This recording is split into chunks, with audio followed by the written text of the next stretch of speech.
Welcome back to the Papa Meat channel. How you doing? How you doing? Coming on Sundown because today we're going to be talking about slot zombies. We're currently living in the age of gambling. I mean, we've done our fair share of gambling videos, whether it be scratchers, sports betting, online gambling as a whole. While people once used to indulge on the occasional Vegas trip or Super Bowl bet, they're now doing everything in their power not to put money down at literally every single moment. Young people today bet on even the most mundane things, like the length of a president's speech or even how many cars pass through an intersection on the road. Yes! Yes! Let's go!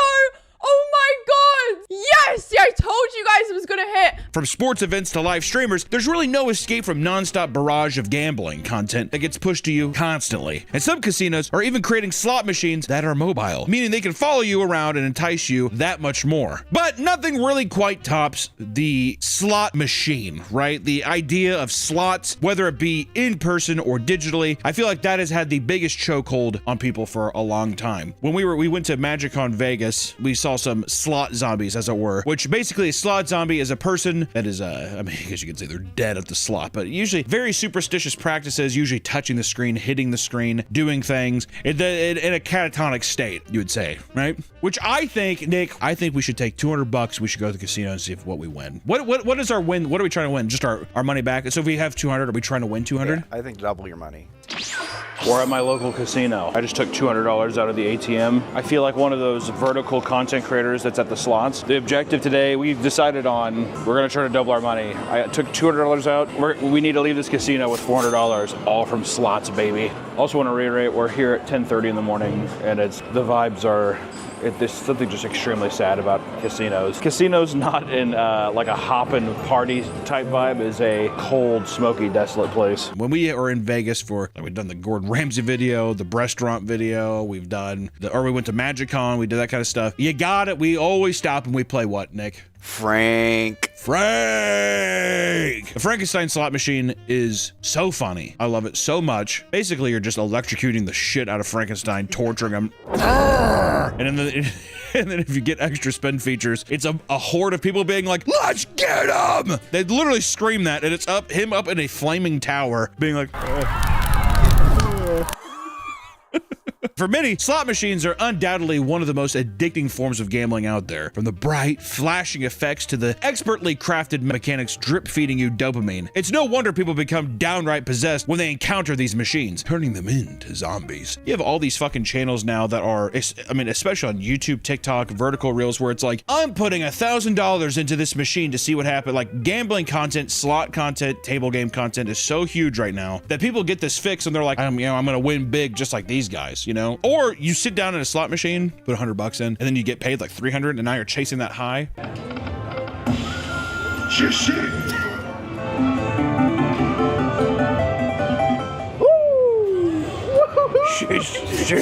I feel like immediately though, a $25 win on this, I feel like, all right. Slot zombies are gamblers so entrenched in their slot machine addiction that they will sit lifelessly and play for hours on end, endlessly slapping the buttons with 1,000-yard stare. After a while, you wonder if they're even looking at the screen. There are studies that suggest gambling addicts become so immersed in the visual and auditory presentations of the game that they enter a trance-like flow state. This incessant need for dopamine can result in hundreds of thousands of dollars being flushed down the drain. Videos taken by casino goers have shown slot addicts nonchalantly transfer as much as $20,000 straight from their bank's accounts before tapping away, right? That's so predatory. It's insane. It's unfucking believable. I mean, I understand there might be some high rollers going there, but you should not be able to attach your bank account to the Big Bang Theory slot machine, dude. You know what I mean? Isn't that crazy? Today's video is sponsored by Chime. 82% of Americans don't have a high yield savings account, and almost no one is getting 5% cash back on the stuff they buy every single day. That means most people are leaving real money on the table. If that's you, it's time to get Chime and stop losing out. With Chime banking cards, you get 5% cash back in a category of your choice. That could mean cash back for gas, groceries, or even dining out. And you can always change your selection each month. Plus, Chime's high yield savings account earns 3.75% 5% APY, which is great because with that high of a yield, you could earn in a little over a month what it would take to earn in a whole year with a regular savings account. So set it up once and sit back and watch your money grow. And the best part is that your money isn't locked up. You can access it easily at any time. Chime is not just smarter banking, it's the most rewarding way to bank, offering $1,150 in annual rewards fee-free. Join the millions who are banking without fees today. Head to chime.com/papameat. That's chime.com/papameat. It only takes a few minutes to sign up. Sign up through my link for a $100 bonus with the new Chime checking account. Thank you to Chime for sponsoring this video. Back to the video. Others deep in the trenches will forego bathroom trips, opting to piss in their own chair so they don't have to take breaks from the game. That's a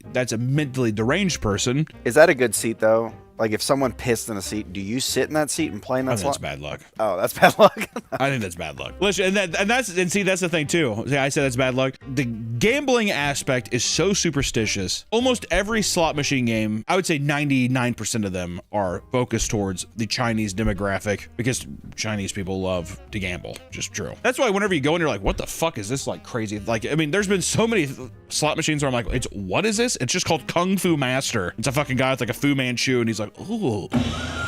Shit. All these different things, and it's just to appeal to that demographic of tourists that comes over and actually spends a shit ton of money. But I do think the Chinese culture is extremely superstitious, which is also why there's like eights are popular or like a lucky number. So like everything's like crazy 88s or like all that kind of shit. And that's why there's not certain numbers on games because they're not lucky. It's a very superstitious culture, but that leans itself into people also getting in their head about luck and like, you know, the kind of superstitions that go like, you know, that's why I'm saying if I saw a piss or shit ridden chair, I'd be like, that's gotta be unlucky. I would think the opposite. I'd be like, this machine is hot. Unless the pee or poo-poo was in the shape of an 8. And then I'd be like, poop 8? I'd sit right on it. I should probably get a drink. Maybe we got to get a new slot. This one's. This one, I hit a nice chin-chin. For those that don't want to make the trek over to Vegas or their local casino, there are tons of online slot machine games that put you within arm's reach of winning it big at all times. People who are truly deep into gambling can now watch streamers who are pretty much entirely dedicated to betting their money away on slots, filtering their donations right back into their game of choice. How many years back was this? Twitch basically banned gambling on Twitch, and that's, I think, was a big reason for people to switch over to Kick as well. I mean, slots were so fucking popular, but then became a whole debate of like, is this like manipulating children into being like, fuck, I want to do slots too. Watching a super rich streamer or people who have like deals with these companies like Stake go in, you would assume that it's like, yeah, they're probably not spending their own money, you know, and then it's going to incentivize others to be like, I can win this big on this site, that kind of thing.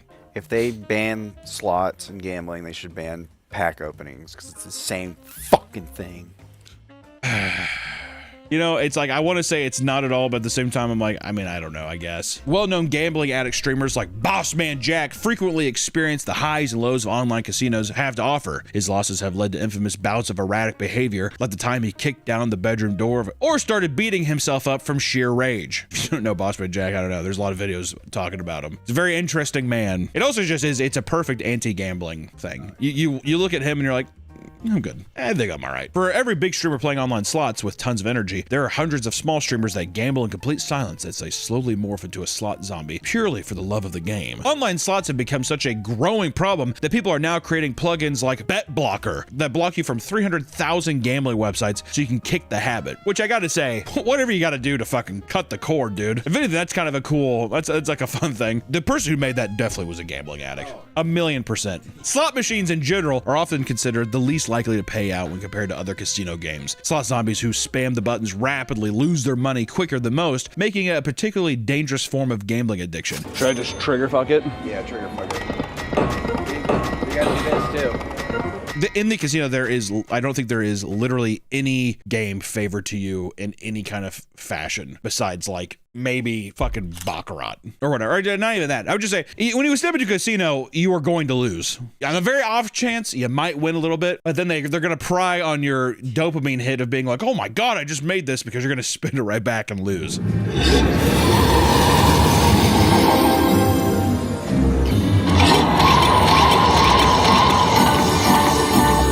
Well, Nick, I'm going to tell you, that's not good. That puts us at 18. Yeah, what the hell happened? Do we try going with another one? Yeah. Did you know that like almost every slot machine is made by Konami? Isn't that fucking wild? They have like a huge building in Vegas. We saw that one time when we flew in. We were like, oh my fucking God. Yeah, it was crazy. crazy. But yeah, apparently they make all of them. Why is there no other? Did they just corner the market? I guess. I think that they make a lot of those, what is it, the pachinko machines? I think they make a lot of those too. So maybe it's just a thing where they're like, we have the capacity to do it. I don't fucking know. There's so much great anti-gambling content, but I feel like people perceive it in a way where it's like, fascinating. I got to try it myself. You know? There's a great Louis Theroux documentary where he goes and it's all about gambling addiction. He follows like a high roller guy who's staying at like the Westgate or the Hilton, I think it was called at the time. And it's like, basically like how casinos treat a whale that comes in and like he's going to spend a bunch of money. Really fascinating. And he hangs out with two regular guys playing blackjack. And then he hangs out with like this doctor who's retired and she's like, goes to the casino every day. She's like 5 million. She's like, I have 5 million in savings. And she just goes there every day and just drains her money. And it's like how the people talk to her, fascinating. But after watching that, you're like, my God, it's a thing where like you want to go and see it yourself. It's like that kind of like, it's like a zoo of some kind, you know? It's such a weird spectacle, but they do all these casinos and stuff. I mean, you're an animal, you know? It's fun to watch, but also just, it's insane to just the realization of, it's like, I'm sure there's like an ounce of humanity for people that work at these casinos, but you are trained to just be like, you gotta get them to spend. The thing that I found fascinating about the Louis Theroux documentary is the woman there, it's like the staff all knows her, and Louis would go up and he'd be like, well, yeah, what if she's spending too much though? Don't you feel bad? Like, what if she was losing her house? And they would be like, you know, I mean, all we can do is just ask them to gamble responsibly. It's like there's not an actual human answer there. It's just the things that they've been told to say, or this like you just eyes glazed over. The unbreakable obsession can grow into something truly debilitating. You'll know the transition to slot zombie is complete when you start to display some particular bizarre habits. Slot addicts can become incredibly territorial about their favorite machines. Here's a little update from inside the casino. People they think that I'm stealing their techniques and they're getting upset.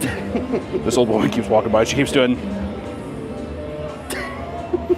Some have even camped out during closing hours to be the first to sit at their favorite machines when the casino opens, which this might be more in reference to pachinko machines, because when we were in Shinjuku, every morning I'd look out my hotel window and there would be a line of people. We were right across the street from a pachinko casino, whatever. We stayed at this place called the Prince, and yeah, literally right across the street was one, and every morning there was a line. But I mean, a lot of American casinos, I think if not all of them, are 24 hours. In one instance, after going to the casino for the first time and getting up from a slot machine, a man was pushed out of the way by a very old woman who uttered, "Mine now!" before she sat down and began tapping away. I was like, with these things, I wonder if it's is this, because that superstition to me feels like the person was red hot and the oven isn't cooled down yet. I could still get a couple out of this. So you have to like run up to somebody, they just won.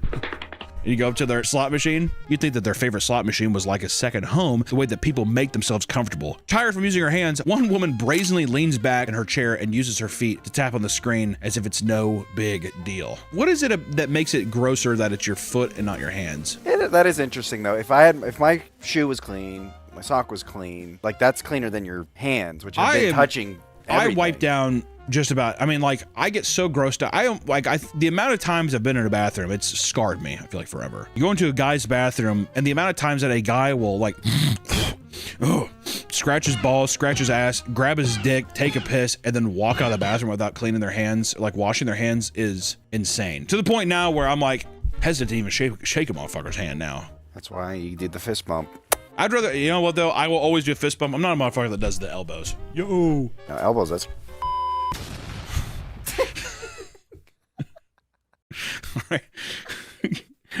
Jesus, man. Bumping bows? All right. Well, fuck. Because their minds have been rotted by the spinning because their minds have been rotted by the fuck.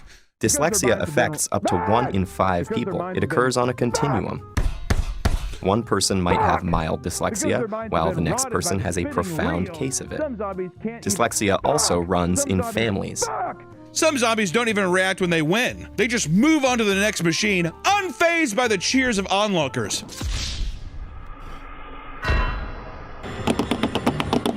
So I'm putting this in here. I am crossing my fingers. I have had my drink.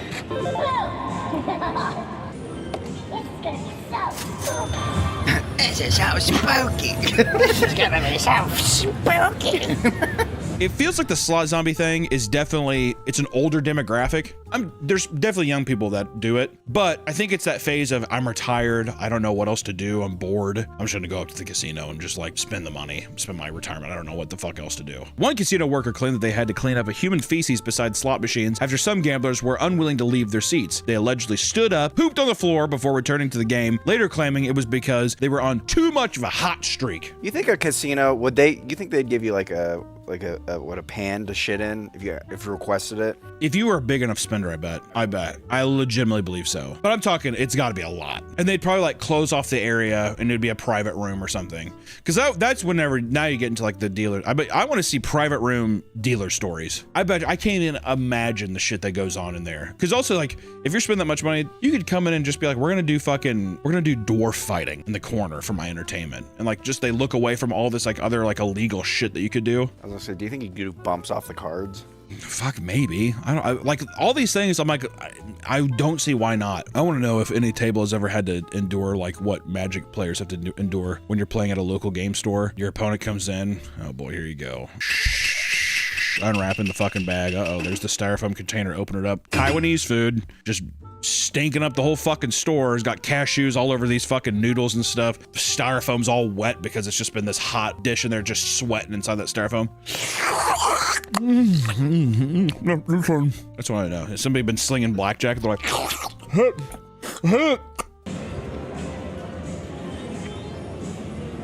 Mama didn't raise no quitter.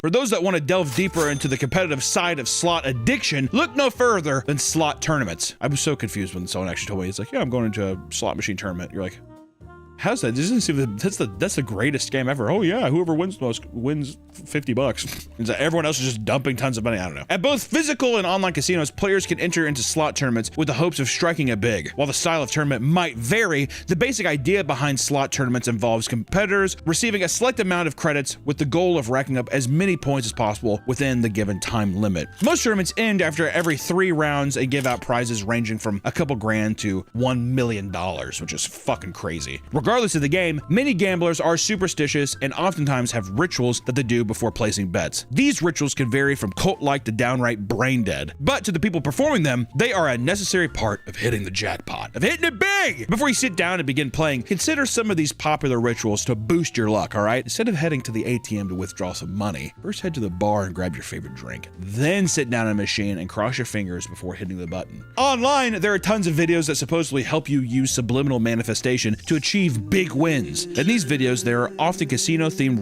visuals that somehow boost your chances of winning. Other videos will have dope visuals while a person reads off lazy affirmations like, I win money every time at the casino. Or, if I see it in my mind, I'm going to hold it in my hands. So this is like, they're mixing like the superstitions or like, yeah, self-fulfillment, self-manifestation of like the secret mixed with gambling. Gonna put big wins on my mood board or on my dream board or whatever, yeah, that kind of thing.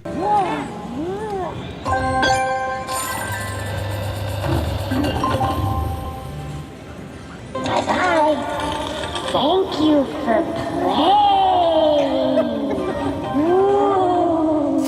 How condescending. So condescending, and then also can I just say how fucked up that is to put that kind of machine where all these people are like 3 months away from dying. See you soon. This isn't slots. This isn't slots, but I have to try to juice my shit up here, dude. Please place your bets.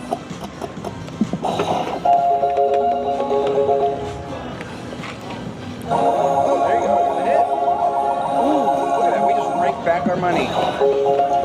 We gotta torch it back up. Many players also believe constantly tapping the screen and hitting buttons, even after a spin has begun, will increase your odds of hitting a jackpot. This is probably the most common in terms of people being like, what is happening? When you see rows of people tapping the screens, in extreme cases, gamblers will even blow on the screen in order to, quote, invite good fortune, which is the most Chinese thing I've ever heard in my life. Is that not the most Chinese thing you've ever heard? I'm inviting good fortune? To be fair, I could hear my grandma saying that. Grandma, what are you doing? I'm inviting good fortune to the house. According to one woman working in a casino, she once watched 2 older women with no teeth lick their hands and rub the screen to bring them more luck. And them ladies are from the swamps, dude. And then they started spitting into napkins and then rubbing it on the screen because they thought it would bring them more luck. Another common ritual for gamblers is to bring some kind of lucky charm to the casino. This is also, I think, the lucky charms is more in correlation as well with these old people who also do bingo. Because usually people will also bring some kind of idol or something, some kind of ritual totem that they can use for luck in bingo as well. This is all just old people superstition shit is what it sounds like. Just like some people have a favorite lucky charm, gamblers have a favorite brand or of slot they like to play. And some gamblers are extremely picky when deciding their favorite. A common trick is to always head to the machines closest to the casino door because they think casinos put loser machines there because they want to entice passing players more enticing odds. All right, 7 out. We got back up to 81 though. Hey, that's okay. Yeah, that's good. See, we're moving forward a bit. $30 right there. $30 wins, and then let's put it in pinball. Pinball, baby. You gotta hit a pinball and a ball just, and it gives you bonuses.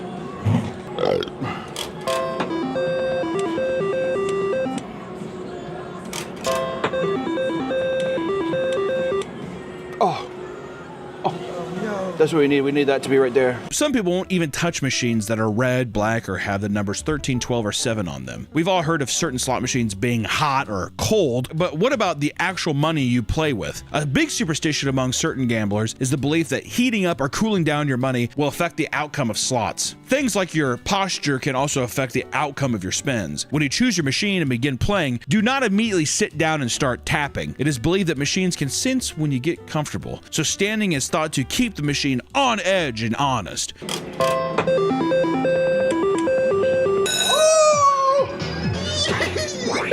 All right, please.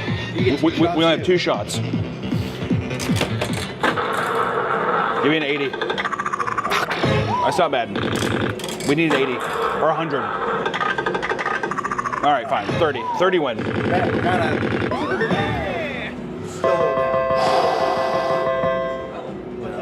Keep going. I think if you hit it once, you can hit it again. There you go. We gotta up the bet. 3 smackaroos.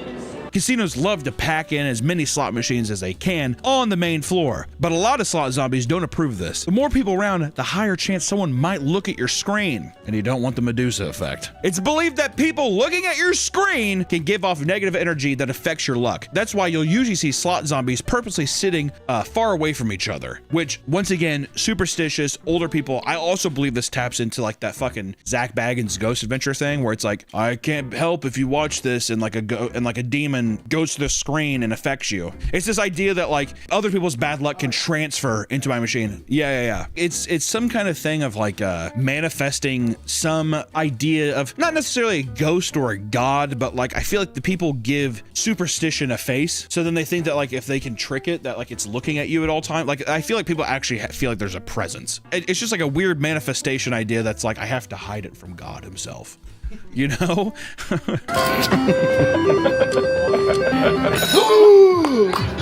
Dude, We get 5 shots this time. we are hot. We are hot. $100. Oh, If it would have hit the 1,000. I was gonna say that means you just gotta gamble more. Oh, $10. That was insulting. Woo. Yes.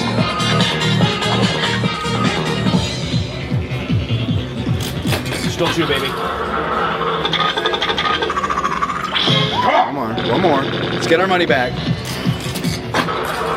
Woo. Woo.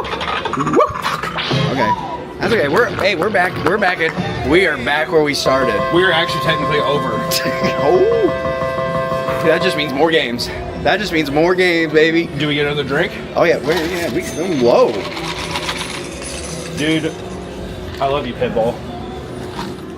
And you know what cowards will say? This is what cowards will say, Nick. Cowards will say, oh, well, you got your money back. Why don't you just leave? That's a fucking loser mentality. That is a loser. All right? I'm here to win. I saw Remember the Titans every year in school. I think we should try to look at Dragon Link again. Dragon League felt good. I need to hear the Chinese lullabies. China's the true ruler of the world. Mushi Mushi. 5 again? Yeah, 5 again. We hit big on the 5. Yes, great number. If none of these tips work, a lot of people will simply punch the machine out of anger. Not everyone is so heartless, however. In fact, some people think love is the answer to winning it big. Hoping to strike it rich, one man came up with a very unique trick to ensure a large payout. While standing in front of a machine, he began vigorously fingering a slot machine's ticket slot. You think that worked? I think if you just fucking gave it a little taco tickle that it would pay out. I've seen some where it's like you gotta trick the machine. So a guy will like pretend to hit it, and then his girlfriend or something will like slap it. That's a video you saw? I think some people think that there's it's weird because a lot of times when I hear these conspiracies of people when they're like, this is what happens to the machines, you're always like, come on, man. And you kind of think about it for a second, and you're like, okay, hold on, what? Like some people say that every machine has cameras inside of it, like an ATM screen, and there are people who are controlling like the payouts of being like, I like this person, I'm gonna pay you out. As if it isn't just like a random codex that's giving random outputs that has to. The thing is like these slot machines, it's a random code that like a certain decimal percentage of the amount of time has to pay out to be considered like fair game. But the percentage, I'm not sure, maybe editor put it up on screen, but they have to pay out this percentage of time to be legal machines. Slot machines are mesmerizing devices controlling the minds of boomers around the world. And dare I say, a lot of younger people as well. I mean, they kind of have a grip on everybody, but I will say the unfortunate retired souls, I think they have it worse right now. They're in that Medusa's gaze for sure. These machines serve as the brain rot for older generations, causing them to devolve into emotionless zombies seeking not only jackpots, but pure dopamine. But, not too much of a difference from who they were to begin with. With the rise of online slots, gambling content creators and betting sites like Kalshi, it's hard to tell just how bleak a future we're in for. But as long as it pays, people are going to keep giving into it. So it is what it is. No message for the Great Emperor. Also, we're almost up 50 down. Well, sometimes you gotta bet big to win big. We need 6 of these boys, dude. The most we've seen so far is 4. Shishi! Yes. Shishi! Ni hao. Please, Great Emperor. 10 collected, 15 to win. Oh, yes! Great Emperor. Oh! Great Emperor. Shishi! No! Last one, dude. So if you won't win anything if you don't? No, you win all of these. Oh, you do? Okay. I think if you hit all of them, you get the grand jackpot.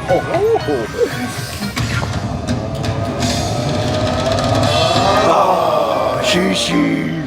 I accept his offerings. Oh my god. Oh! We did it! We doubled our money! Yes!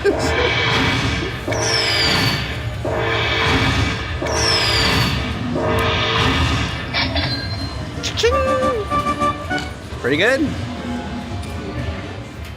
We're not quite there. We're not quite there. But I do think we have tapped the Emperor of his glory. I hope this is still me from the past. I hope that we did well. Editor, how much did we lose? Did we lose all of it? I feel like I know the answer already. Okay. Yeah. No, talk to Future Hunter. Yeah, Future Hunter, how's it going? Do we count this as a win or we have to get 400? I feel like you gotta get 400, but I mean, we said 400. yeah, we're $15 away. Fuck. Where do we go? Ah, wonderful. It's nice living in the past when things were just the way when things were normal. We have to just get to 400 and we can leave. Yeah. With the Emperor, we bet big and we won big. Yeah, we won big. Bet big, win big.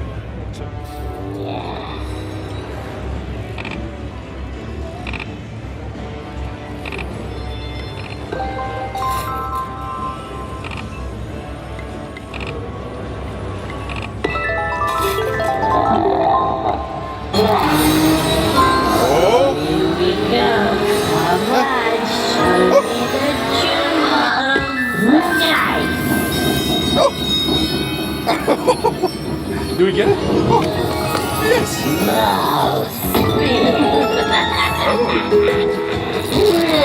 See, he hits the diamonds up here. Yes, there we go. I think it won $42. God damn. We need it to hit that. Oh my god. Yes.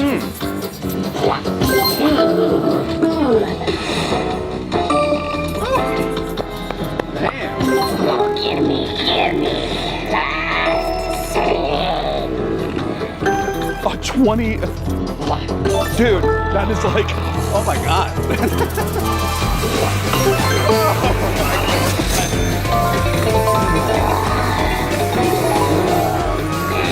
we did it.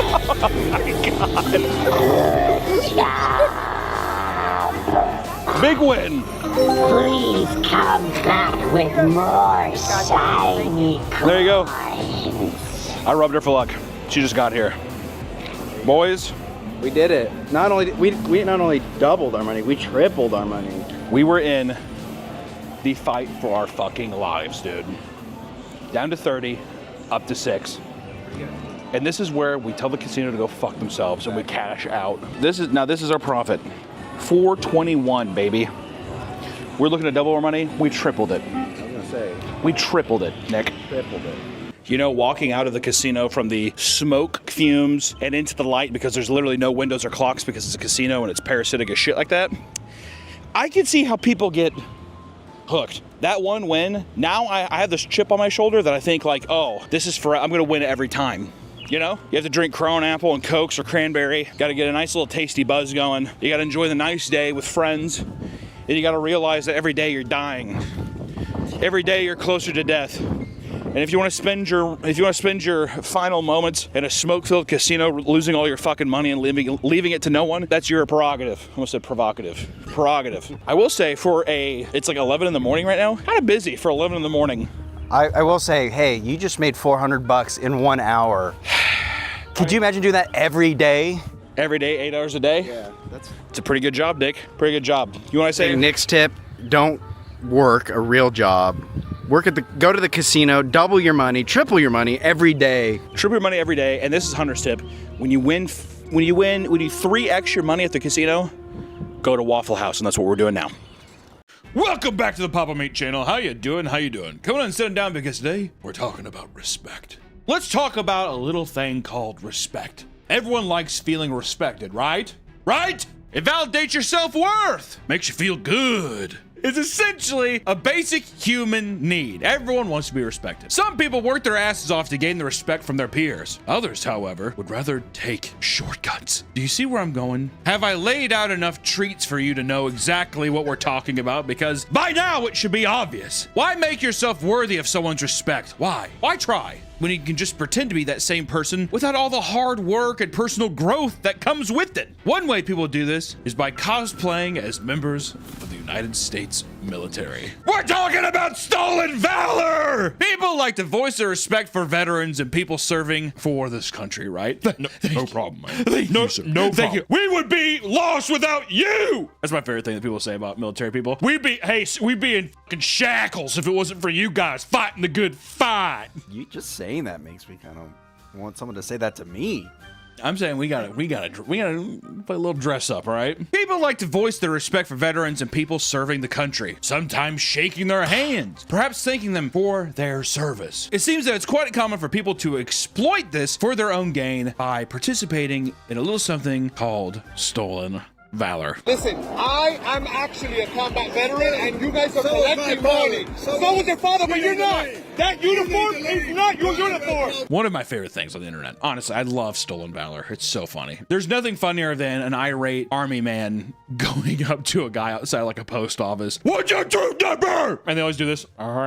The fifth platoon. The fifth platoon. Bullshit! It's awesome. According to the Armed Forces Benefits Association, stolen valor is the act of falsely claiming military service, rank, recognition, or even someone else's identity. Imagine you get to just straight up be like, I'm you. You're not Colonel Cooper. I'm Colonel Cooper. It's such a common thing that in 2005, the Stolen Valor Act was passed, making it a misdemeanor offense to lie about earning military medals of honor. This was amended in 2013 to particularly target people who were using this as means to gain tangible benefits, monetary or otherwise. Money and pussy, maybe some weed, a little dusty, huh? 2 finger stink. Today, we're going to focus on something that's very cathartic, and that's people who get caught red-handed engaging in stolen valor. Roll the clip. Stolen valor. Stolen valor. That doesn't even make Stolen valor. You're an idiot. Do you think it's a mental illness? So having fun is a mental illness? Okay. So people get to dress up as anime characters and horror icons and stuff at conventions. You guy can dress up as Michael Myers, but I can't dress up as Colonel Cooper. Well, that's the thing. If I just put on an army outfit, like if someone went up to me and said thank you, I'm just cosplaying.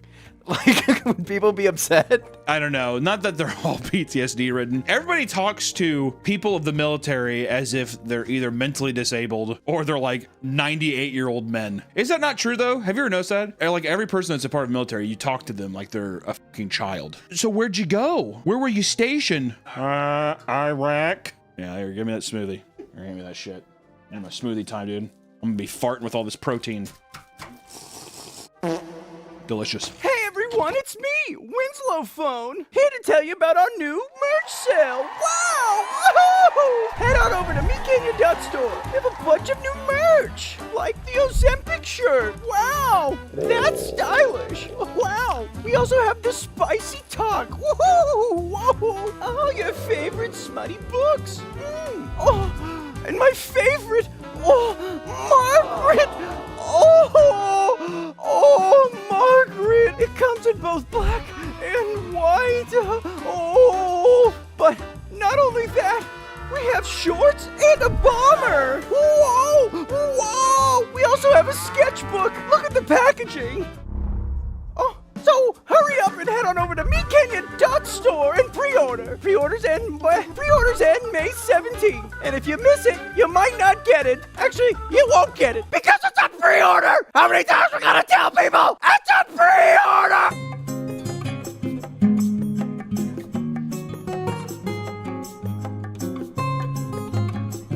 What I'm saying is that even if you were like, I'm just dressing up, I'm just cosplaying, it's always going to be bad because there's like always a level of societal norms that follow interacting with a military person. Oh, so you think this is funny? You think it's funny being Colonel Cooper?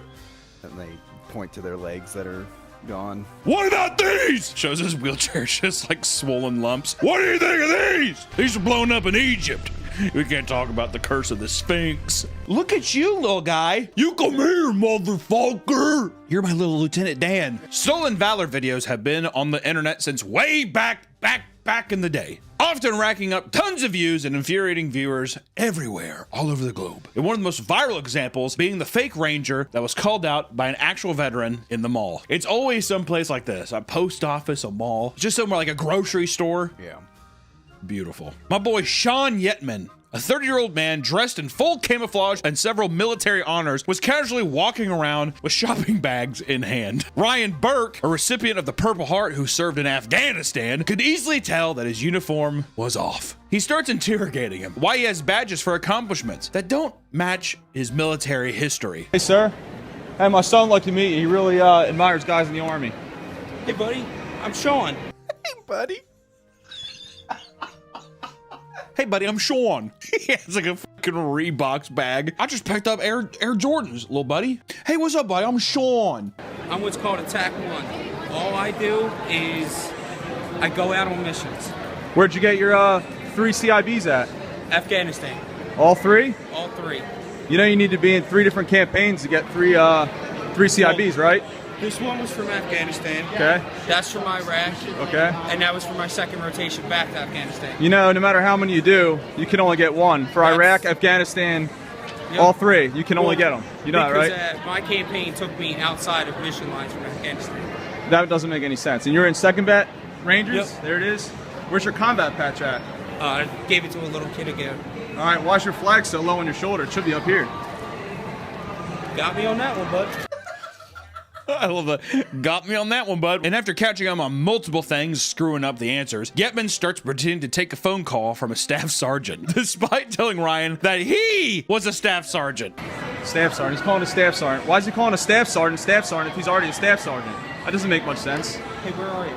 This video was taken in 2014, and it was later revealed that this man had also pleaded guilty to impersonating a police officer in 2003. That's so funny, dude. Okay. Here it is, guys. Stolen Valor at its finest. Who's like there's an infamous guy. There's this channel I love called DankNet, and he did a whole video on this guy who pretended to be a cop for like 10 years or something. Shout out DankNet. Good channel. Good channel. An investigation began in order to discover if Yetman was profiting off the stolen valor, perhaps using military discounts at the mall. So you shop at the mall with Star Major on Black Friday? Sometimes. Yeah? About bags? Yeah, he was, dude. In another video posted to the Stolen Valor TikTok account, a far less convincing man was caught doing the same thing. Instead of having rehearsed answers to the cameraman's questions, he claimed that he had to wake up at 4 a.m. and had no clean clothes to wear. It's called Stolen Valor. It's I am not stealing anybody's valor, sir. I swear to God, if I had any other things to put on this morning, I would have done it. Because of this, he decided to go into his stepson's closet and put on the first thing he could find, which was a full military uniform, complete with hat and boots. I love that. I mean, I had nothing. Hey, buddy, I'm gonna wear your army outfit, okay? Hoorah! Hoorah! As his son says to him, hoorah! Hey, Dad, pain's weakness leaving the body. That's right, son. Thank you for letting me wear a uniform today. I love you. Being caught in a lie like that, I feel like you should get a lot of shit. Yeah. Getting caught in any of these lies, you should be given a lot of shit. But at least fucking make a backstory for yourself. My God, at least like the first guy at least had a couple. You know it's illegal, right? What you're doing right now? Let me tell you something. If I was a phony, Yeah? then I wouldn't be wearing this uniform. My boy Yitman had at least a couple answers. Point, here's the thing. Couldn't you just be like, I just like the way it looks? The idea of the guy going up to Yitman at the beginning and being like, hey, my son wants to meet you. He's a big fan. Hey, how's it going, buddy? And like playing into it like that's fucked up. He could walk around just like, it's just an outfit. I bet you if he said that, the cameraman would have been like, oh, okay. Or do you think they'd be like, that's fucked up, man. You shouldn't be wearing those ranks and stuff. You're going to confuse a lot of people out here. Motherfucker. He's in his wheelchair. Come here. I just want to talk. That's my son's outfit. I don't know. I thought it was funny to wear. Oh, you must think you're real slick. The same excuse was used by a young kid dressed in full camo when he approached a man to ask for a cigarette. Turns out the man who started filming their interaction is a disabled veteran. I haven't gone to boot camp yet. I don't have these are my older brothers. I'm just wearing them. Okay, so why are you wearing the uniform? Because I feel like wearing it. This is all I have clean. That's all you have clean? Yeah. Okay. I haven't gone to boot camp yet. Okay. What's the back of that say? Read the bottom of that. Disabled veteran. Yeah. What do you think that means? You were in the military? Yes, it does. Does the kid not seem a little mentally... I feel like they're not fully there, so I think they want to be respected. Yeah, you're just like in a weird fantasy world. Because if you weren't like mentally fucking like a little kooky for Cocoa Puffs, then wouldn't you just be like, I just wanted to wear it. I don't know, leave me alone. Or would you just be like, sir, I'm sorry, sir. Sir, sorry, sir. Would you do one of those? Sir, I'm sorry, sir. I will do better next time, sir. Just trying to bum a cigarette, man. As we keep going through these, because I can also see that too. Dude, I was shot over there. I have friends who died in that uniform, right? Now I walk around and ask for fucking cigarettes and candy. Is that kind of fucked up? I'm trying to find a balance. Because also, I think maybe I want to wear an outfit every once in a while, huh? Army boots are nice boots, Nick. I wanted to buy the Nikes. They had the military boots. They're like $150. Are you going to? No, it was like 10 years ago. Okay. People have also been wearing fake army getup at Waffle House to get the 10% veterans discount. Which, you know what? If you don't do that, economically, you're not making sense. If you're putting up a discount, also, you're in trouble times. If you need 10% off a fucking Waffle House, of all places. I bet you it's a lot like, I don't know, a guy getting caught murdering somebody. And the way where you're just like, is this your first time doing this? This is the first time I've ever killed somebody. Because I imagine the guy gets caught, well, I just do it here. You don't just do it here, dude. If you're getting 10% off eggs and toast, you're doing it everywhere. Also, you have the get up on, why wouldn't you? I would be more weirded out if it was just a guy being like, I just do it at Waffle House. You're a fucking psychopath. Or that's going to be weird too if you go to some place and they offer, oh, you're military, let me give you a discount. And you're like, no. No, I couldn't. I couldn't possibly take it. You know what? Fine. Yeah, you bit my arm. Go ahead. It's one thing to use as a means to get some kudos from strangers, but their lies can get a lot more out of hand. Like the American Idol contestant that faked an IED explosion. Isn't that what you put in a woman's vagina? I think so. During season 12 of American Idol, 26-year-old Matthew Farmer had auditioned for the show and surprised people with his amazing performance. My God, he was amazing. Play one note of him singing. That's an American Star if I've ever seen one. An American Idol, as it were. He came with an intense backstory about receiving a life-threatening brain injury from an IED explosion while performing military services in Iraq. While it's common for contestants on the show to create a dramatized story for the sake of garnering more attention in the competition, Farmer took things way too far. He even claimed that his daughter's birth was a miracle because he had to take medication for this injury and PTSD that made him sterile. Not only that, but he told the judges that his audition was dedicated to his friends in the service. So this is basically a memorial tribute to all my friends that passed away overseas. Oh my goodness. He's a hero. He's a hero. Soldiers started coming out of the woodwork and reporting that while Farmer had indeed served, he was never involved in one single direct fire engagement and was never wounded, and made up this whole lie to try and make his story sound good to American Idol. Are we trying to win or are we trying to lose? All right. The same soldier also went on to discuss the truth behind the brain injury, stating it was not from an IED, but insisted it was accidentally overdosing on a mixture of alcohol and Accutane, the acne medication.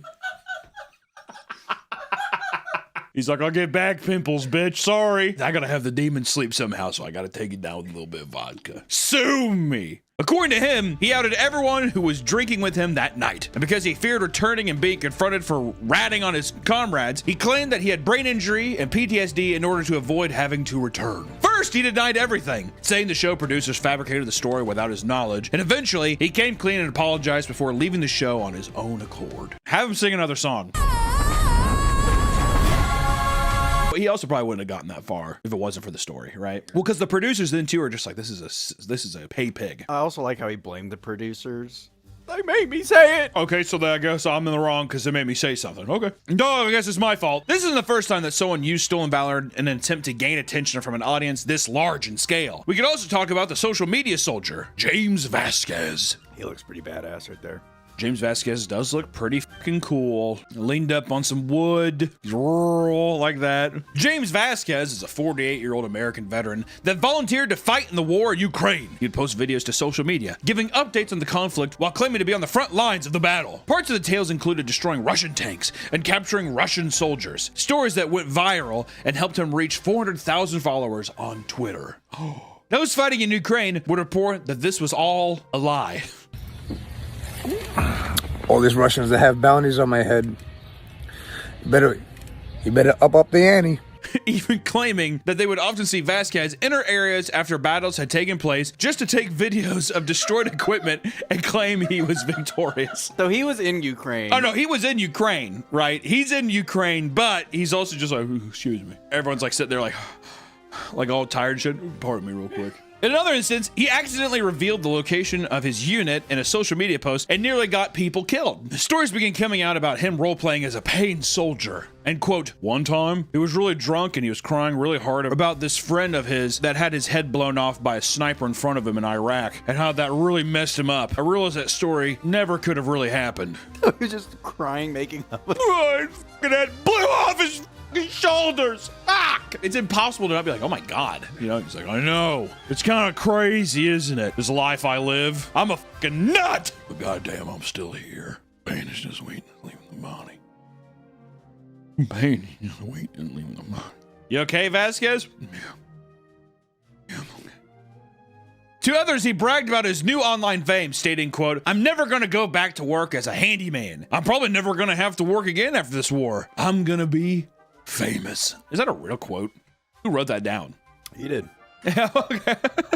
The lies were catching up to him, and he eventually admitted that he was kicked out of the army, but didn't really say why. Even his wife was shocked to learn that he had lied about his Ukraine antics on top of his prior military history. His wife stated, I believed him. The war stories that had supposedly happened brought tears to his eyes. I felt terrible for what he had to go through and endure. And then come to find out it was all just a lie. Here I am. I've been with him for 11 years. I don't even know the man I married.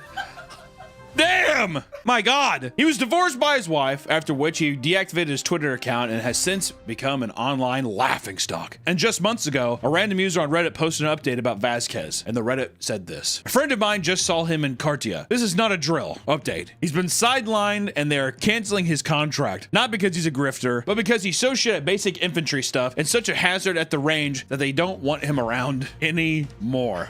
What a shame. Do you think his plan was to be like, oh, they're laughing at me now, but I'm going to actually go through the ranks. I'm going to make it. And they're like, you're actually terrible. So he's never been in the military except for right there. No, I think he was in the military. I think he just did shit. Stuff would happen, and then he'd just be like, I can't believe I lost all these good men today. And they're like, this is a testing area. And he's like, war is hell. So what if he did it to practice his acting? Because he's like, I'm going to be on news shows. I got to be able to like cry on command. Also, maybe he wasn't. People are just fucking dumb, and they're like, is he crying? And he's like, his head came clean off. Do you think he was hoping for like an American Sniper type of fame? Oh, dude.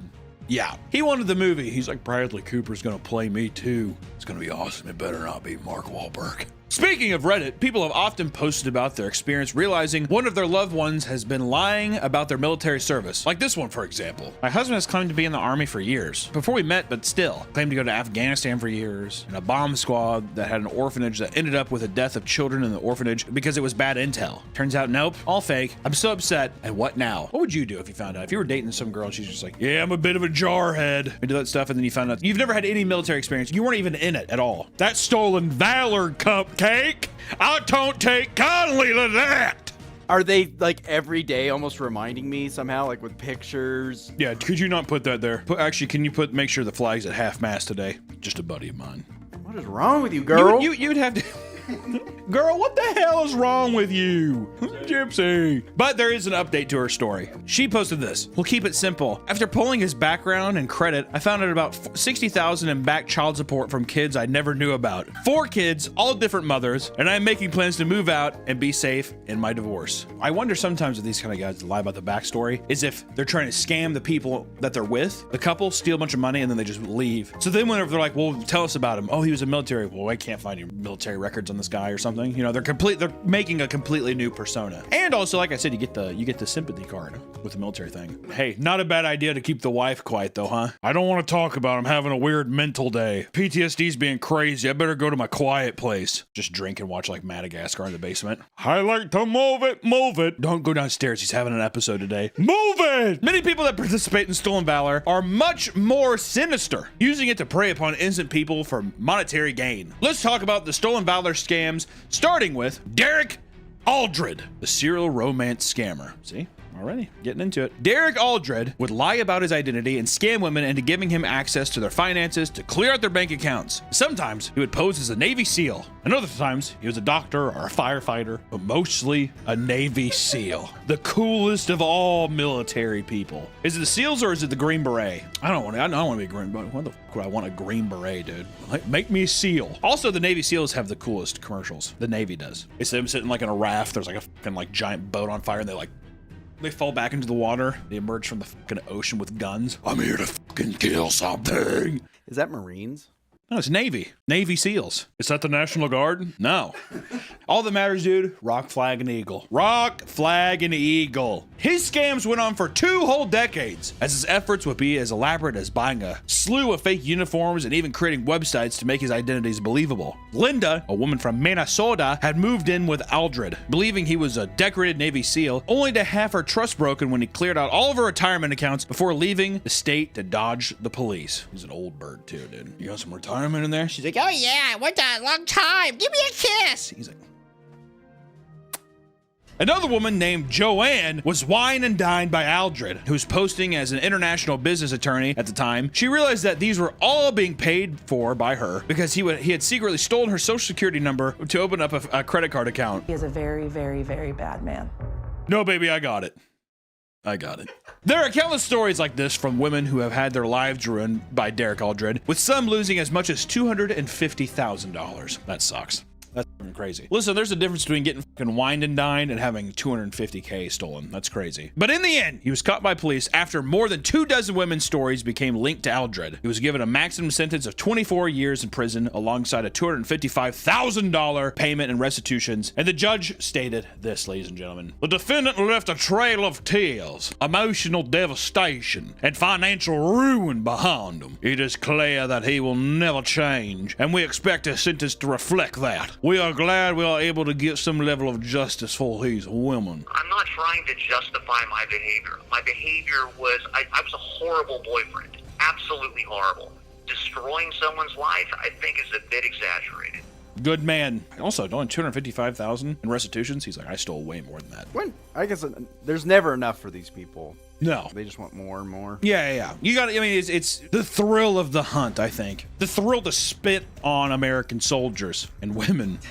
And get money and pussy. You know how it is. By mixing stolen valor, Tinder, and AI, one man was able to engage in much more convoluted scam. Let's talk about the AI soldier dating scam. A UK woman named Mary fell victim to a romance scam after engaging in a lengthy online relationship with a man on Tinder named Mike Murdy. It's a great British name. My name's Mike Murdy. I'm a boxer from Liverpool. Mike Murdy was supposedly a 61-year-old U.S. Army colonel that was stationed in the UK. Mary, who had been single for over 20 years, red flag, was excited to talk to this seemingly perfect man. She was sent videos of Mike in his uniform and claimed that he was incredibly handsome. As it turns out, this was an AI character designed to scam people on dating apps, and his persona was complete with a tragic backstory, being a man that had lost his wife to cancer, and with AI images of them together to serve as proof. After giving the supposed soldier her address, she received jewelry and other trinkets that further cemented her infatuation with them, and a note was included that read this, and I quote, "You're the one I want to be with now and forever." I tell you what though, she's probably leaving some fucking snail trails around her house. 20 years single and she gets that letter? Get a bucket. Get some bucket and some towels. That's all I gotta say. Murdy claimed he was close to retirement and wanted her to help cash in on a life insurance policy for his deceased wife. Sure! Apparently this required her to send him money from her own bank account in order to have a briefcase with $766,000 delivered to her. It's only fair. And after paying $12,600, the briefcase arrived locked. She was then instructed to pay another $12,600 in order to get the 6-digit access code. The risk of explosive devices everywhere, it's against the Army's rules and regulations. But I wanted to reach out to you to make sure the briefcase is delivered right to your doorstep. She became suspicious by this point. But this is when Murdy sent a more frustrated AI video. In it, he claimed that she was focused on the money rather than their loving relationship. Manipulative cocksucker. She caved and sent the money, now losing a total of 25 grand. She was ghosted and eventually opened the briefcase to find piles of blank papers. When it comes to stolen valor, people usually think of people posing as members of military, but stolen valor can also include impersonating a police officer. Some would say that this is far more dangerous, seeing as these people can sometimes take the law into their own hands, using his newfound persona to power trip, like the case of Jeremy DeWitt. Oh, this is the danklet in that guy. And there you go, Jeremy DeWitt. This guy's a fucking nut. Jeremy DeWitt is a Florida man who, since the late 1990s, has been impersonating a police officer. He's harassed civilians and scammed people for over 20 years. He was originally caught for his crimes early on in 2001, which would be far from his first run-in with the law. And in 2003, he was sentenced to 2 years in jail for impersonating a police officer. And then in 2005, he was convicted for lewd and lascivious battery involving a minor. For this, he was given a year sentence and he was forced to join the sex offender registry. In 2009, he was sentenced for an additional 4 years for breaching the stipulations of his parole. It was after being released from prison that his stolen valor antics began to ramp up. DeWitt started a company that, on the surface, was a funeral procession escort service called Metro State Special Services. They would have the hearse and people line up and just drive. That's it. And he would just drive in front of them. Seems simple enough. But he made uniforms that looked identical to that of police officers, and even their company vehicles resembled police cruisers. He began hiring several people, most of which seemed to be wannabe police officers who wanted to join what seemed to be a mini police force operating illegally. And at one point, they had 18 cruisers being operated by their company. People say it operated like a cult. While impersonating police, they began using their illusion of power to harass people and illegally direct traffic. They'd speed and weave through cars whenever they were on the road while blaring horns and sirens. And in many cases, they would try to pick fights with other drivers. The wider public started to become aware of his crimes, mainly because he would post his body cam footage to YouTube. It was no secret that DeWitt loved the feeling of power, and he even admitted to investigators that this ego boost was one of the main reasons he had dreamt of being a police officer when he was young. His power-tripping ways were halted briefly in 2018 when it was discovered that DeWitt never actually registered as a sex offender for his previous crimes. For this, he was criminally charged. How did he get away for, what, almost 10 years? How the f did that happen? No, I'm good. Fill out this form. I'll be back. I have to go. Woo! driving off. One of his later confrontations ended up being with an off-duty deputy. After screaming at him and threateningly slamming his hands onto his car, he identified himself and alerted DeWitt that he was breaking the law. DeWitt was so high on his own illusion of power that he continued to roleplay as he cussed the deputy, who began to call 911. As the off-duty man drove away with a 4-year-old son, DeWitt had his gang of officers begin to tail his vehicle to harass him further. What a fucking monster, dude. He was later arrested yet again in 2019 for being dressed in full police garb during a funeral procession, complete with pocket knives and a spray-painted BB gun. A month after that, he was arrested again for the same reason. He made his way on the Dr. Phil show in 2021 in order to prove he was innocent, even offering to take a polygraph test, which he took and immediately failed. Then, right after that, he was arrested once again for impersonating a police officer while wielding a fake pistol. Let people know it's a BB gun. I gotta get something new. He received 18 months in jail and was released again in 2022, only to be arrested months later for violating his probation. Throughout 2023 to 2025, he was arrested for various types of fraud. Because of his prior convictions, he was hit with a 7-year prison sentence. Not long enough. No, God. And he'll be back, though. Don't worry. It appeared that DeWitt was addicted to the power and fame. That was his absurd crime-filled life. People expect that once he is free, he'll go right back to his frauding ways. Of course he will. Every day's just like him being like, I need a break. In jail, you know what I mean? And then when he gets out of prison, he's going to be like, all right, I've had the perfect plan. Also, I just want to say, if you want to know more, because there's way more shit about DeWitt that you can know, check out the DankNet video. It's fucking awesome. It's really, really good. And also, DankNet just has great content, so you should check him out. Some people will do anything for a little ounce of respect, even if it's completely fabricated. Not only is this stuff illegal, but it's incredibly insulting to people who have seen actual combat and suffer real long-term side effects. If you want people to respect you, do something worth being respected for. It'll be much more valuable when it's based on something real. Thank you guys so much for hanging out today and talking about stolen valor. And guys, if you're gonna do this, just have fun with it, okay? Just kidding. Please don't do stolen valor. If there's any stolen valor people out there, I'll be honest, I probably can't tell who you are. I wonder the statistic of how many people have ran into a stolen valor person I didn't know. Not even interacting, you like walk by one, you're like, that's a military guy. That's it. Anyways, thank you guys. Bye-bye. We love you, servicemen and women. Thank you for what you do. Still feels kind of a bit. It doesn't feel very genuine, does it? I swear to God, I like you. My grandpa was a vet. He's dead. He is. He's dead. What do you mean? I'm a soldier. Yeah, but what's I live for this country. I fight for this country, and gotta protect the freedom of the citizens. Yeah. Yeah. So what's your MOS first of all? MOS is a classified thing. I can't reveal that information. Why is that? Army, you know. That's how we roll. Welcome back to the Papa Meat channel. How you doing? How you doing? Come on in and sit on down because today we're talking about very, very naughty doctors. We're talking about doctors of death. A nice little subject. You know, I always thought that every doctor was technically a doctor of death because in some way or another, I feel like a doctor has probably inadvertently killed somebody or is known somebody to die. I feel like doctors come in contact with death all the time. But in particular, these are just odd doctors. I don't know how else to say it. I don't think that we're dealing with all doctors of death. Let's just say evil, evil, spooky, dark doctors. And nurses.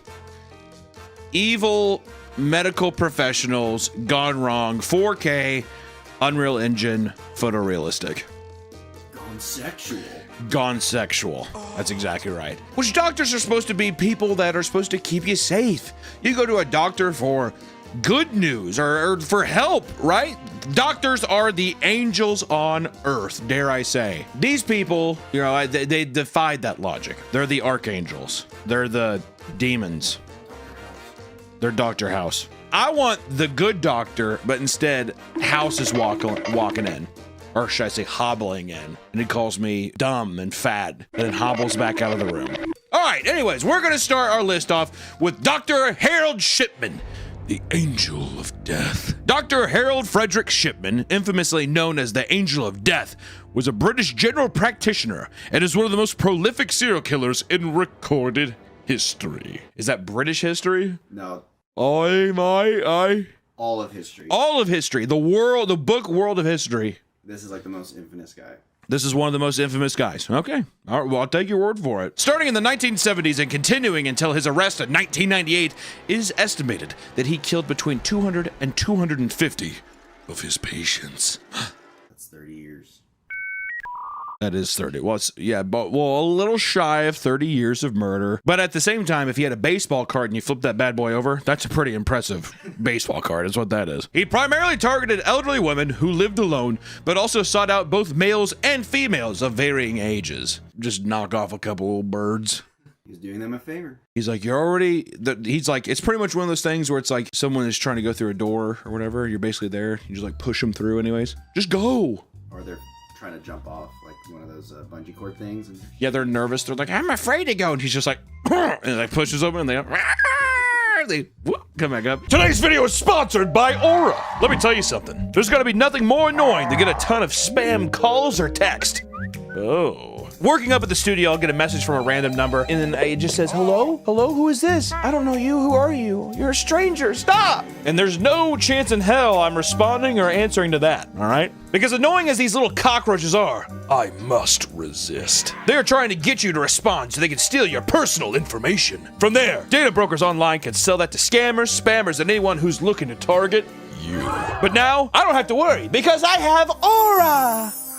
Recently, Ticketmaster was hacked and the data of over 500 million users were put up for sale on the dark web. That's fucked. The data stolen included full names, email addresses, phone numbers, and even credit card numbers.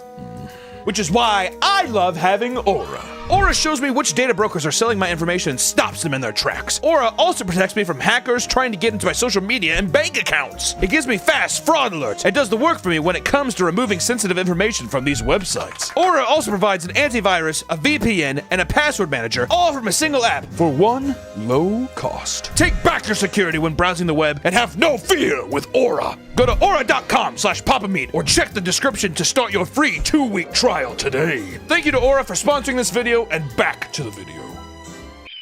His modus operandi. What does that even mean? Is that a goddamn Autobot? You know, detective shows is like, what's his MO? Oh, I didn't know that. I didn't know that either. Should we just, I feel like I should just say his MO. Yeah. I'm gonna go ahead and say his modus operandi, or his MO. I had no idea. What's his MO?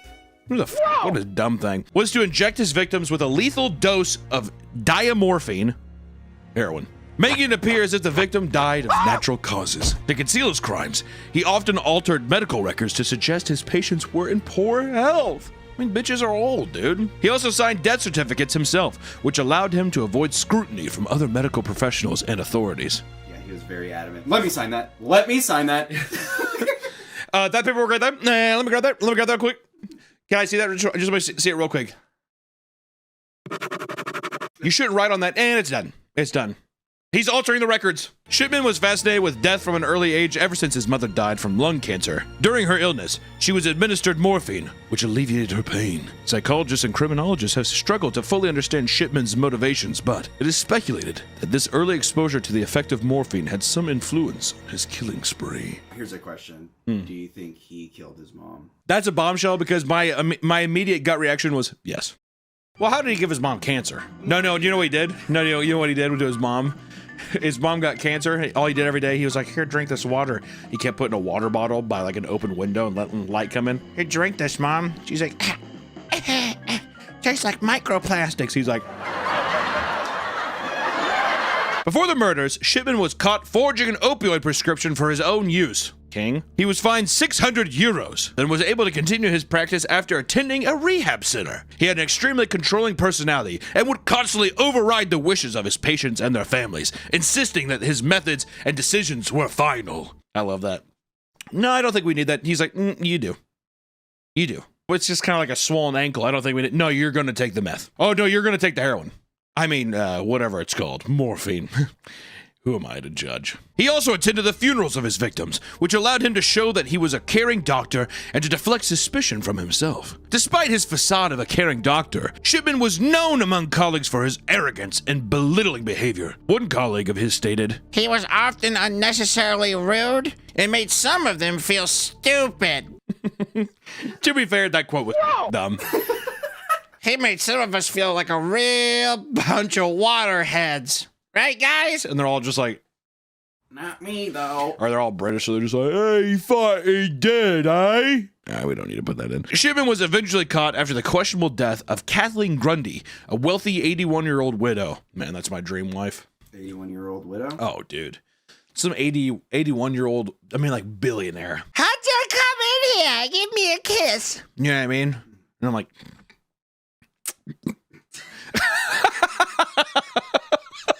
Grundy's daughter grew suspicious when she found out that her mother excluded her and her children from the will and left 400,000 didgeridoos to Shipman. I'm just gonna keep saying didgeridoos. An autopsy was performed and revealed the lethal levels of diamorphine in her system. This led authorities to exhume several other bodies, uncovering more evidence of lethal injections. Shipman was convicted on January 31st, 2000. It was found guilty on all 15 counts of murder and 1 count of forgery. The worst crime of them all. I like how there's like one guy. Be sure to get the forgery in there. Just in case. Just in case the 15 life sentences are enough, be sure to put that forgery on top. It was noted that during his trial, he showed no remorse for his actions. His demeanor was often described as cold and detached. He was sentenced to life imprisonment with the recommendation that he should never be released. Well, at this time, how old is he? He's gonna be old as fuck, right? And I recommend you never let him out. He's like, I'm 78. I don't care. I'll sleep on a cot for 3 years and die in my sleep. That doesn't feel like justice is served, does it? No, he's like, all right, you're gonna have to basically be at summer camp forever. Free meals every day. He's like, that's great. I have dementia. Oh, wait, he was found to have rode the sewer in his cell at Wakefield Prison on January 13th, 2004, the day before his 58th birthday. Oh, he's only 58. Yeah, that's still a long time. 58, almost 60 years old, and you've had 30 years of killing. I mean, that has to equate to like at least a 90-year-old guy. You know what I mean? Like that much, like come on. How many collective years did he steal from people? Add it on top. Even if it's a fucking 83-year-old woman, it's like, you got a year left, maybe? Add it on top. See, now you're 59. I don't know. This is seen as his final act of control, denying the families of the victims the chance to see him serve his full sentence. This case remains one of the most shocking examples of medical malpractice, leading to significant changes to how doctors are monitored and how death certificates are issued. That's actually kind of crazy too that, I mean, this happened in the year 2000, or the guy was imprisoned in the year 2000. I still think about anything like that in my lifetime as like being relatively soon. Well, I mean, it's like only 20 years ago. That was like when 9/11 happened. Yeah. True. Way to bring the video down, dude. Also, I'm talking about like a rich person and you write the people out and you only give yourself $400,000. What a dunce, dude. I do wonder what kind of control that is, though. A lot of these serial killers throughout history, right? Like binding, like BTK, bind, torture, kill. They have like some kind of like super control over it. But just giving someone a lethal injection just feels so lackluster. I think it's just like that fascination of like, I control your life. Okay, well, I guess, yeah. I'm the person who gets to decide when your final date is. They're basically death. Yeah, you are the angel of death. You're just like, today's the day. Yeah, okay, I can see that. I also think, relating back to his mom, there's like a sympathy aspect where he's like, I see these people in pain and I want to end their suffering. So he's a good guy. Yeah, that's what I... So he's a good guy.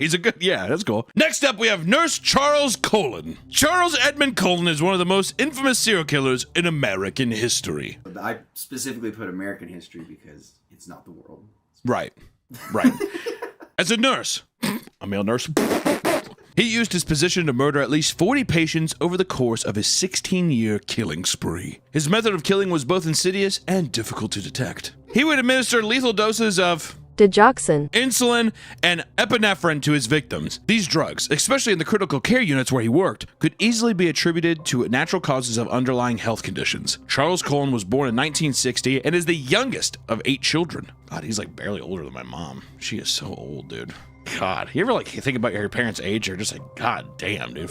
Mummies walking around. Good Lord. When he was 7 months old, his father died, leaving his mother to raise him and his siblings alone. Colon described his childhood as unhappy, marked by bullying from classmates and feelings of isolation. When he was 9 years old, Colon made his first suicide attempt by drinking chemicals from his chemistry set. He attempted to ride the sewers again at the age of 17 when his mother died in a car accident. Because of his mental struggles, he dropped out of high school and joined the Navy. He was then subsequently bullied by his shipmates. God damn, dude, leave this motherfucker alone.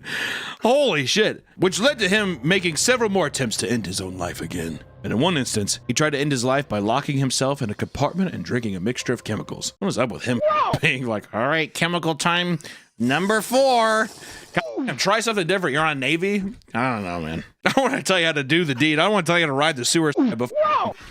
I don't know, dude. Mixing Febreze and bleach isn't doing it for you. Like, come on. After a series of psychological evaluations, Cullen was medically discharged from the Navy in 1984. I wonder how long he was in there. I was like, all right, well, he keeps drinking bleach and Febreze. Maybe you should just go home? I don't know. Yeah, everyone's like, yeah, go home, Febreze boy. Dude, you smell good. Yo, why your breath smell so good, dude? He's like, stop, guys, stop. Spray his mouth. After leaving the Navy, Cullen pursued a career in nursing and graduated in 1987. It's a strange trajectory. How do you find the nursing thing? Do you think he was positively affected by a nurse who was helping him?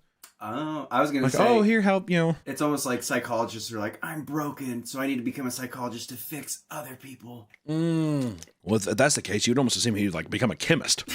Yeah. Why, if you keep drinking that many chemicals, why would you not be like, I'm going to make the perfect death potion for myself?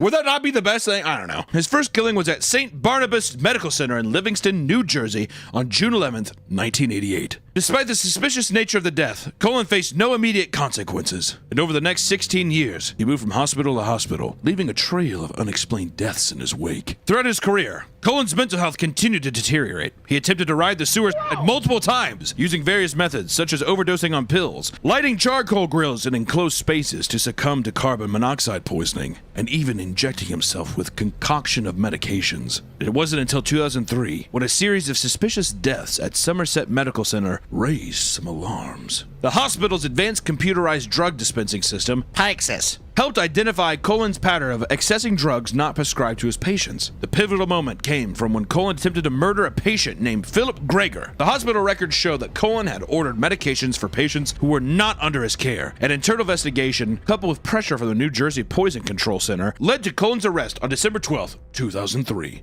2 years after the towers fell. I feel like all these, we're going to just keep coming back to that. Following his arrest, Cullen cooperated with authorities, confessing to killing at least 40 patients over his career. However, investigators believe the actual number of victims could be much higher, potentially in the hundreds. Cullen was charged on multiple counts of murder and attempted murder. And in 2006, Charles Cullen was sentenced to 11 consecutive life sentences without the possibility of parole. He is currently serving his sentence at New Jersey State Prison in Trenton. That's insane that he's still alive. And every time I hear these, you're like, oh, the guy's still kicking. How is that justice? Killed the fucking guy, dude. That would him getting a lethal injection, whatever. That'd be the perfect ending to it. I was gonna say that'd be too much because that's what he wants. He wants to kill himself so bad, so it's almost like torture for him to live. Yeah. That's probably true. That or I just feel like people need like some kind of crazy punishment, like you have to just like stand in like a 4x4 box for the rest of your life. I have mental health problems. Fuck you. Slide the thing. What about the Japanese would hold their prisoners upside down and like put a little cut in their neck and they just bleed out slowly? Telling you. See, that's just a little like, that's a torturous way. And I know it probably sounds a little barbaric, but that's just, to me, justice is like eye for an eye, right? How about undoing what you did? So he'd have to give birth to... He doesn't give birth? Are you saying that? All right, you've killed 40 people. Now you have to foster 40 children. Court adjourned. Everyone's like, put forgery at the top of that, please. Forgery. Next up, we have Nurse Niels Hogel. I did not say that right. I don't know how to. Is it Hogel, you think? I think so. Hogel. Niels Hogel. Niels Ugel was born on December 30th, 1976 in Wilhelmshaven, Germany. Little is publicly known about his early life, but it has been described as relatively unremarkable. Ugel began his nursing career in the late 90s, and Ugel's method of killing was both straightforward and terrifyingly effective. He administered overdoses of heart medications such as linocaine and calcium chloride to his patients. I just don't even try because I know I'm going to say it wrong. So if I do at least do it in a funny way, then people are like, oh. These drugs, when given in excessive amounts, could induce life-threatening cardiac arrhythmia. Heart attacks. It's just heart attacks. Ugel would then attempt to resuscitate the very patients he had brought to the brink of death, all in an attempt to demonstrate his medical prowess and his heroic deed. Some colleagues reportedly referred to Ugel as Resuscitation Rambo, due to the frequency and enthusiasm which he engaged in emergency resuscitations. Which, first off, red flag number one. And the guy's like, oh my god, yes, my turn. When instead of like taking it seriously, what if I, also kind of, how creepy is that? Is that goes Resuscitation Rambo, eh? Hey, Ugo, good job on reviving that guy. And he's just like... Must have failed a lot, though, too. Yeah, all right, I tried. Nothing I could do. Well, you know, at least I gave it my all, right, guys? And they're like, true, Ugo. True. Ugo's murder I'm gonna stick with Ugo, I don't give a Ugo's murder spanned from 2000 to 2005, during which he is believed to have killed at least 85 patients, though the actual number, as always, may be higher. Which also, you know what I would say to that is like, why would they not admit to just be like, yeah, I killed like a lot? Because maybe they forget. I don't remember. Did Ugo, kill that guy? I'm going to say it's a wash, I don't know. His actions went undetected for years, and his victims were often elderly or critically ill patients who were less likely to survive a medical emergency. This made it easier for Ugo to mask his murders as natural deaths or medical complications. He would typically work the night shift, a time when fewer staff were present, allowing him to operate with little interference. Ugo's downfall began at Del Manchort Clinic, where colleagues in hospital administration started noticing an unusually high number of resuscitation attempts and deaths during his shift. That'd be kind of funny. I like how they're just like, all right, so during the daytime we had 2 today. During the graveyard shift we had 463. That has to be a typo, right? Ugo, is that a typo? I don't know. I guess I'm just lucky. It's an 87% fatality rate. Well, you know, you got to know when to hold them, and you got to know when to fold them. Am I right, guys? Despite these red flags, it took several years before concrete action was taken, and in June of 2005, a colleague caught Ugo in the act of injecting a patient with potentially lethal dose of Ajmaline? Ajmaline? I don't know. There's no way it's Ajmaline. Ajmaline? I am a salty prince. The patient survived and Ugo was arrested. Initially, he was charged with attempted murder, but further investigation revealed the true extent of his crimes. Initially, he was tried and convicted for 2 murders and 2 attempted murders, but Ugo eventually confessed to 55 murders and convicted for 85. They just tagged on more for him. No. I'm pretty sure that's Ugo. He's like, no, 9, that's not me. After a deep psychological evaluation from doctors, he exhibited traits of narcissism and a craving for attention and recognition. Me. Me. Would you say I'm narcissistic, Nick? Give me some narcissistic breakdowns. Self-centered, arrogant thinking and behavior, lack of empathy, consideration for other people, and an excessive need for admiration. I mean. All right. You do fit 90% of those. Yeah. I would say almost 100. What's the one? 90%? Which one do you think is true? Wait, which one is true? Just off your own words, the need for admiration, an excessive need for admiration. Fuck you, you're fired. His motives appear to be a combination of a desire to impress colleagues with his resuscitation skills and a pathological need for control over life and death. During trials and testimonials, he stated to saying some of these things. I wanted to create an emergency situation and then bring the patient back to life. I felt euphoric when I managed to resuscitate someone. It was a continuous craving for recognition. You know, that's actually pretty interesting for a serial killer. Because once again, all the serial killers who get the spotlights, you know, are people who are like, I'm gay and I couldn't be gay, so I had to have my like Jeffrey Dahmer. I was gay, so I wanted them to never leave me. Or like I had to control them and like, you know, torture them for my own sadistic game. But just being a doctor and just the idea of like I get to choose when your life ends, like now, this patient I get to control when this patient goes. In like a caring way, in a fucked up caring way, it makes so much more sense. Like the more we go down these, the more I'm like, oh, obviously this is like a serial killer's like paradise. Also, it's noted that he had an unremarkable life, so maybe he was just bored. Unremarkable life? Well, here's the thing. An unremarkable life. He continuously wanted praise from people. So he was probably a guy who probably didn't have a lot of talents and stuff, maybe didn't have a lot of friends. He had a very middle of the road. So then he probably like resuscitated somebody one time and he got that attention he wanted. And he's like, oh shit, I'm gonna chase that high forever. It's like sadistically sad and like crazy that like people can be put in that mental space where they're like, I need to literally have someone go into cardiac arrest so someone will give me attention. Just fucking weird what the human brain like thinks up. Oh, I bet too, even the patients. Thank you, Dr. Ugel. Oh yeah, you saved me. I'm doctor. Thank you for saving my life. And he's like, live Dr. Ugel reaction. What, me? Dr. Ugel you refer to? Okay. I bet you that was the first time it happened. He like brought someone back to life. He's like, oh, Ugel. Oh yeah, the first patient he actually saved, that was the fucking tilting point. Because then next time, I bet you what happened is, he's like, the guy saying, thank you, Dr. Ugel. And then the family's just like, oh, Dr. Ugel, thank you. Oh. And he's like, oh, wow, you, like this euphoric feeling, right? So then the next day he comes in and the guy's like, my back hurts. He's like, okay, well, I can write you this prescription. And he didn't have any reaction to it. And he's like, don't you have something to say to Dr. Ugel? And they're like, oh, no, I mean, what should I say? And he's like, nothing. That's where he's like, I hope someone is like almost going to die today so I can get that reaction.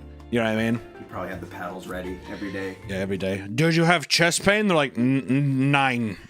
All right, next up we have Dr. Christopher Dunch, aka Dr. Death. These simple titles like that, so sick. I was gonna say, everyone like on this list was referred to as Dr. Death. Yeah, I mean, it's the easiest tagline, Dr. Death or whatever. You know, the angel of death, like the, you know, Dr. Death, all these things. So sick. It has that simple approach that like 1970s film have, or even like in House of a Thousand Corpses, it's like Dr. Satan. It's so simple and stupid, but goddamn does it work. I love it. Dr. Christopher Dunch, known as Dr. Death, is a former neurosurgeon who became infamous for his gross incompetence and catastrophic outcomes of his surgeries. Born in 1971, Dunch had a promising start, earning his MD and PhD from the University of Tennessee Health Science Center. Despite early warnings about his lack of skill during residency, he began practicing in Dallas, Texas in 2011. Yeah, I got it from the Tennessee Medical Center. Which, no offense to Tennessee, imagine he's just like, DeVry University. DeVry. Phoenix Online, National American University. Full Sail. Full Sail, yeah. Fullsail.edu. Thank you, sir. However, his tenure at these institutions were short-lived due to his incompetence and catastrophic outcomes of his surgeries. We've said catastrophic twice. So that's how you know it's about ready to get real bad. Buckle up. Patients under his care suffered severe complications, ranging from nerve damage to paralysis and even death. Some of the notable cases from his malpractices were these patients. Jerry Summers. Dunch operated on Summers, a close friend, leaving him a quadriplegic. Summers' surgery was riddled with errors, including the improper placement of spinal hardware and excessive blood loss. This was his homie. Well, that's exactly. His buddy's just like, see you on the other side, buddy. And you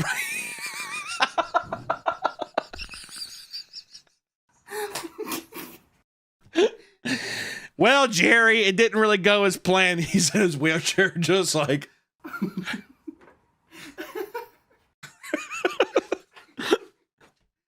That's insane. I like how excessive blood loss too. Oh shit! I should not have cut that. God damn it! Is this even a serial killer? Or is this just a bad doctor? It's just a bad doctor. To get the title Dr. Death and it's just from your own incompetency is so funny.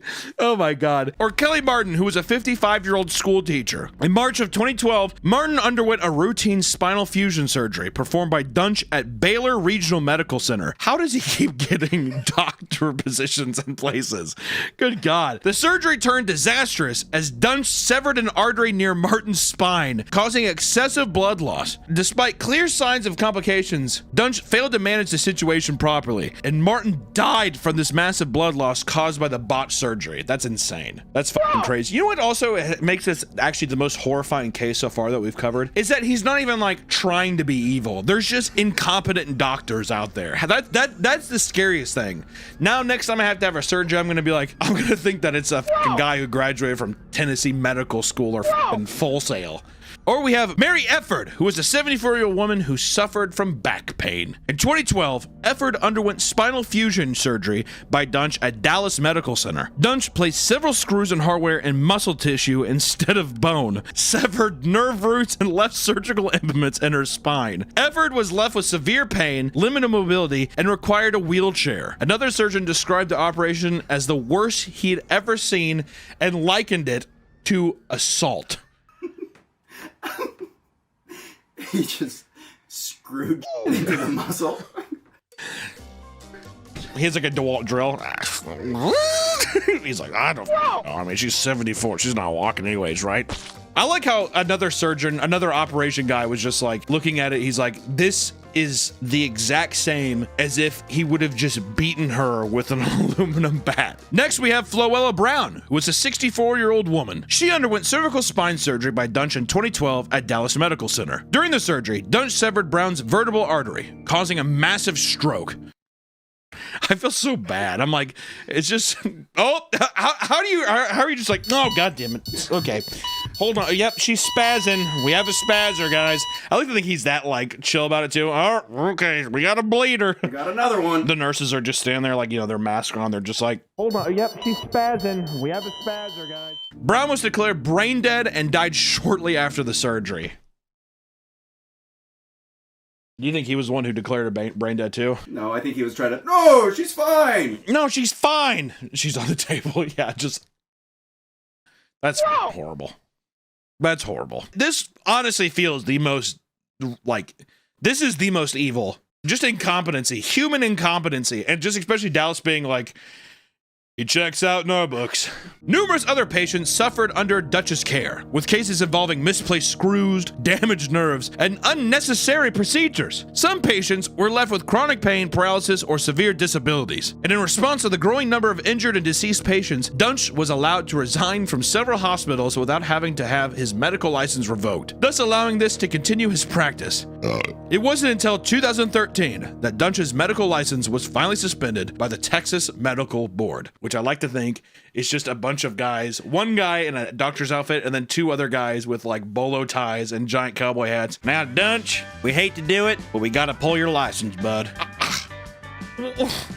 Why? They just show like a spine with like 70 screws, like everywhere besides the spinal column. In 2015, he was arrested and charged with multiple counts of aggravated assault and injury to elderly person because of his surgeries. In 2017, he was found guilty of maiming Mary Efford and was sentenced to life in prison. The trial revealed shocking details of his incompetence and disregard for patient safety, solidifying his infamy. Dunch's motivations remain a subject of debate. Some experts suggest that he suffered from a combination of narcissistic personality disorder and delusions of grandeur, believing himself to be infallible despite overwhelming evidence to the contrary. Despite every evidence stating, sir, you are horrible at your job. Man, you stupid. His lack of remorse and continued insistence of his competence suggest a deep psychological disturbance. Which, that raises something, because to me, I was picturing a guy who, you know, showing up and he's just like, it's easy, this is easy, and he does a shit job. But this almost makes it seem like on purpose he was maybe doing it. You don't think so? To the extent of him like haphazardly doing something and being like, done, it's fine. I don't know, there's like certain levels to it. In my mind, like, I think that he was just like terrible at his job. Yeah, I think he was like, I have a PhD, I'm so smart, don't question me. Buddy, who are you to talk to me like that when I got a full ride at DeVry University?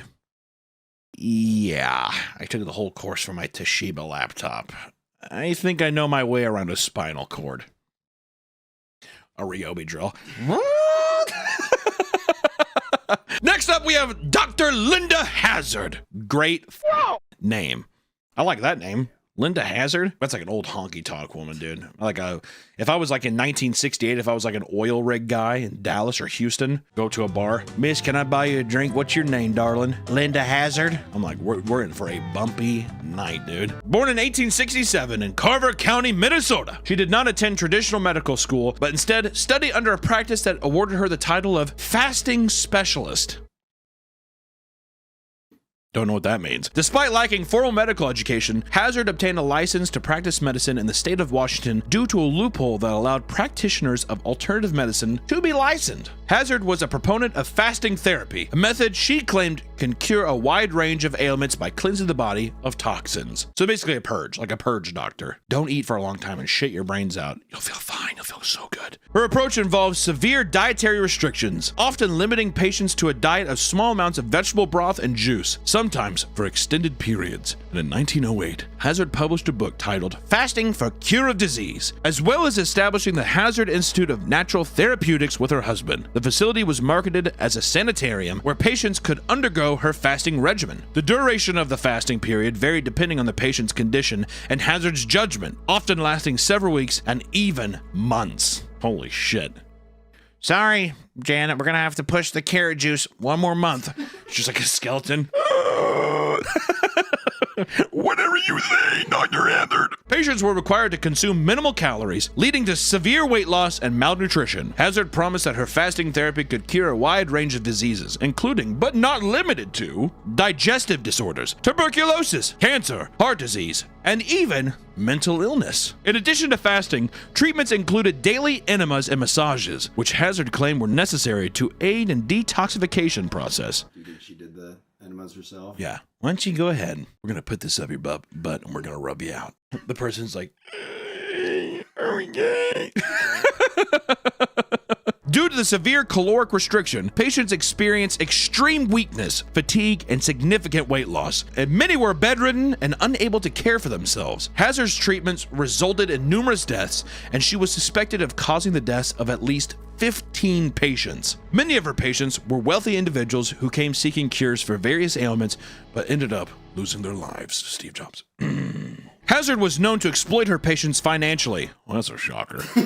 She often had them sign over their assets and estates to her control, using their weakened states to manipulate them.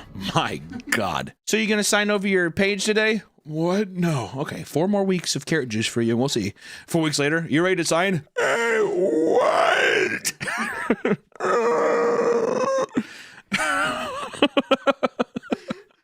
In some cases, she forged documents to gain access to her patients' wealth. That's crazy. The 1800s and early 1900s were so fucking stupid. Those times are so dumb. Yeah, I mean, she just signed over everything. Really? Well, where is she? I don't even know. I don't even know where she's at. I think she's sleeping. Well, okay, it is 1902. That's fine with me. Big stamp. Here's all the gold. Perhaps the most famous case involved the Williamson sisters, British women who came to Hazard Institute seeking treatment. Both sisters underwent fasting regimen, resulting in significant weight loss and severe malnutrition. Claire Williamson died in 1912 from severe malnutrition. She weighed only 50 pounds at the time of her death. My God, how old do you think she was? They must have been like 60, 70. They were really that old, you think? That's insane. I mean, like, the bones they probably only weighed the bones then. Oh, wait, maybe they look a little bit younger. Because even if it's a child, that's crazy. Looks like maybe 30, 40. Wow, even 30 or 40 and only weighing 50 pounds. That is insane. Dorothea, who barely survived, later testified against Hazard, revealing the horrifying conditions at the institute and the extent of their suffering. And in 1912, Hazard was charged with manslaughter for the death of Claire Williamson. Witnesses testified about the severe malnutrition, lack of medical care, and financial exploitation they endured. Hazard was found guilty of manslaughter and was sentenced to a minimum of 2 years and a maximum of 20 years in prison. Once again, welcome to the early 1900s. You're either going to serve 2 years or 20 years. It's up to a coin toss. We're going to be giving that to the local clown. Go ahead, local clown. On a unicycle, juggling some like pies or whatever, and he's like, 2! Oh, well, justice fails again. And she served only 2 years before being released on parole in 1915. After her release from prison, Hazard moved to New Zealand. where she continued to promote her fasting treatments. She eventually returned to Washington and reopened her sanitarium. However, her reputation was significantly tarnished, and she faced ongoing scrutiny and criticism. Hazard continued practicing her fasting regimen until her death in 1938. Ironically, she reportedly died while attempting to undergo a fasting cure herself. I love that. It'd be funny too, as if, well, actually, that's kind of a blessing then, because if she was in prison, she probably would have ate normal and like lived a longer life. So I'm glad that it got tarnished like that. Good for her. And lastly, we have Dr. Carl Tanzler. Carl Tanzler led a life filled with peculiar beliefs and action. From an early childhood and persisting as an adult, he claimed to have visions of a beautiful dark-haired woman who was destined to be his true love. Carl, me and you, brother. You know what I think of? I think of just like putting on October Rust by Typo Negative.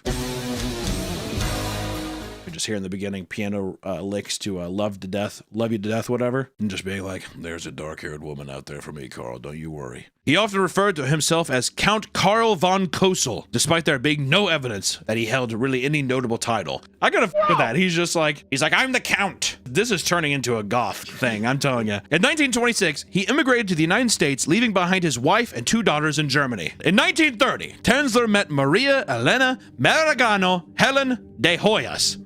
Too long of a name. First off, shorten that name up real quick. Just squeeze it together. How about just Maria de Hoyos, whatever. A young Cuban-American woman who came to the hospital seeking treatment for tuberculosis, a disease that was often fatal at the time. Tanzler became infatuated with Hoyos, convinced that she was the woman from his visions. He lavished her with gifts and professed his love. Despite her lack of reciprocation and her being already married through an estranged husband, we won't go into the whole rigmarole of it, but she was married. And despite Tanzler's efforts, which included using experimental treatments and medicines, Elena Hoyos succumbed to tuberculosis on October 25th, 1931. This feels like a goth love story. Almost Halloween.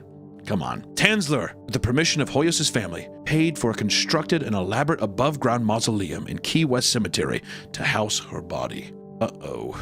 Tanzler visited the mausoleum almost nightly, often serenading her with her favorite Spanish song, La Boda Negra. And in April 1933, Tanzler secretly exhumed Hoyos' body and brought it to his home.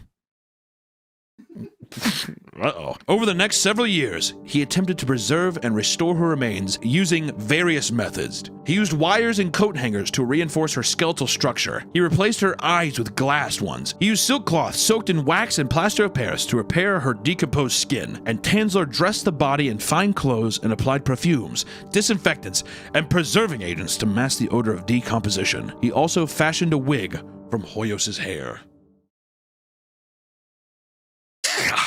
Oddly romantic. Also, I just want to say I have a song called Graveyard Lover out right now on Spotify, and it's literally about a guy digging up his dead wife to have sex with her because he misses her so much. That's how serendipitous is that, all right? Which, you know, this wasn't even his wife. This was just a psychopath, but still, I digress. Tanzler lived with Hoyos' corpse for 7 years. Whoa! Sleeping beside it in his bed. He continued to care for and maintain the body, convinced that his love would eventually bring her back to life. In 1940, Hoyos' sister, suspicious after hearing rumors, discovered Tanzler's morbid secret. Authorities were alerted, and Tanzler was arrested. I'll be honest, if it was my sister and I found out about that, I would be pissed. Do you think she walked in on them? Yeah, he's naked. He's like, Maribel, close the door. Don't tell anybody. The case generated significant public interest, with many fascinated by the macabre details. Despite the bizarre nature of his actions, Tanzler received some public sympathy, as many saw his actions as those of a heartbroken, albeit delusional lover. See, that's what I'm saying, dude. That's kind of what I'm at. I'm like, what? Dude, he loved her. Come on. They're just like, that's my sister. That's my sister. She did not want to be with him. People are like, get off of it. We're all hopeless romantics. Tanzler was charged with wantonly and maliciously destroying a grave and removing a body without authorization. The statute of limitations had expired. Ooh, bummer.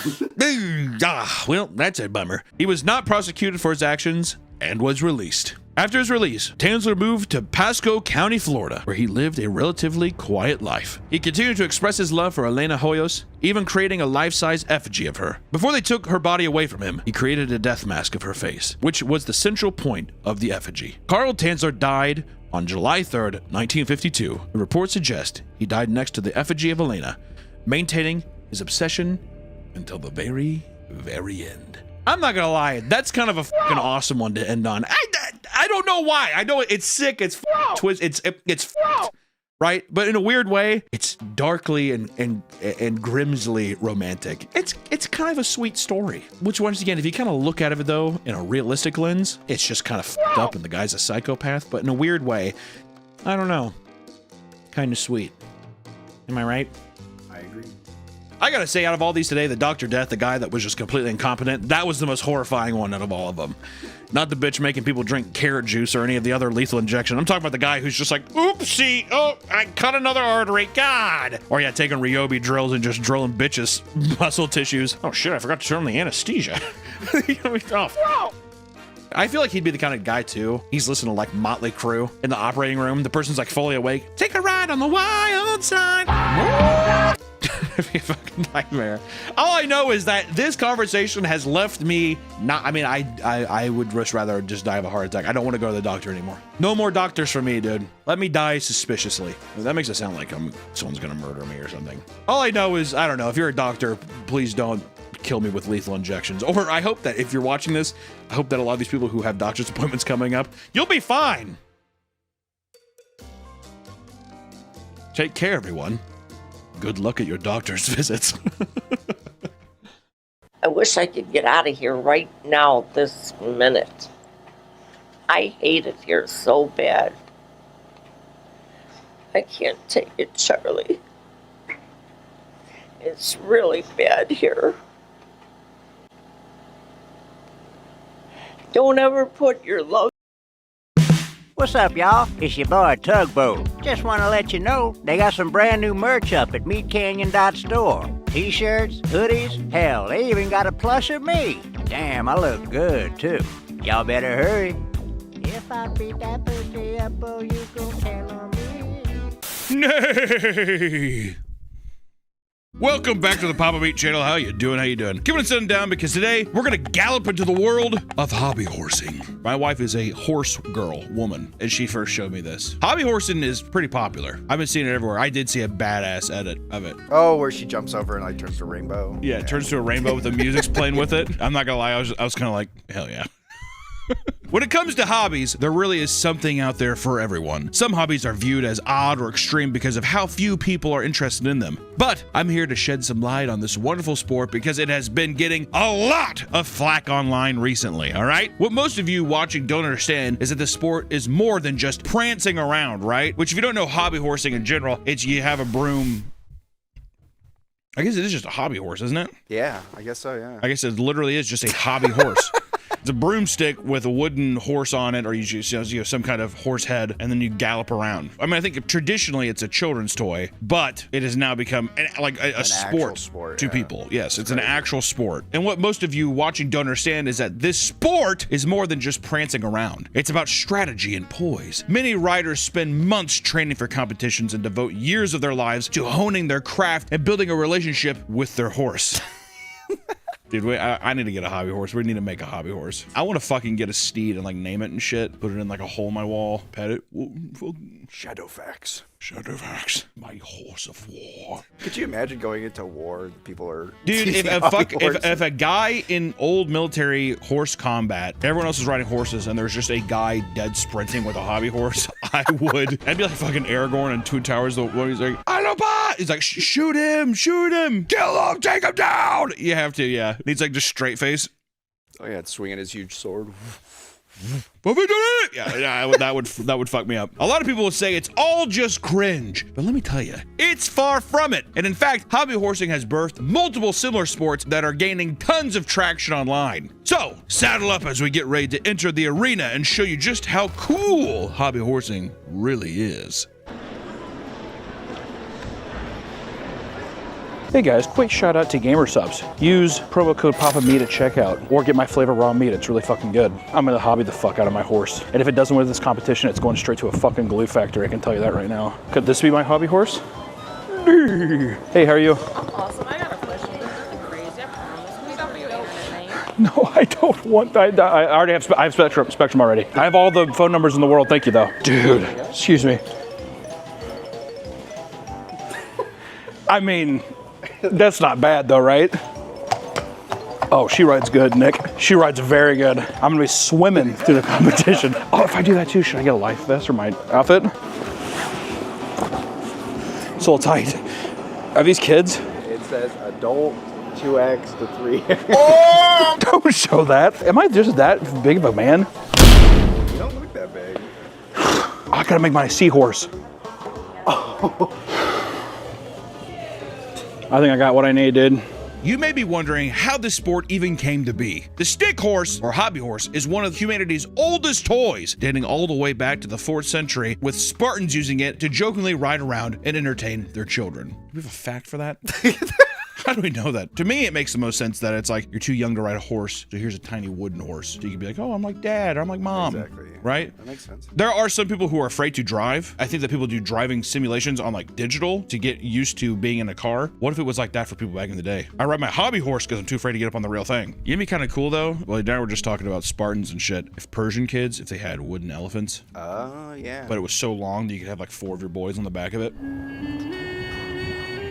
Have giant banana leaves as the ears or whatever.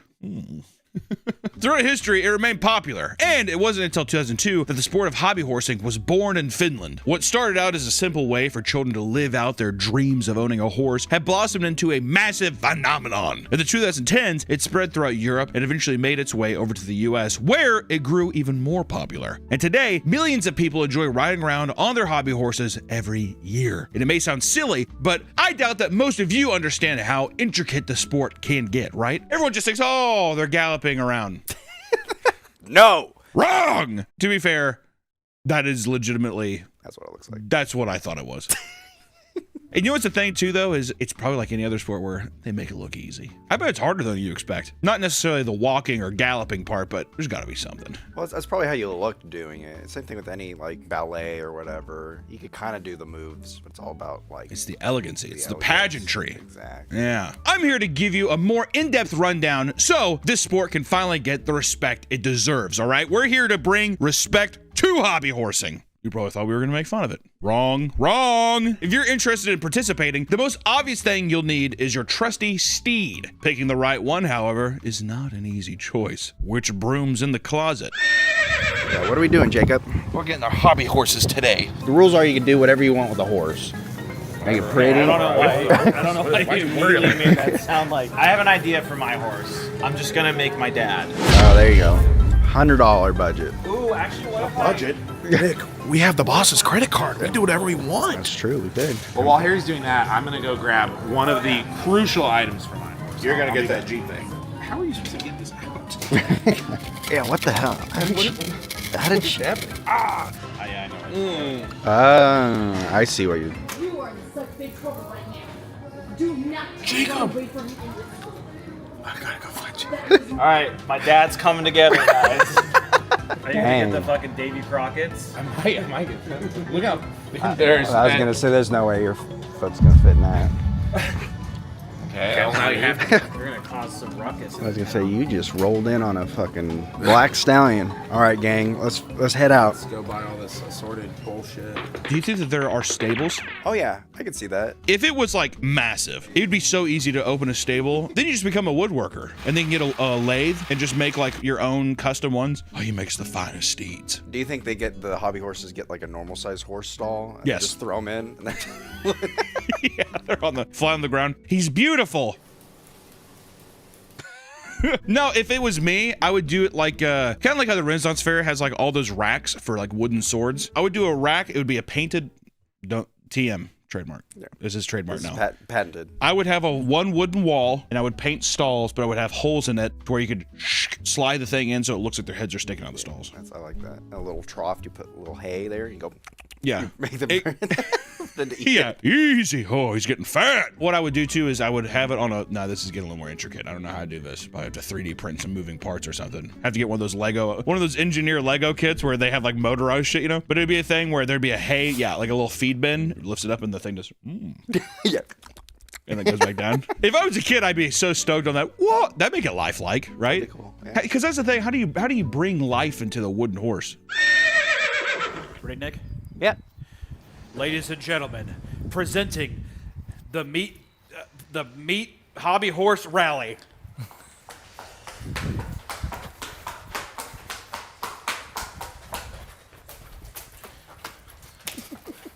Get off my horse!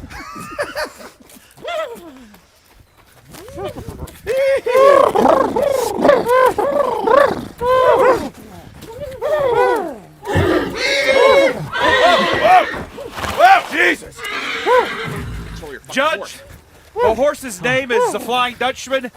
We met in the bottom of the sea, and I'm ready to compete.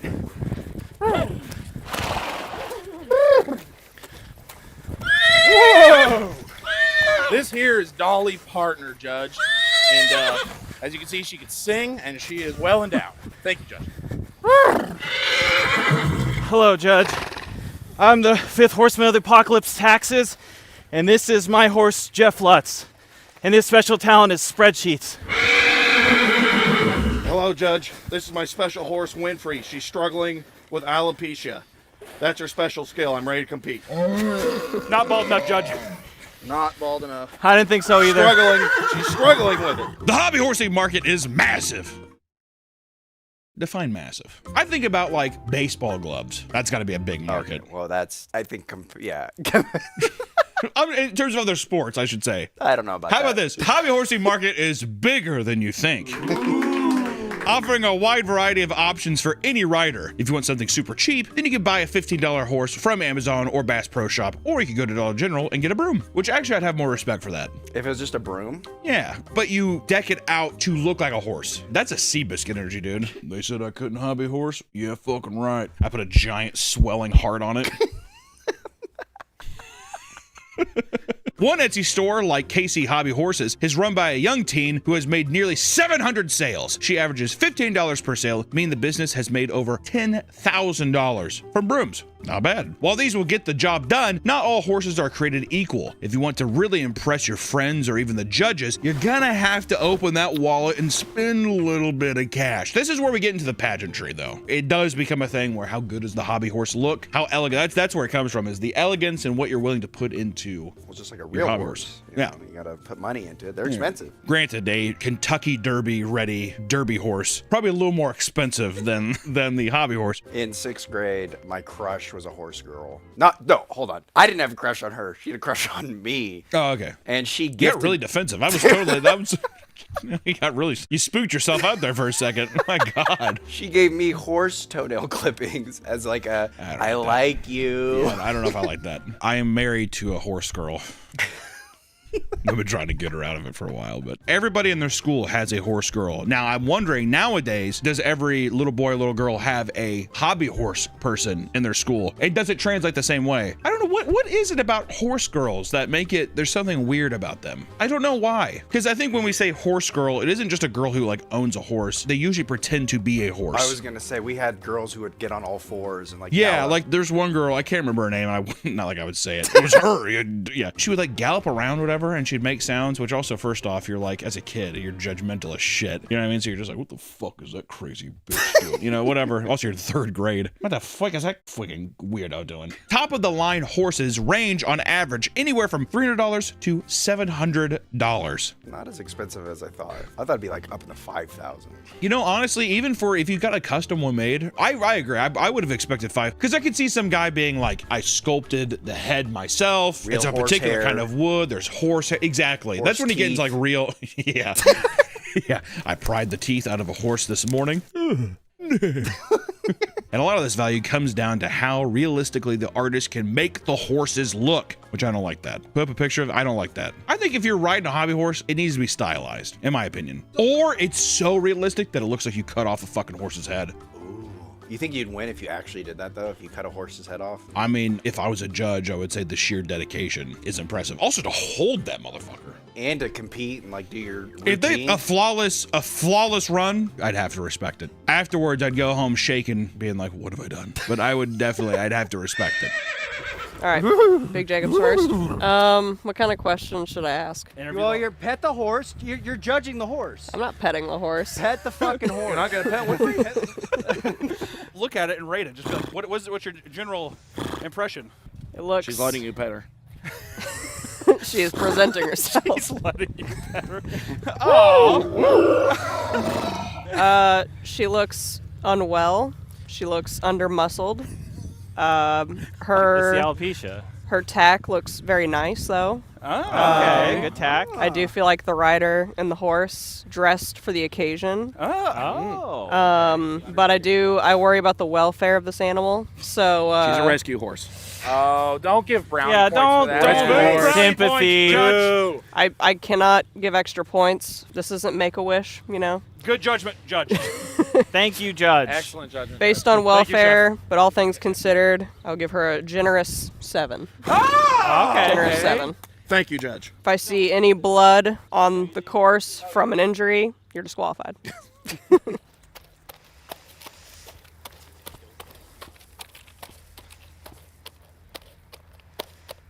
Okay, I'm questioning if this horse is actually a land horse That's or if it is Seahorse, a seahorse. cheating, cheating. Cheating. Where's the reins? Yeah, he doesn't even have reins. Yeah, where are your reins? Judge, forgive them for their ignorance for never having ridden a seahorse. You don't have to have range, Judge. Also, your goggles are so foggy. I'm usually in the ocean, Judge, but because of your respected challenge, I wanted to come up on land for the competition. Thank you, Judge. Does it matter that it's not a horse? It does have horse in the name, so The Flying Dutchman is the horse's name. Can I at least my horse did prepare a song for you, Judge. Oh, whoa, come on. Can I do brownie points? I feel like I told you about the special talent. No, you said tell her what you're. Yeah, you didn't say we're doing a talent. Can I do the song or not for you, Judge? Please. And please, can I yeah. get silence from people on the bench? I'll allow it.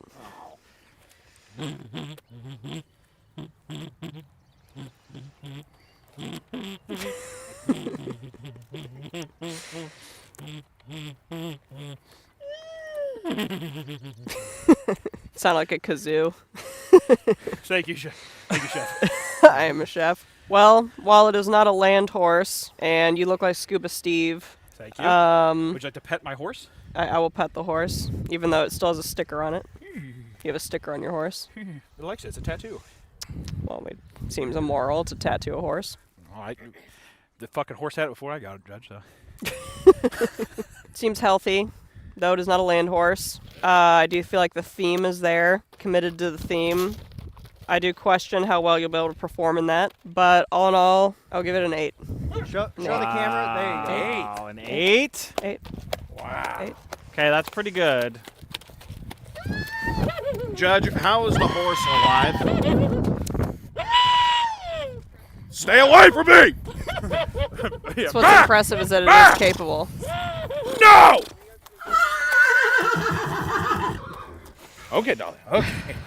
Hello, Judge. Today I brought to you Dolly Partner. This is my horse, Dolly Partner. She's 87 years old, but she can still perform. She's a real show pony. So. Okay. What breed of horse is she?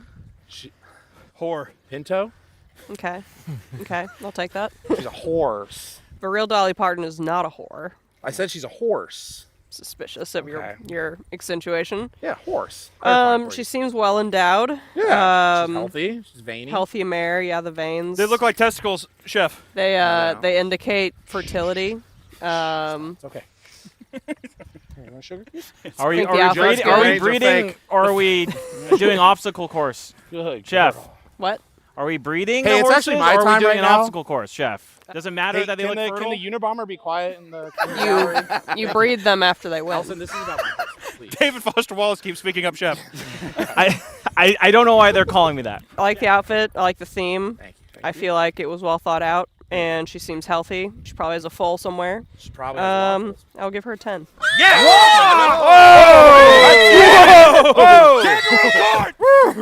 What about it? What about it? What sexual favors did the horse give you, Chef? Doesn't matter. Let me suck. See? Come on. My God. Hello, Judge. How are you? I have Why a sinus is David Foster infection. Wallace riding Jeffrey Dahmer, You have Chef? sinus infection? Yeah. Oh, this is my horse. We've been working with the state of Kansas for about 17 years now. Don't like that state. We can't hear him present, Judge. Yeah, why don't you present louder? Speak up. The horse's name is Jeff, and it's pretty mild mannered horse. Dolly! But we're a fierce competitor. Your horse looks like Would a you like human man. The mane is very pristine. Would you like to touch that? I will feel. Go ahead and give a But I am convinced this is just a human man. No. That's terrifying. This is a horse. And we think we can take the competition. We're gonna surprise you today. Where does this tax horse work in the state of Kansas? Department of Labor. Department of Labor. Okay. Don't like that. What's wrong with that? I don't like tax people. The horse hunts down gay Puerto Ricans in Milwaukee, chef. Okay, we do work in the tax department. I feel like you make people unhappy. They have told us, I hope you lie down in the gutter and die before. I'm kind of feeling that But way. we're just doing our job, so. I feel like the theme That's is what the Nazi said, Judge. That is what the Nazi said. The Nazi said that, Judge.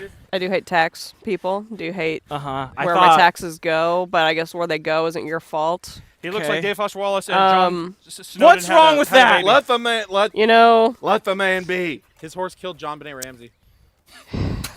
This is hard because it's hot in here. Are you hot out here? The Judge? theme, yeah, a little bit. Okay. But I like my sweater, so. I'm gonna have to give you a 5 just because taxes.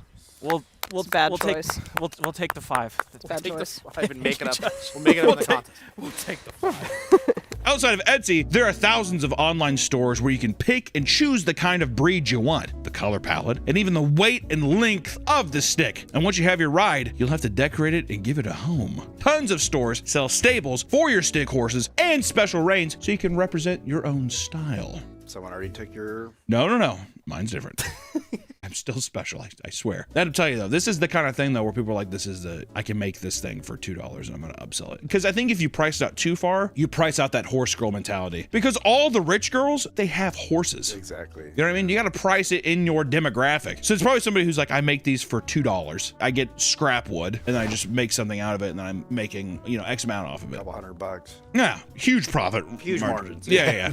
But the girls who are like a $5,000 stick, that little girl has a horse. That little girl has a nice horse. Yeah. Now that you're all geared up, it's time to compete. Hundreds of hobby horse events are held annually all around the globe. And these events are where thousands of people, young and old, show off their skills through multiple challenges and categories. They're typically held in school gyms or on occasion in the middle of a shopping mall. The more prestigious events take place in actual equestrian arenas with dirt floors, which I would say the majority of the videos I've seen have been on the equestrian. I was gonna say, yeah. I know that there has been, even locally, there's been stuff like that in like malls or like a river market, that kind of thing. Yeah, like parking lot kind of, like a swap meet. Yeah, exactly. Most people who partake in the sport simply grab their horse and ride, which, come on, baby. Why wouldn't you, man? The wind in your hair? Come on. New steed? Getting a couple splinters? Sounds like a good time. However, some take it very seriously, training for months before competitions and even hiring coaches.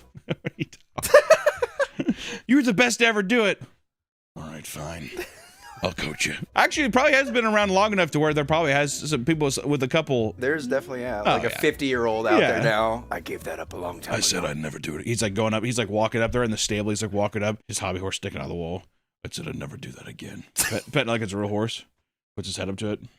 Flashback of his wife breaking her ankle and dying. Yeah, what was that movie? Gone in the Wind? Pretty sure that's the one where she's just, not Paul. And he like riding the horse and he jumps off and fucking like flips over and dies. I've never seen it. Yeah, it's probably like that. It's probably something like that. He's there, he's like sees his wife, just like falling down a cliff. Whatever.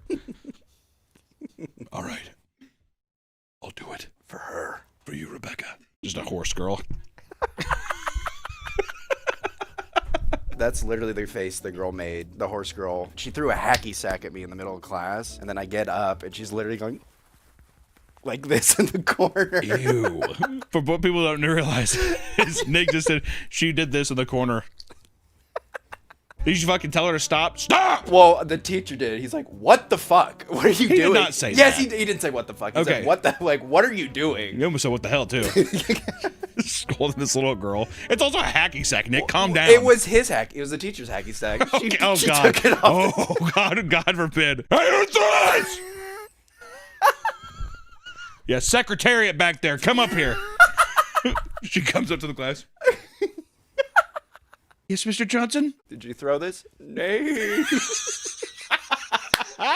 Did you throw this? No. Trot your ass down in the principal's office. Yeah, she gets her coat and hobby horse. Yeah, gets her cowboy hat and her hobby horse. The most challenging event hosted at competitions is called dressage. Dressage. Each rider who enters this event is expected to show off a specific routine while maintaining poise and grace, which they often choose to dress up in classic equestrian attire. You know, this is where the show ponies really shine. Judges are harsher and look at each rider's movements closely to ensure the rider hits each specific move perfectly. Certain moves require a specific number of steps and angles to be hit as you gallop, all right? And these judges, it's harsh. They probably scrutinize every move. We will now be doing dressage. Oh. So yeah, you'll be Judge. I know what that is, but for the other ones that don't know what it is, can you explain it? Judge, brown nose. brown nosing. I got you. They will be doing a routine that they have rehearsed, showing off their various equitation skills, such as trotting, cantering, pee-offing, things like that. Upset. She runs. Is my goal. Bestiality, Judge. Oh. No, you can use your horse. Come on, Doc. Judge, is it humane to have that much weight in the front of their horse? Whoa! I will not be body shaming at this tournament. Okay, hold on. Control this. Hold on. Yeah. What the hell is this? She's scared of the cat. That's true. Spooking. Okay, Dolly, 360. Okay, reverse. Okay, bow to the judge, Dolly. Not a very contradiction. I will be bringing it up to the judge. Back up. Okay, now stop. 360. Turn it back. Back in. Woo! Bow to the judge again. One more bow. Good girl. Good girl. That was good. That was good. Points off for spooking. I feel like the routine could have had a little more to it, but give it a 7. I'll take a 7. Thank you, Judge. 7. Shit. Trevor has a very high score. Go, Hunter.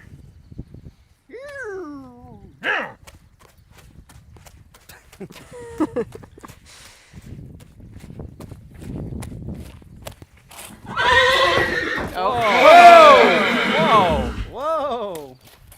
Whoa! Judge, is that allowed? Whoa, that was kind of like a you got served move. Is he allowed to serve the judges? No. Invading the judge's space. Also, illegal dismount. Also, that's my signature move, man. Superhuman show of strength. I just want the judge to think about it. I just want the judge to think about it. I don't follow you land rules. That's true. That's true. He's an intercoastal. He's currently underwater. Judge, how is the horse alive on land? I see no breathing apparatus. That's none of my for the business. That's between him and his magical horse. He's riding a dead horse. No. Magical horse. Given the elixir of the gods. That was not. He did leave the arena bounds and did an illegal dismount where he lifted his own horse, which seems unethical. But I do feel like the arrangement, the choreography was at least interesting. That was pretty. It was pretty. It was very pretty. I'll give it a 6. 6. Thank you, Judge. Thank you, Judge. I'm not a kind judge. I think we do have to get him tested for steroids 6. after he lifted. That's what I was gonna say. It's very impressive to just lift. My the bird's horse bones are made. They're hollow. Okay, Winfrey, we can do this. Fuck you, Winfrey.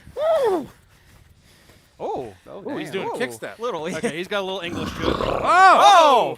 Whoa! Oh! Oh my God! Okay, bow. Okay, he's stealing my move. Stealing my signature move, Judge.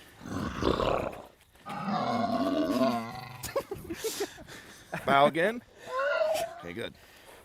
You can't double bow. I gotta admit, it was very tight. You're welcome. Performance.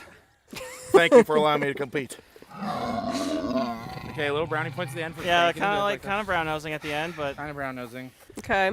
Rules were followed. There's no spooking, nothing to disqualify them, really. There was some trotting in there. I feel like he was on the wrong lateral, though. That's okay. That's fair. That's fair. We all know what that is. We all know what that is. So. Yeah, tough break. wrong lateral. Some bowing. Points off for brown nosing. Didn't love that. Thank you. But overall, I'd give it an 8. Oh! Wow, Wow, an 8. Wow. Thank you, Judge. Are we at all concerned that maybe the cat is the real judge and we're not impressing the right person? The cat is in the chair. Apples is the new judge. All right, here you go. Ooh. She's not even looking. That's fine because I'm last. Oh! Oh, Okay. oh my God, his horse All is right. Memphis, Memphis Juke. Okay. Oh, he's doing. Oh, The my Texas God. two-step. Yeah. Whoa. Oh my God, the Jesus head Christ. turning Okay. towards us is terrifying. Okay. Okay, he's crip walking with his horse. How do we know if the horse isn't possessed right now, Judge?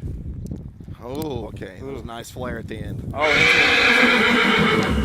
It was clean. It was good. It was a strong. I did forget that Harry likes dancing. Well done. No disqualifications, and I felt like the routine was entertaining, and he did get a crip walk in there, so True. 10. Yeah! We're back! Fuck! Wow. You have got to step it up. Step it up! Judge, that's a man, not a horse. No, it's a horse. We can't In khakis. prove his genetics right now. What are his political allegiances? Chef, I hear Harold's horse speaking racist terms back here. Does that count? Does that Okay, deduct well, away from we the will 10? not have prejudiced horses, but I'm also hearing a lot of rumors. About what? Judge, can we say the rest of us don't care about Oh, that? all of a sudden someone gets a 10 and then we're racist. Okay, I see. Is this dressage or is this dressage? Hobby horsing so far to me seems like a mixture of ballet and gymnastics. The routine of like a ballet dancer, but the gymnastics of like the physical aspects of like having to perform their kind of routines. I guess to be fair, is there a lot of boy hobby horsing, or is this primarily a I've seen girl? boys do it, but honestly, I can't tell if people are joking. Like it feels like it's a meme. yeah. Well, that's the thing is the biggest problem with hobby horsing so far is that there is no way to delineate the content difference between someone taking it deadly serious or somebody parroting it. Sometimes I'm like, you just need to get an editor. You just need to dabble in video editing. That one girl who did that video where it's her jumping over and it's the rainbow with the music. I'm like, that's all it takes for one person to be like, hell yeah. All right, hold on a second. That's kind of sick. There are various other hobby horsing events that mimic real-world equestrian events, like barrel racing and pole bending. There's even a cross-country / show jumping category. And when you think of hobby horsing, this is probably the event you associate it with. Contestants are presented with a large obstacle course, including giant logs, unstable terrain, and oxers similar to those used in real equestrian events. Multiple guides online show that there are 4 levels of flight needed to clear high jumps with proper technique. The first step is the startup phase, which requires the rider to stay relaxed and have a steady walking pace while they approach the obstacle, right? Have some class, have some decorum. Get your legs warmed up, because those invisible horse legs ain't gonna help you. Step 2 is the jump. As the name suggests, the rider's expected to squat low and use their arms to pull the horse up and give themselves extra lift. And the final step is the flight phase. This is when the body is in the air and is the most difficult part of the entire jump. I mean, it's the jump. The other two, it's walking. It requires insane flexibility, as most jumpers pull their legs up in a Z pattern with both legs going completely flat with the obstacles. And I will say, that's the gymnastic part I'm talking about. They make it look easy. I don't think a lot of people could do it. You know what? This just sounds like track with extra steps. It seems like every kind of high school, like ballet, a little bit of cross country for the running aspect, of the cardio aspect, and gymnastics. Yeah. Maybe even some wrestling. One of the most popular events in hobby horsing competitions is the freestyle routine. As the name suggests, riders are expected to perform a unique act of their own design, typically involving dancing, acrobatics, a showcase as both a rider and their horse's unique outfits. Jesus. I didn't know Nick had one. I don't understand the costume. Judge, he just wanted to wear that. Judge, duck points. Judge, What am I looking immediately. at? Tina Belcher, Judge. Oh, my horse is dirty. This is Pepper, and I'm Salt, and we're Salt and Pepper. What does the outfit have to do with that? Yeah, I don't. Judge, I believe these were purchased from the kids section. They're adults. They're adult. There's nothing to say that it's adult, Judge. I was looking at the hobby horses. They kind of wear this. All right. This is Pepper, and I'm Salt. Why does she have one eye? She's a Cyclops. Why did he make himself a different person? Why does she have a mustache? Why did you make yourself a different person? Oh, Pepper's a guy. Pepper's a stallion. Okay. He's a Japanese horse. Okay. Judge, the compression socks, Chef. Are those compression socks? Yeah, they are. They're compression. They're diabetic compression socks. Really? Yeah. Are you supposed to be Tina Belcher, or is that just what they're No. saying? He salted his horse's Thank you, pepper. Chef. I don't really And like that pretend you're to be- dressed up as a little girl with an adult Japanese man horse. I saw him lurking around the middle school earlier, Judge. That's why it took him so long to get here, Judge. I'm a 36-year-old woman. Do you like the broom tech, though? Look at that. Yeah, he does have kind of like the fjord mane I like thing how going on. she's little mohawk. Jeffrey Dahmer, but she's not pet. She won't touch pet the pepper. broom. I don't love it. Oh, Pepper likes it. It makes me love it less. This would work. Judge, I fear for your safety. I don't love your outfit, Okay, but the well- horse is a little bit of a vibe. Yeah, see? So I think Horse is a vibe. How? I think maybe a 6. Maybe 6. 6. Okay, I gotta think for a second. You can't think. You've Okay. had all this time to think. Okay. Judge, Okay. he's thinking. He doesn't even know his routine. Oh, high knees. Oh, Okay. my. Are you grinding? What is grinding. it? Oh, but it could have been good, but you knocked it over. Yeesh. Well, hey, you're Okay, performing, sorry. dude. Broken concentration. God, way to play through the fucking noise, dude. Come on. I'm in. Yeah, you broke him. You broke him. Oh, my God. What? Oh my All right, God. that was impressive. And Are you okay? He knew he just struck gold with that. I think he's bleeding. I saw a little bit of his cock, Judge, and I didn't like it. It's way darker than you think. I thought the routine was unique. Took some risky moves, but he did knock a cone down, so that takes points off. He also definitely, Correct. like Good the call, roll looked Judge. like it hurt. Also, his underwear was showing. Don't love that. I don't know. Give it like a 7. Fuck! Come on. 13. Okay. 7. Pretty. I'll take it. Lock in, Wow. Hunter. Fuck! Now, do you think this might sound rude, but do you think they like judge the appearance of the rider? Like if they're a little bit chunky, they're like, ooh, this horse got a little maybe because I was wondering that too. Does it dip into beauty pageantry as well? Because I would like to believe that in this world of hobby horsing, it's just about the ride. But to me, I feel like it's there's so much pageantry to it. Yeah. Pageantry with a physical aspect, like you have to be physically capable as well to perform like the cardio, the jumps, all that kind of stuff in a graceful way. It's just there's too much pageantry. I feel like they're judging. You think a one-legged person could do hobby horsing? If they are, that would be the most impressive thing ever. What if it was a person with both their shins cut off and they had 2 wooden peg legs and they could run, but then it gave the optic illusion that it was like a horse with no arms running? Well, if it's a hobby horse, it's just the regular deal. The peg legs, it would look like like that. What if she had the same thing that Walt Jr. had? And then you do wooden crutches as well, so now you're in a full... And you tape the hobby horse to your back? Yeah, why not? Winners of competitions either receive an award or a ribbon for their performance. As the sport continues to grow, some competitions are even offering up to $400 in prize money to first place winners. That's another horse. You can buy another horse. You got quite the stable growing here, Becky. Yeah, he's a blue ribbon winner. Yeah. Dude, if I would do that, I'd be like, easy, and I'd put the ribbon up on it. You did good out there. I would give full. If I'm already this far in, I'm diving even farther. Do you think when accidents happen and the broom breaks, they retire the horse? Yeah. Yeah. Oh, God! Okay. And then the dad comes out, back off, Becky. Puts it down, fucking wood explodes over. Ah! They probably bury him. Or they send him to the glue factory. Yeah, Elmer Glue's like, what the fuck is this? Just make good use of her. They gotta bury him. Yeah, they do. Or give him a wooden, like a pyre, burn him like a Viking. Dude, a fucking Viking funeral Yeah. on the pond at your house. Shoot the fire arrow. What is the extent of that, though? How far do they take that role play? I was gonna say, do they kill the kid? Like if the kid Oh my broke his God, what are you? ankle? No, what the fuck are you talking about? I'm talking about. What are you talking about? They don't kill the child. It's a human being. I'm saying that if the thing breaks in half, obviously the horse is dead. Yeah. But is it the same as like if a horse breaks its leg or its ankle? You like basically put it down, right? So what is the extent to where they're like, it's done? It's Well, I retired. think if it's chipped, I think you retire it. It goes on a farm and it lives Okay, out so its it's last just like, days. yeah, But if it's wish I broke, could because the structure isn't as strong. Yeah. But if you break it in half, I think you have to. You're obligated to put it down. You got to put it down. Yeah. I'm gonna miss you. Give you a kiss. I'd get, this is gonna sound fucked up because you know what I love? We have 2 horses, Kelso and Dove. I love them dearly. I like the donkeys more, I'll be honest. I like Jelly. Jelly's I like the donkeys more. If you get a farm, donkeys are cheap. And they scare off coyotes. I like them. Man, they'll crush them to death. They will. They don't fuck around with it. But I love them. I love them a lot. Anyways, my favorite thing is giving them little treats and they do. Oh yeah, their lips. So I suggest, just saying, thought of this right now. What if you took out a fleshlight, took the outside of that and put it on the end of your hobby horse? Would that not mimic the feel of a, Oh, I see. Yeah. a little sugar cube in it?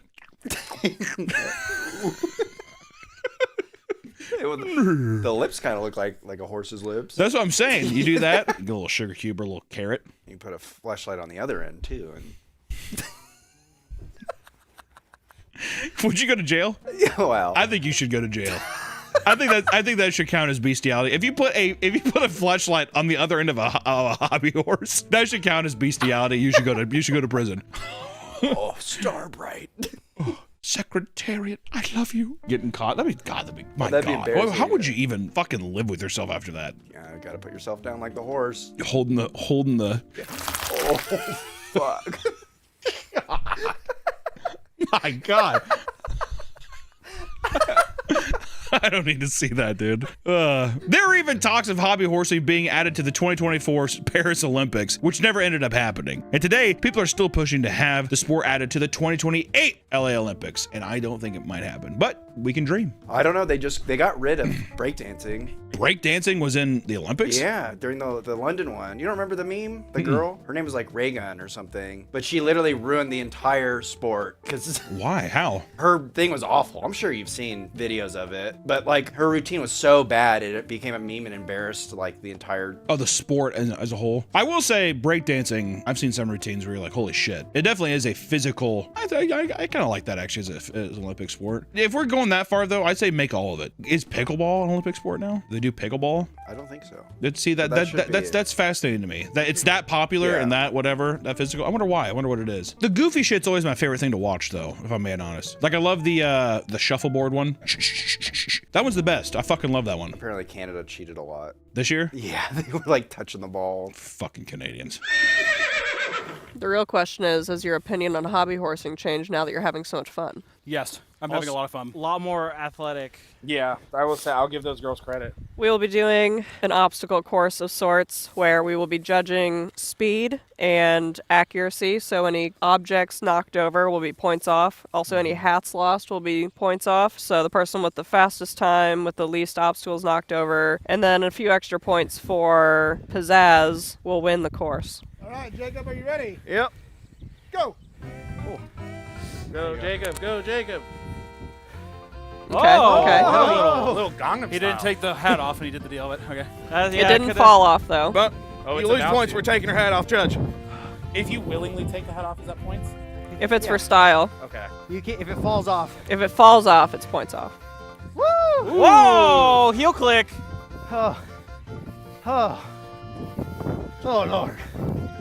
Okay, nice little prance jumps. Okay. Ooh, okay. Little leg And kicks. Huh. Up. Oh. Up.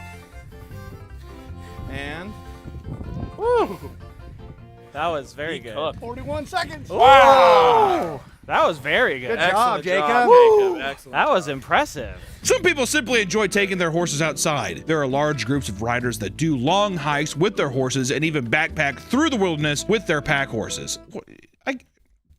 You know what? I'm gonna give them the benefit of the doubt. Because at this point, does it not just say like you just want to socialize and hike? Yeah, I don't see a problem with it. No, I'm not saying there's a problem with it. I'm just saying like, what does the added gimmick of the hobby horse give me? I think it's just a fun thing to trick your brain into like doing Yeah. something. So you're saying that it's the same thing of like that fucking stupid workout where it's like the girl's hitting the ball. You have some gimmick to be like, oh, this is actually fun and not like a workout. But it just sounds like you just want some buddies to just go hike with. It also could be a thing where you can't afford a horse, so it's like the next best thing is a fake horse. Yeah, but even if you can't afford a horse, you can still find a stable where a lot of stables where if you help them do stable work, they will let you ride horses. Here's it. You like horses, but You're intimidated by them. Yeah, you're afraid of real ones. People who have not been around horses, I don't think understand how big and like powerful a horse is. They can be intimidating. Also, horses are like, they're dumb, but they're very smart in the way that like they will push you to see what they can get away with. My horse Kelso, Allison has full control over those motherfuckers. I walk into the pen, I'm like, hi Kelso, and he'll just like walk up on me.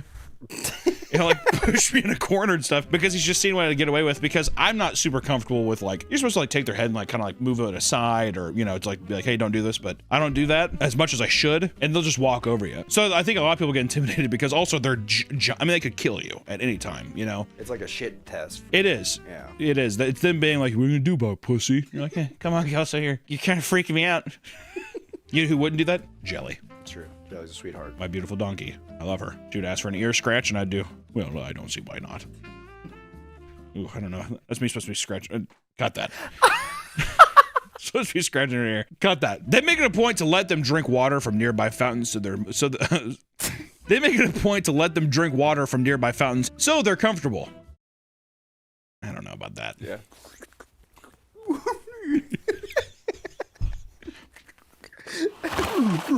Oh, whoa. Once again, if you're into the hobby and it's like you and your boys doing it, whatever, it's one thing, but I'm just like, it's too much. I mean, like, for an adult, I mean, if it's a child, it's a different story. Could you imagine in the horror movie, you're following a group of teenagers hiking and a hobby horse is on the trail and they make fun of him. And so he snaps. That's a turning point? Yeah. It's like he mentally... Yeah, exactly. But see, the thing too is you have to do a setup where it starts off with their perspective and then it goes to his perspective, where that morning he caught his wife cheating on him and he's like mentally already like at the point of like no return. What if he Chinese bound his, you know, like how you Chinese bind your feet and they do this? What if he did that to his hands and he like fucking hammered in some horseshoes on his hand? He had no use of his hands anymore, but he went up to his wife. You know what I mean? Yeah. Is Horsing Around getting ready to actually become a movie? This is fucking, this is good. Blumhouse? No. A24? Neon? Sure. I can see this being a neon movie for sure. Yeah. Ready? Yeah. Go. Ooh. Okay. Oh, there you go. I like that. We'll count the high step. Oh no, that was almost. Oh, there you go. Now he's kicking in the gear. He's kicking in the gear. There you go. There. Yeah. He's a barrel bomb. I feel like I'm gonna forget the barrel part. He's jumping from spot to spot. Kind of caught off track there. He looks like he's walking on hot coals. Oh no! Oh! The rocks! he The recovered pebble that. steps! Okay.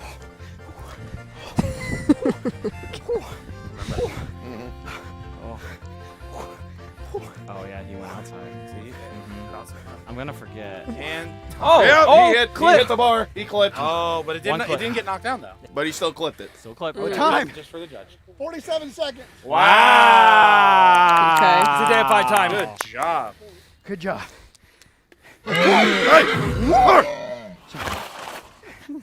If show jumping is too slow for your steed, you can enter races and relays, and some will have you racing other enthusiasts, and others have you speeding through obstacles to get the best time. Many hobby horse enthusiasts like to roleplay even the more intense human-horse interactions. Many will purposely fall off their horse during rides or even pretend they're losing control of them so they can pretend to rein them back in.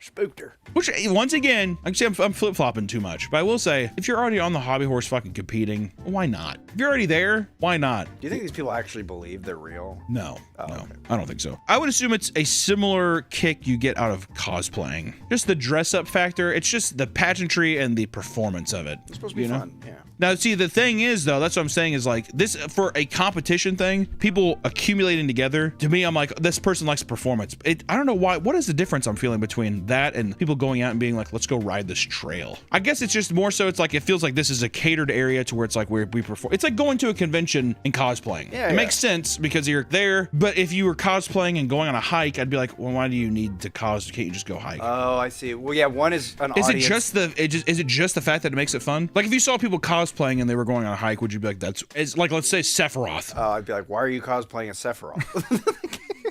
I'd be intimidated. Giant bendy katana hitting all the branches and stuff going through. On your left!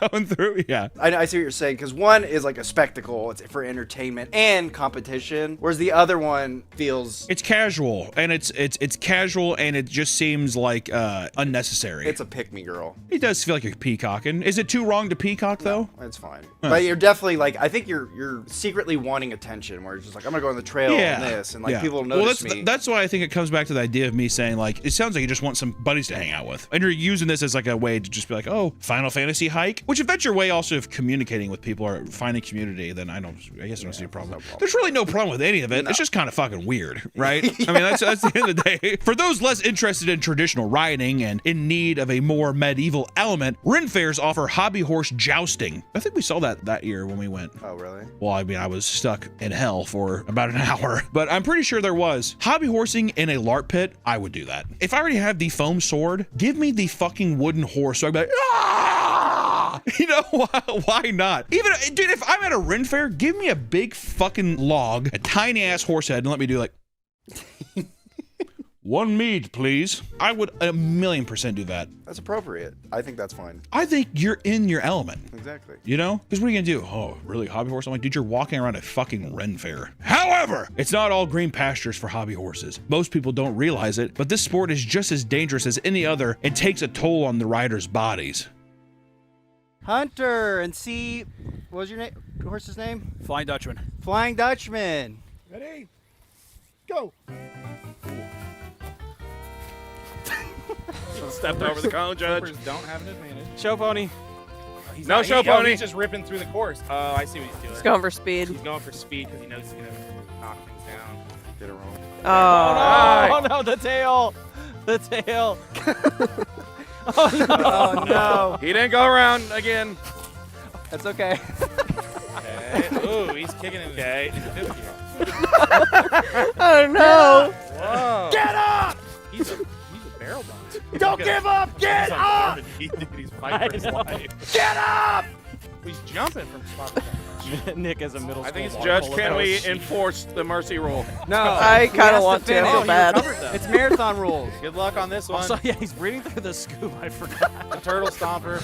Okay. Oh, he dug it into the ground. All right, weave.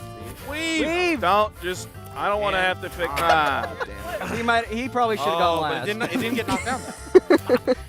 Okay, just okay. Wow. Once he hits Final the drop. gravel, Curtis. Good job. Down, time. Okay, there you go. 1 minute, 10 seconds. There you go. Okay. Can you hold this? Yes. What was Hunter's time? That's hard to beat. 110 is good. That's a good time on that. Good job, Nick. That is a That good was time. great. Yeah. I just say we. You okay, Hunter? Yeah. Breathe through the snorkel was back. We've given up on the first.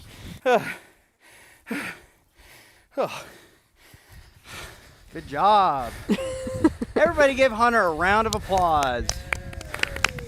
In real life, if a racehorse injures one of its legs, it's either sent to a pasture or put down. This harsh reality also applies to hobby horsing.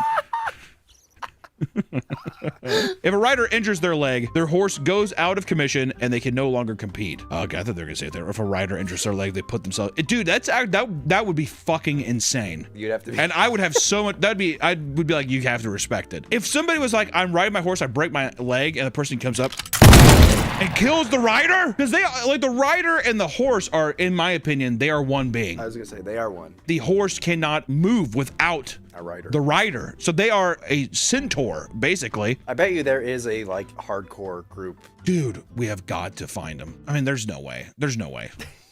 I want to believe, but there's no way. The most common injuries a person might sustain while competing are sprains and bruises. These typically occur on the ankles and other joints due to frequent jumps and contact obstacles. Other times, jumping can lead to more serious injuries, including fractures or even broken bones. Many riders get injuries to their groins from their own horses. If the stick of your horse is too long, it can be harder to control, thus leading to severe bruising. Do women, like, if you kick somebody in the balls, you're done. If you kick a girl's pussy like that in her jeans, is it just like probably a tickle? A Charlie horse? Yeah. Dude, tickle? I just wondered if you just boom, like if you're riding and then like you hit a rock and jolt up, are they like, oh? I think it's more of a ooh, and they just keep going.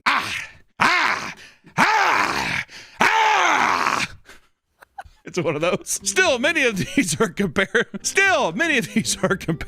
minor injuries. On the more extreme side of things, many hobby horses have torn their ACLs while riding and jumping. If a rider sustains a serious injury, they have to take months off to get back into shape, just like any other intense sport, okay? And if the reins are too long, the rider might be more prone to trip. And in some cases, the reins of a horse have been the cause of some serious injuries. A little stick horse toy at Love's Travel Shop was recalled after a 2-year-old child nearly choked to death on its reins. Too young to be hobby horsing. At what point do you not blame the parent? I mean, I blame the kid. Why is he sucking on the reins? Sucking on the rein. I think it's wrapped. Oh, I thought he was like. No, I don't think he's eating the reins. According to the reports, the child's mother was able to free the young boy before he fully suffocated. Sounds like the motherfucker had a little death wish, doesn't it? Yeah. Here you go, Johnny. Thanks, Mom.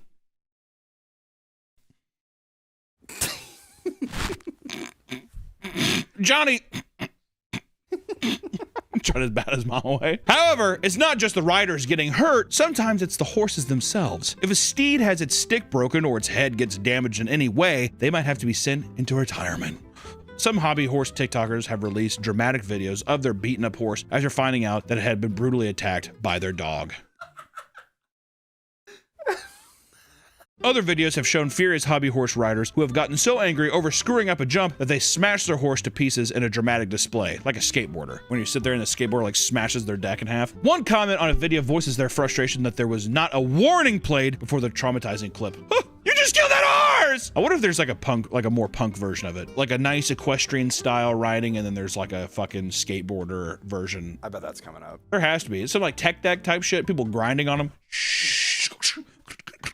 I would actually be kind of impressed if they had a metal bar, you know, that was the head, handrails and stuff, and you're actually able to ride shit like that. That'd be kind of intense, wouldn't it? I wonder if sparks would fly. That'd be kind of tight to it. Sliders meets hobby horsing? Sliders meet hobby horsing would be fucking insane. They would definitely have the little thing where you could dip it down on the ground. They'd be running. Yeah, oh yeah.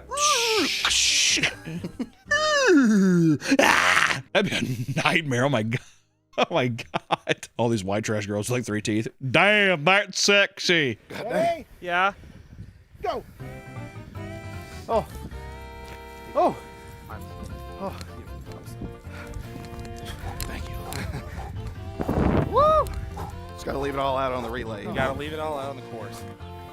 Here we go. Oh.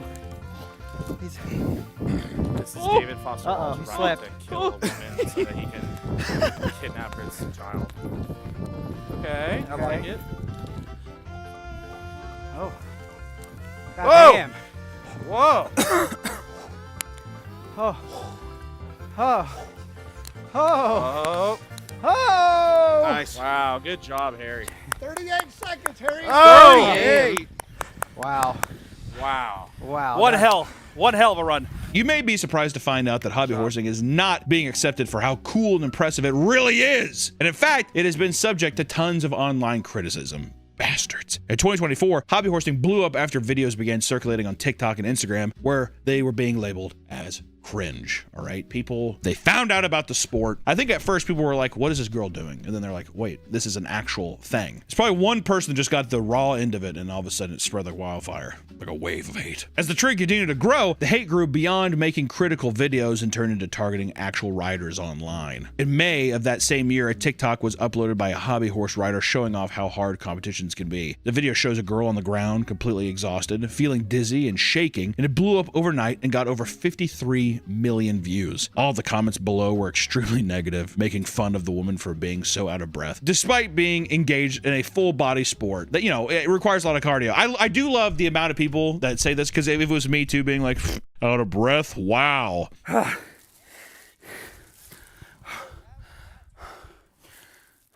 As if I didn't just eat like 2 Totino's pizzas and like just exhausted, like leaning up trying to grab the remote for my TV. It's insecurity. It is, yeah. People see other people like physically doing things that they deem not as cool, so they get to put them down. Yeah, used to be fucking like crazy at baseball back in the day. But a big reason why the sport gets so much hate is that people don't understand how much work is required to actually get good at it, all right? At lower levels, anyone can hop on a fucking broom and perform, all right? That's at the lower levels. But once you reach the upper echelon, not everyone seems to be cut out for it. The world record for the highest jump in hobby horsing is 5 fucking feet, which is 2 feet higher than the standard height of Olympic hurdles. That's a fucking real horse right there. Not me. I was gonna say, that's like, this is part horse, part girl, part horse. Because of this misunderstanding, most people don't even consider it a sport. It's instead deemed a pastime for the mentally ill, which is cruel to say. I am not saying that. That's that's what they're saying. Yeah, these are comments. We're not. I feel like we have actually been on the side of hobby horsing so far. I feel like my only big stipulation so far in this video has just been, if you're hiking, do you need to have the hobby horse? Unless you're training. Even then, I feel like just running 3 miles is is still probably good enough training. I feel like, actually, if anything, I'd have to get used to having that stick up there. If guys are doing that, having your cock and balls conform to that would be fun. I wonder if you have like hobby horse pants. I was gonna say, I wonder if there's like a little hobby horse like cup on the side. You put it in. I would assume so. That would hurt so bad. People claim that it's just a way for adults to pretend to be children again. Others argue that the name hobby horsing implies it's merely a hobby rather than a legitimate and respectable sport. The biggest haters of all, though, are not the people online, but other equestrians. And I'm not talking about other hobby horse enthusiasts. I'm talking about real horse riders that go horseback riding and participate in real-life horse competitions. Real horse girls are fucking livid over hobby horsing. Allison, what is your opinion? I mean, I don't think it hurts anyone, but it does seem like a little silly, and I think really they take themselves a little too seriously maybe in videos, and maybe some of them might be a little too old to be doing it. I don't know. But I guess if you're having fun, it's not really hurting anyone, but... Would you say you're a certified horse girl? Probably, yeah. All right, there it is. Thank you. Are you ready? I'm ready. Go. Okay. Whoa. Oh! Multiple. Little tornado. Oh! Oh, and there was like a stutter step in there. Okay. Oh. Those things are swaying. Whew. They are those swinging. are heavy. Her back's going to be hurting. I'm saying, whew. Whew. Almost a heel click. Okay, that was a spot where I... Whoa, God. That's what I'm saying. Come on, Dolly. Get there. Whoa. Okay. In the divot. Oh, twister on the pebble? Oh, backwards. Whew, come on, Dolly. Oh, my God. So many sand divots. Woo! Good job. 54 seconds. Okay. For some reason, they have massive vendetta against hobby horsing, stating it's not a real sport and an insult to those who actually work hard and care for a real horse. You could argue that you could be like, it's not a real sport. You could argue that. That could be your opinion. But to make this grandstand thing of like, you don't even care about the real horse. It's a fucking wooden horse. You know what I mean? Like, you don't actually treat the real animals with respect. It's like, it's a stick horse, dude. Calm down. Do you think a hobby horse would be like, all right, how about me and your horse race? Yeah, before the horse starts, they take the hobby horse and just like crack it over the horse's head. Go! They call them weak or scared because they refuse to ride a real horse. They'll even cite risk of a real horse riding, such as a loss of fertility and becoming paralyzed, calling out hobby horse riders as cowards for wanting to avoid real injury. Which also, let me tell you, the amount of time and energy you have to put into owning a horse is crazy. Yeah. My wife, that's like all she does is like all the farming, like takes care of all of our animals and stuff. That's like her job. And it's like, it's a real life creature that you have to take care of. You have to ride them. There's so much that goes into it. The more that I read about this, the more that I'm like, if you get your rocks off by riding a wooden horse, because you don't have to worry about a hobby horse dying.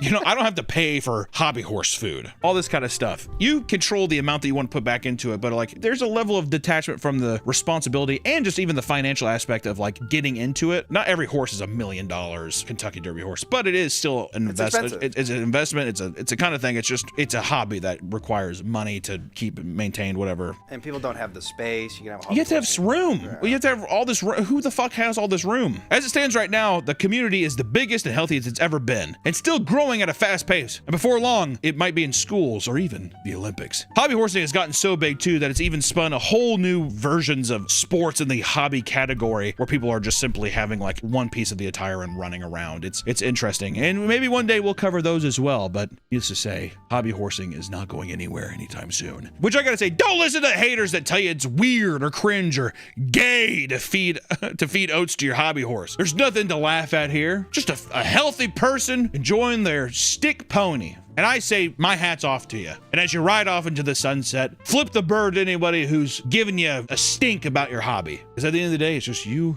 and your hobby horse. And that's all you need. So, until next time, guys, saddle up and ride. And we'll see you in the next one. Yeehaw.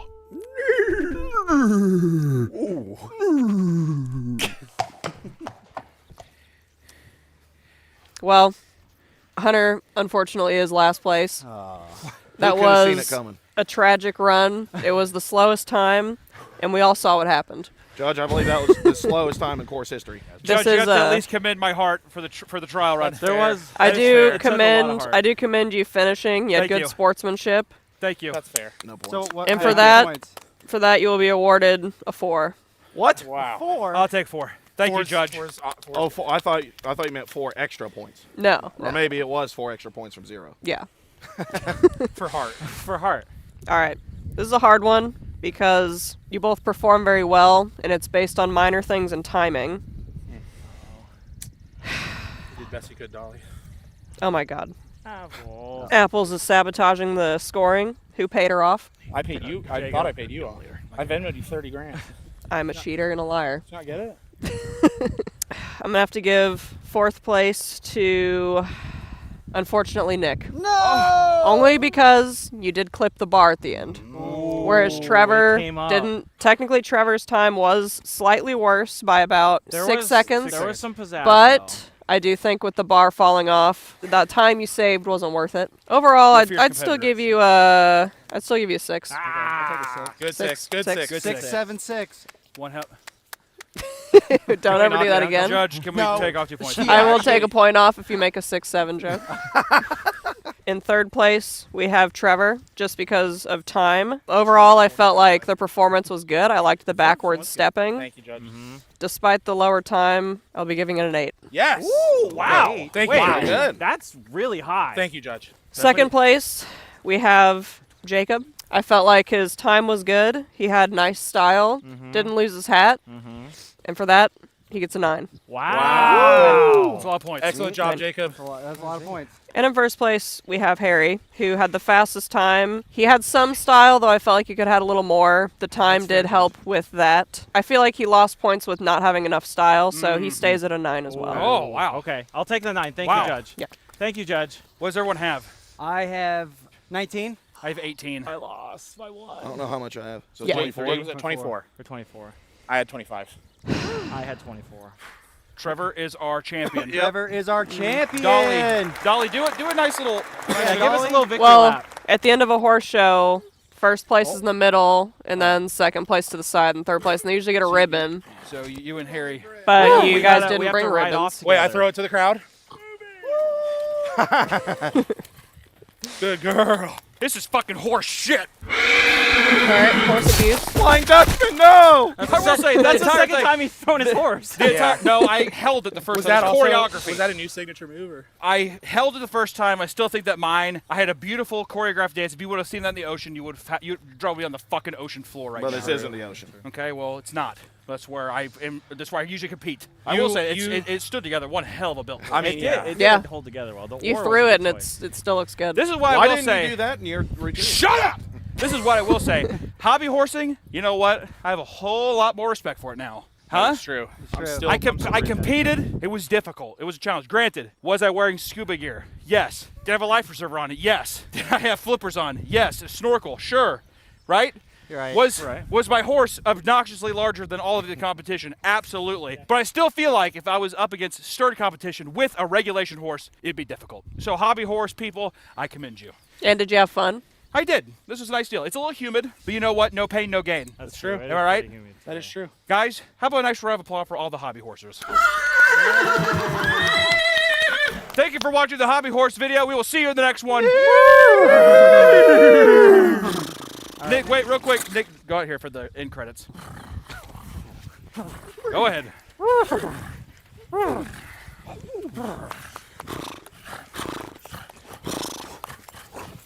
Godspeed!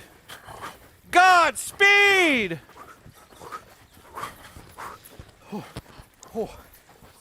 I should have won that fucking competition, okay? I should have won it. Allison's in cahoots with one of them. I'm gonna find out who it is, and I'm gonna fucking kill someone. Your performance was sad. It is so hard running in those. I know, it's hard to run in sand even without that. Oh my god. Welcome back to the Papa Meat channel. How you doing? How you doing? Come on, sit down because today we're going to be talking about competitive eating. And shut up! I know what joke you're thinking. Of course Hunter would be talking about competitive eating because he's big. Well, I'm not sweating because I'm fat, Nick. I just got done working out. I'm on my health arc. Eating your protein shakes and your Soylent Green. I drink nothing, and I'm consisting of nothing but Soylent. I drink Huel. I drink Soylent. Do people buy Soylent anymore? What happened to Soylent? Editor, is there a Soylent eating competition? Drinking? Chugging?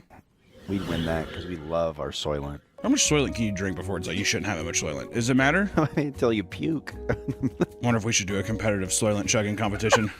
The world of professional sports looks quite different than it did 50 years ago. Activities like pickleball, ultimate frisbee, and even gaming have since gained a passionate following, birthing professional leagues that bring in tons of money and adoring fans. While some people may scoff at these new additions, it's clear that each one is complex in its own way and requires considerable amount of technical skill. This is no different for the sport that, to no one's surprise, has blown up in America over the years: competitive eating. Many may not be aware, but there is a massive dedicated audience that lines up to watch a row of titans slam copious amounts of food. Mostly hot dogs. And pies? I've only seen pie in Stand By Me. I've never actually seen it in person. Not to say that doesn't exist. I've very rarely seen hamburgers. It feels like hot dogs are the premium desired food for competition. Is it just because it's slender and it's old? I think it's the shape.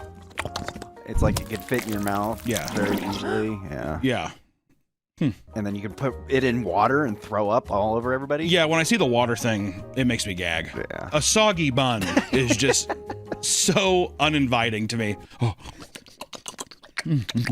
I think there's some people who save the buns for last. Like they'll eat all the dogs first, and then they get the buns in handfuls and dip them in water. And don't be fooled, this is absolutely a sport that requires training and skill. Many of the Hall of Fame eaters have strict regiments and special techniques they employ to destroy their opponents and take each match very, very seriously. So, fasten your bibs and clutch your bottles of Tums tightly as we chew through the fascinating world of competitive eating. If you're hearing about professional eating for the first time and you're surprised it's real, it's really not that surprising. Food-related content has always been highly captivating across the world, whether it's mukbangs, cooking content, or the ranking videos on this channel. There's always a big audience that'll tune in for food. I think it's just something nostalgic. It's something that everyone on Earth does, so you have some level of fascination. You know, with competitive eating, I could never. How are they doing that, right? It's a spectacle. For food content and stuff, like the Food Network and stuff, that looks so delicious. I would love to have that. And for our rankings, I don't know. I really don't. There's no real critical thought. It's the torture. People enjoy. You know, I feel like the only torturous one that we've done was the Doomsday Food Buckets. That was brutal. Also, all the chain restaurants in one day. By the end of the day, I remember like physically feeling that was a gauntlet. Dead. Yeah. Well, and then me drinking chocolate milk. That was torture. Well, the chocolate milk thing has become synonymous on this channel with you and diarrhea. So there's that. If you want to go look it up, it's right there. Man vs. Food, for example, quickly became a juggernaut for the Travel Channel, breaking records as people tuned in to watch the host, Adam Richman, torture his body with absurd food challenges, which I remember when I was a kid, that show scared me. Why? Because the way they edit that show is frightening. He like sits down and he's like, I'm in Alabama. And it's him like walking up to the restaurant, whatever. And he's like, I'm gonna have to see if I can take on the Creole Gambit or whatever. And everyone's in the crowd like, ah! Behind him screaming. And there's like this giant bowl of something. And he's like, gulp, you know, like that kind of thing. It looks frightening. And then also watching him eat all the different angles. Watching Alan Richman eat was just like just disgusting. Is the whole episode him eating one piece of food? No, I think he goes there and they talk about the restaurant, okay. like what goes into it, because the whole thing is it's like diners, drive-ins, and dives where it's just a guy being like, "Ooh, that look good," whatever, like, you know, guy hams it up, you know, banging. It's kind of the same thing, but then at the end, Alan like does the competition. What happens if he loses? Is this just a personal He challenge? does lose. Oh, I know, but like, is there like stakes to it? Well, I think he wants to just be like, he wants to conquer every challenge. It's kind of like going off and having like a bucket list and being like, I want to conquer every challenge. So then it's like, is he or isn't he? You know, if he doesn't, then he's just like, I'll have to come back someday. You know, it's that kind of thing to where they give you like sequel bait. This is just the way it was edited. It was frightening. If you put this is true with anything. If you put horror music behind whatever, it makes it scary. Oh, and then just a heart deal. The flatline deal, yeah. Hey, we want to give a quick shout out to our favorite sponsor, Gamer Subs, which we have amazing energy drink called Raw Meat. You need to pick that shit up right now. It is summer in a shaker, or hopefully one day a can, because they're starting to do cans in places, and it's delicious. Raw Meat, my flavor is a beautiful cantaloupe watermelon mix that's just, oh, it's absolutely beautiful. We drink the caffeine-free version all the time. When it gets too late, because Gamer Subs gives you a little pep in your step. Pep, pep, pep. Also, if you like big tittied anime women, they have little tub shakers that that have big, beautiful tittied anime women on it. So if you like that, they have shakers. Pick up a big tittied anime shaker thing. They like that. You like that? I know I do. If you head over to Gamer Subs right now, you can get signed up for some free samples. They're all good flavors. There's not a single bad flavor. They're all muy caliente. Mwah. They're beautiful. They're so tasty. So please head over to Gamer Subs and use promo code PAPAMeat at checkout and tell them that we sent you. All right? You're going to get a little goodie with it. I think you'll like it. Back to the video. You know, and then making eating a sport was just the natural next step to human evolution. If it's not clear how beloved it truly is, just look at how ESPN has scooped up on the sport and promoted it. Every year, ESPN hosts the Nathan's Famous Hot Dog Eating Contest, which is, the event is quite literally the pro eaters equivalent of the Olympics. Like, it's looked at in that light, to the point where regular people, I would say, talk about it in the same vein. Like, you have people where you're like, you see the hot dog, the Nathan's hot dog thing? Yeah. It has that level of like casualness now. It's become that well known, at least in America. They should do it every 4 years, make it just as prestigious as the Olympics. That would be way cooler, in my opinion. Hosted at the original Nathan's Famous restaurant on Coney Island, the hungriest of the hungry are put to the test and celebrated with an event formatted like a major MMA title card event. There's dramatic walkouts, ring announcers, commentator analysis, which is really funny, and cinematic shots of champions glaring into the camera like the alpha males they are, and god damn it, they deserve to have that praise. Participants don't just show up and hop on stage either. There are literal qualifier matches earlier in the season for new athletes to earn their place in the competition and shoot for their cut of the $40,000 prize pool that's a part of it. So there's actually some real fucking money to be made too with these things. This massive event is organized and sanctioned by the MLE, or Major League Eating. Your chest tightened it up yet? Yeah. Mine is. Which is the world body that formalizes it as a professional sport worth taking seriously. They're the ones that are cashing the checks. Here you go, Badlands Chugs. Who is my favorite, my goat. Is there a chugging tournament? There's gotta be chugging. Oh, 100, yeah, 1,000,000%. And he participates and he wins. I love Badlands Chugs. But you know what I like about the Badlands Chugs that got me hooked the first time I saw it? It wasn't him actually chugging and burping aggressively into the camera, which is what he's known for. It's that goddamn beginning that he has for his YouTube channel. He does, "Don't touch that mouse." Let's get this yard glass some burn, all right? Don't touch that mouse. You're watching Badlands Chugs. Immediately I was like, that is so sick. Don't touch that mouse. And it's a guy chugging Sprite. And it's so sultry. It's borderline erotic. Don't touch that mouse. Sounds a little threatening too. No, it's not at all. Threatening in the way that you'd want to be threatening in bed. That kind of thing. You mind tonight, I'm gonna eat him up. Oh, dude, he could totally chug in bed too. Oh man, absolutely.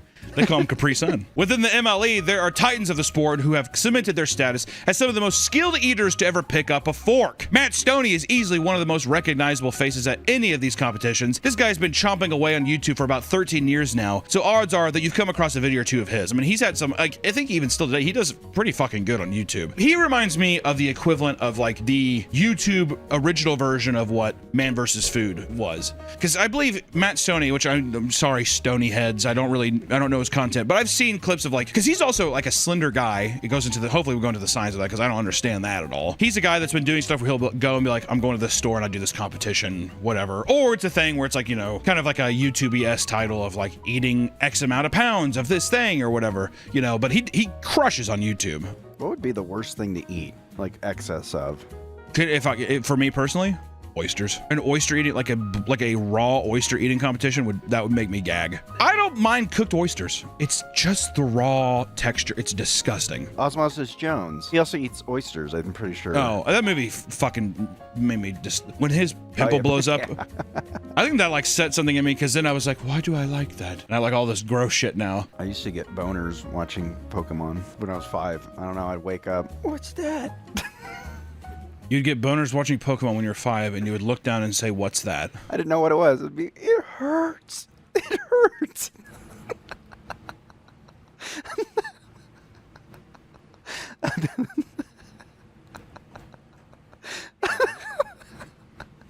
Why? What do you mean why? Why do you have to tell me that? It awoke something in you. Your pimple. What awoke in you? What are you attracted to? No. Oh, yes, you are. Japanese cartoons. Oh, there we go. Yeah. That's why you get so fucking heavy over it. Russian cinema and cartoons. You are a little depraved fuck, aren't you? When he steps away from recording his insane challenges, he steps up against other professionals and dominates the competition. One of his crowning achievements was beating the legend Joey Chestnut and ending his 8-year winning streak at the Nathan's Hot Dog Eating Contest in 2015. It's like like beating Muhammad Ali. Yeah.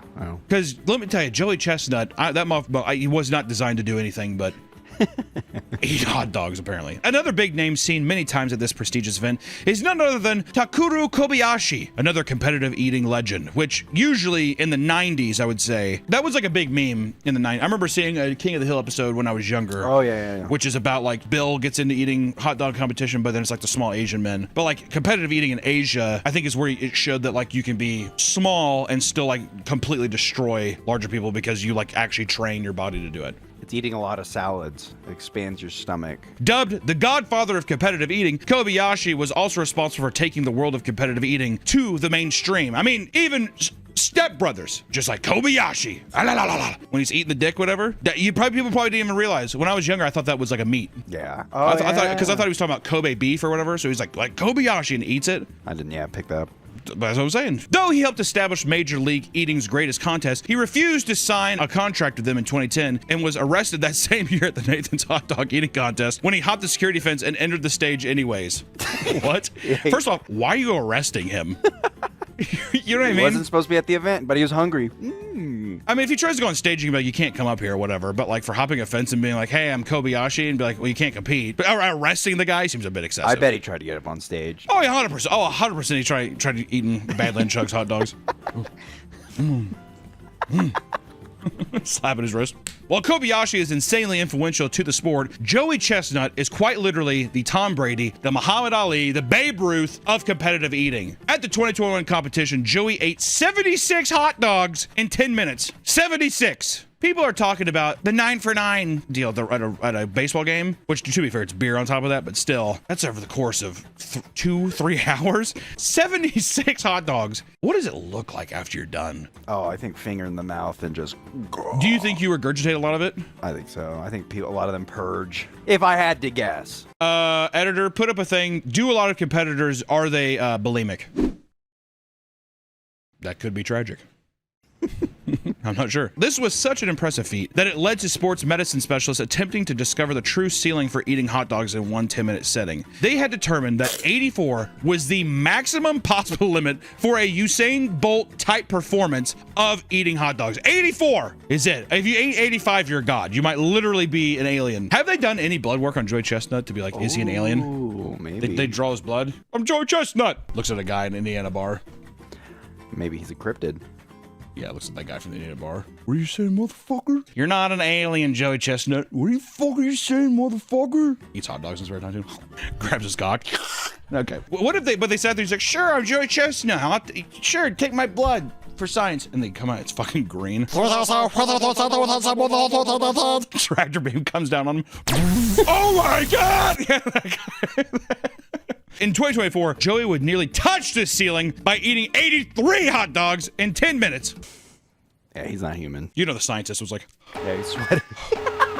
Outside of hot dogs, he also set records for all sorts of foods like popcorn, bologna, shrimp cocktails, various pies, red beans and rice, ice cream, gumbo, and much more. God, getting into those southern dishes. Can you imagine being in a red beans and rice eating competition? Holy shit. That would be a mess. You could probably, you know what though? I wonder if you do that kind of stuff like ice cream and all that stuff because it makes it once again. Editor, are you sure they're not bulimic? To be able to compete at this level for this long, you have to have an unimaginable amount of passion. To ensure this victory, Joey Chestnut will do anything, including choking someone on stage. Okay. Or beating someone in an Indiana bar. Which is worse? What do you think is worse? Choking out the literal competition or smacking somebody in an Indiana bar? You tell me. Which one ever's closer to death? It's because, you know what though? I bet it's because... The Grim Reaper's like, this one. This one. In 2022, an animal rights protester rushed the stage in Darth Vader mask and flashed a sign protesting the supplier of Nathan's pork, which is, to be fair, what do you expect? Hot dogs are literally like 85 different parts of an animal that you put into a tube. When he arrived there, he stood right in front of Joey while he was chowing down. What he didn't realize was that this annoying interruption gave Joey a brief hunger for violence that needed to be quenched, right? First it was hot dogs, and now it was violence. He couldn't choose which one. Joey's going ballistic. Seconds later, Joey put the activist in a chokehold and threw him to the ground before returning to his meal and winning the competition, mind you. Having enough time to shout down, the guy's like, ah! Getting choked out, throw to the ground. He still comes like, ah. Do you think he's still eating? Like he had him in a chokehold? In interviews following the event, Joey stated he was initially scared by the mask. He was so amped up for the event that it led to a violent reaction that he later regretted. I would have done that. Just the heat of the battle, the heat of the competition. At least he acted. A lot of people would hide. I would probably be too focused on the delicious hot dogs in front of me. I want to know what everybody else was doing. I wonder if everyone was just like looking at their plate. Notice, yeah. Or actually, if an editor find one person that did look and they saw and they didn't act, they were too much of a coward. And then Senor Chestnut had to take matters into his own hands. To be fair, that guy could have had a gun, a lightsaber, some kind of weapon on stage.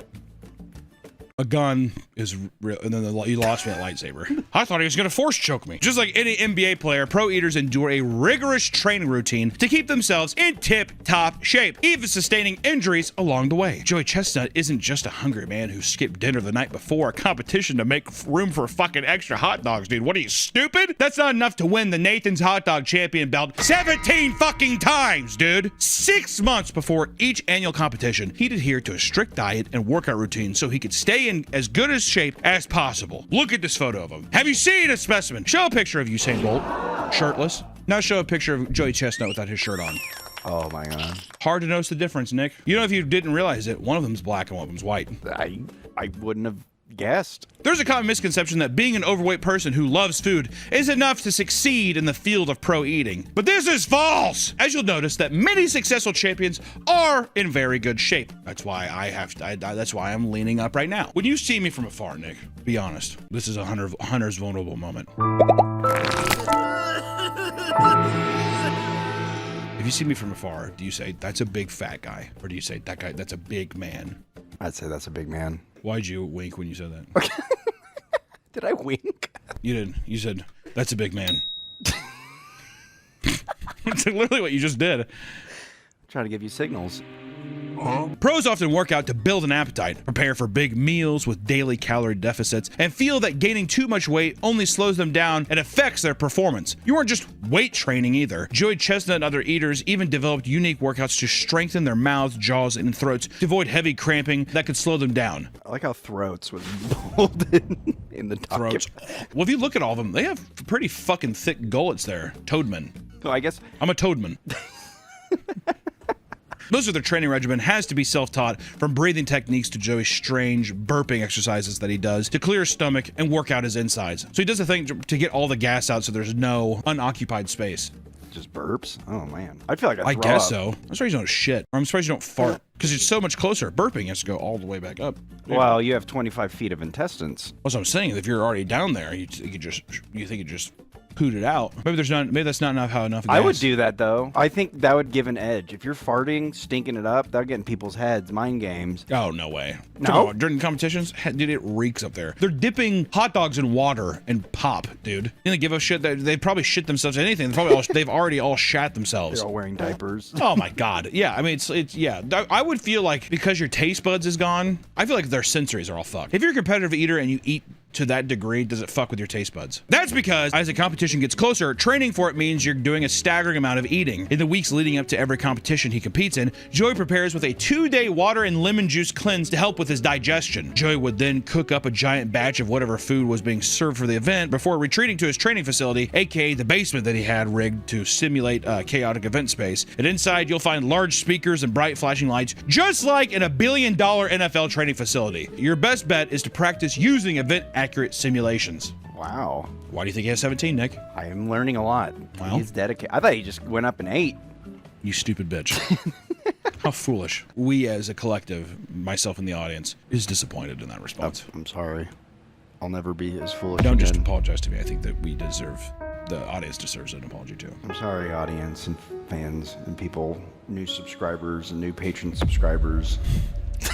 That's good. So you've been trained correctly I like the plug. Thank you. You can easily go and see my apology on patreon.com/meatcanyon. It's common for serious eaters to even analyze the tapes after a contest to ensure their grabbing and eating technique is as efficient as possible. After a fierce bout of binge eating, pros basically spend the last half of the day in a debilitating food coma. It's been said that the feeling is akin to bloat you feel after a hefty Thanksgiving dinner, but much more brutal. Hearing that out loud, you're kind of like, okay. It's like when you eat Thanksgiving, but you're like, imagine you eat like 1 or 2 more plates. Yeah. Those who endure spicy food competitions, on the other hand, are left butt pissing for days on end to the point where their anus feels like it's suffered a first-degree burn. Oh, I know that feeling all too well. It's not uncommon for some to sweat profusely and even reek of meat after an event like the Nathan's Hot Dog Contest, which is just disgusting. That's what I'm saying, like, they don't give a fuck. No. Meat sweats, in my opinion, this is controversial. Meat sweats smell worse than shit. I don't think I've ever smelled meat sweats. Well, you haven't lived in this barbecue country enough. There has been some 4th of July reekage where you're like, that is abhorrent. It smells like death. Really? Like a dead animal, 100%. Women are attracted to these men? They have no other choice. Do you think they get laid afterwards, like all bloated? Oh, 100%. Feedies, women who are into feeder culture, 100%. And also, I think that there's probably something, with any kind of sexual kink or something, there's some kind of psychological fucking issue. But I do believe that there are like a market of women who are like, I want you to be bloated as hell and napping while I fucking go to town. Champion eaters have admitted to gaining as much as 20 pounds after a match, needing several days to deflate before starting the whole process over again. Along the way, you can expect to be absolutely demolishing the porcelain throne, especially because most events require you to eat greasy foods. Like we were saying, if you purge, which I imagine that you're probably right, probably a lot of them do, to mitigate the amount they have to purge on the other side, right? There's no way you can get all of it. That much food, there's no way. No. There's no way. Also, that would just destroy your enamel and teeth and everything too. People underestimate how unprepared the body is for a hardcore eating competition without proper training. There have been more than one death caused by a tragedy taking place at an eating competition. Edward Archbold from West Palm Beach passed away in 2012 during a bug eating competition at a reptile store in order to win the grand prize, a female ivory ball python, which he planned on giving to a friend. Roaches. The snake is what killed me. I can't do it. After tearing through 26 of them, he emerged victorious. Only moments later, however, he began aggressively vomiting out an assortment of roaches and worms. Before he could even claim his prize at the nearby reptile shop, he collapsed to the floor and later pronounced dead at the hospital. The cause of death was deemed asphyxia due to choking and aspiration of gastric contents. Jesus Christ. Well, that's what I'm wondering is, how many of these in the competitive world, what kind of documents do you have to sign to be like, if you choke and die, we're not liable? Oh, yeah. The choking, you have no time to chew food. You're eating chunks of whatever it is whole, right? Yeah. To a degree. I'm sure you're doing some chewing, but just getting it down enough, but still. And there's probably people who panic or like, I gotta go faster. Yeah. You see the person next to you is way lower, so you're going even faster. I wonder, on average, how many choking deaths are caused by eating competitions a year, if you had to guess? I'm gonna say 100.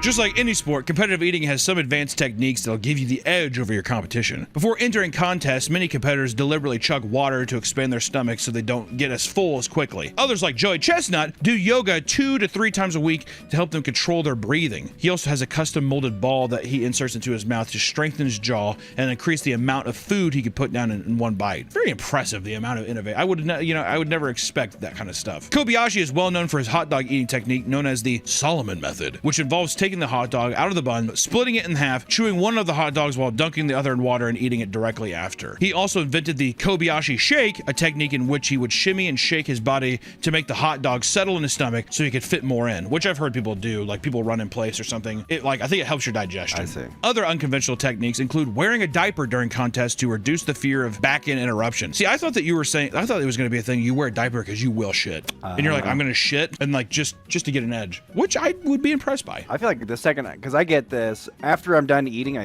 always have to take a shit. Wow, you're just... Yeah, you just got to clear it out, got to make room. Don't even process it, just move it out. And it's mostly diarrhea, so it hits instantly. So... What are we? Oh, I was just saying. So you're saying if you were eating, I would have to, because I would shit myself on stage. Yeah. Yeah.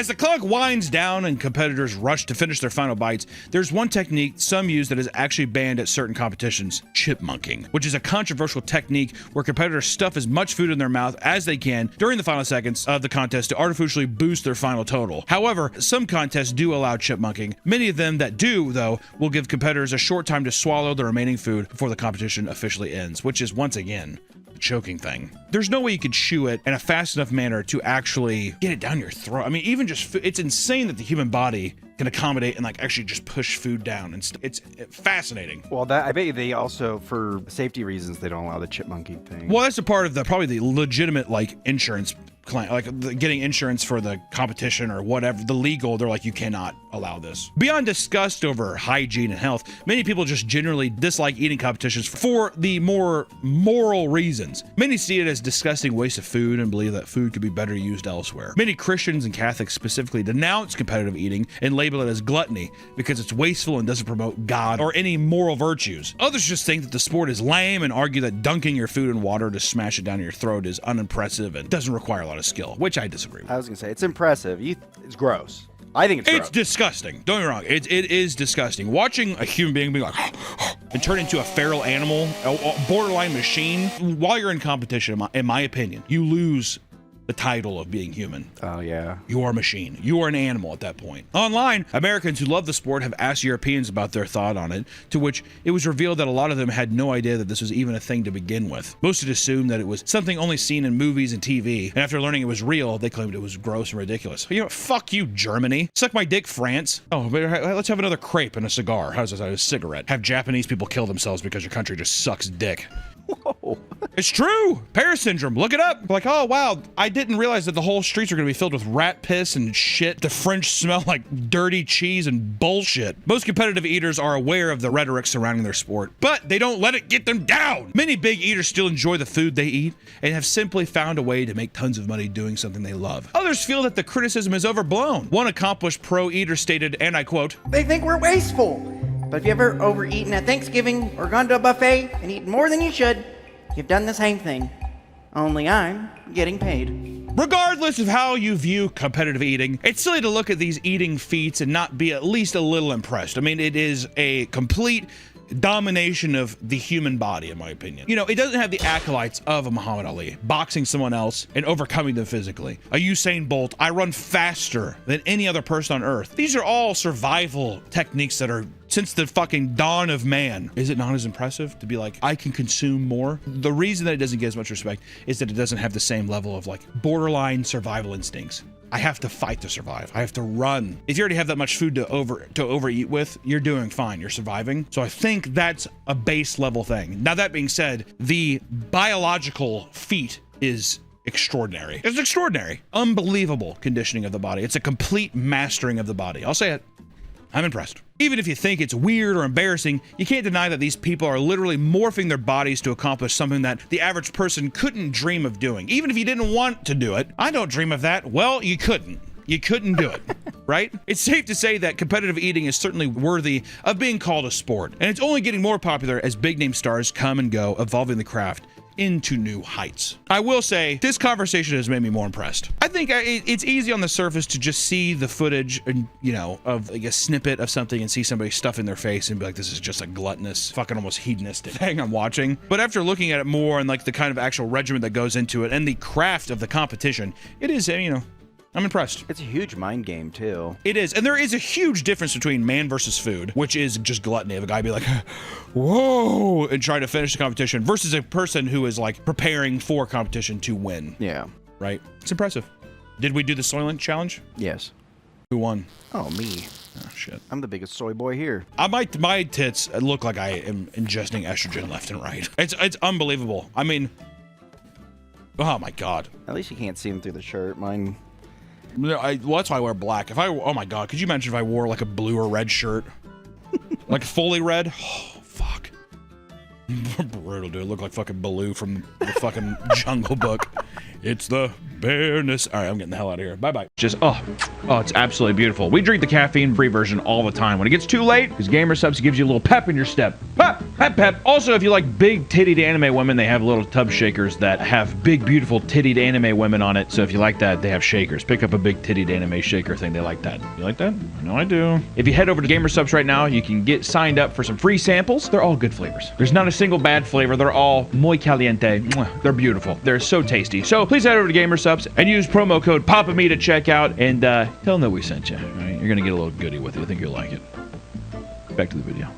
You know, and then making eating a sport was just the natural next step to human evolution. If it's not clear how beloved it truly is, just look at how ESPN has scooped up on the sport and promoted it. Every year, ESPN hosts the Nathan's Famous Hot Dog Eating Contest, which is, the event is quite literally the pro eaters equivalent of the Olympics. Like, it's looked at in that light, to the point where regular people, I would say, talk about it in the same vein. Like, you have people where you're like, you see the hot dog, the Nathan's hot dog thing? Yeah. It has that level of like casualness now. It's become that well known, at least in America. They should do it every 4 years, make it just as prestigious as the Olympics. That would be way cooler, in my opinion. Hosted at the original Nathan's Famous restaurant on Coney Island, the hungriest of the hungry are put to the test and celebrated with an event formatted like a major MMA title card event. There's dramatic walkouts, ring announcers, commentator analysis, which is really funny, and cinematic shots of champions glaring into the camera like the alpha males they are, and god damn it, they deserve to have that praise. Participants don't just show up and hop on stage either. There are literal qualifier matches earlier in the season for new athletes to earn their place in the competition and shoot for their cut of the $40,000 prize pool that's a part of it. So there's actually some real fucking money to be made too with these things. This massive event is organized and sanctioned by the MLE, or Major League Eating. Your chest tightened it up yet? Mine is. Which is the world body that formalizes it as a professional sport worth taking seriously. They're the ones that are cashing the checks. Here you go, Badlands Chugs. Who is my favorite, my goat. Is there a chugging tournament? There's gotta be chugging. Oh, 100, yeah, 1,000,000%. And he participates and he wins. I love Badlands Chugs. But you know what I like about the Badlands Chugs that got me hooked the first time I saw it? It wasn't him actually chugging and burping aggressively into the camera, which is what he's known for. It's that goddamn beginning that he has for his YouTube channel. He does, "Don't touch that mouse." Let's get this yard glass some burn, all right? Don't touch that mouse. You're watching Badlands Chugs. Immediately I was like, that is so sick. Don't touch that mouse.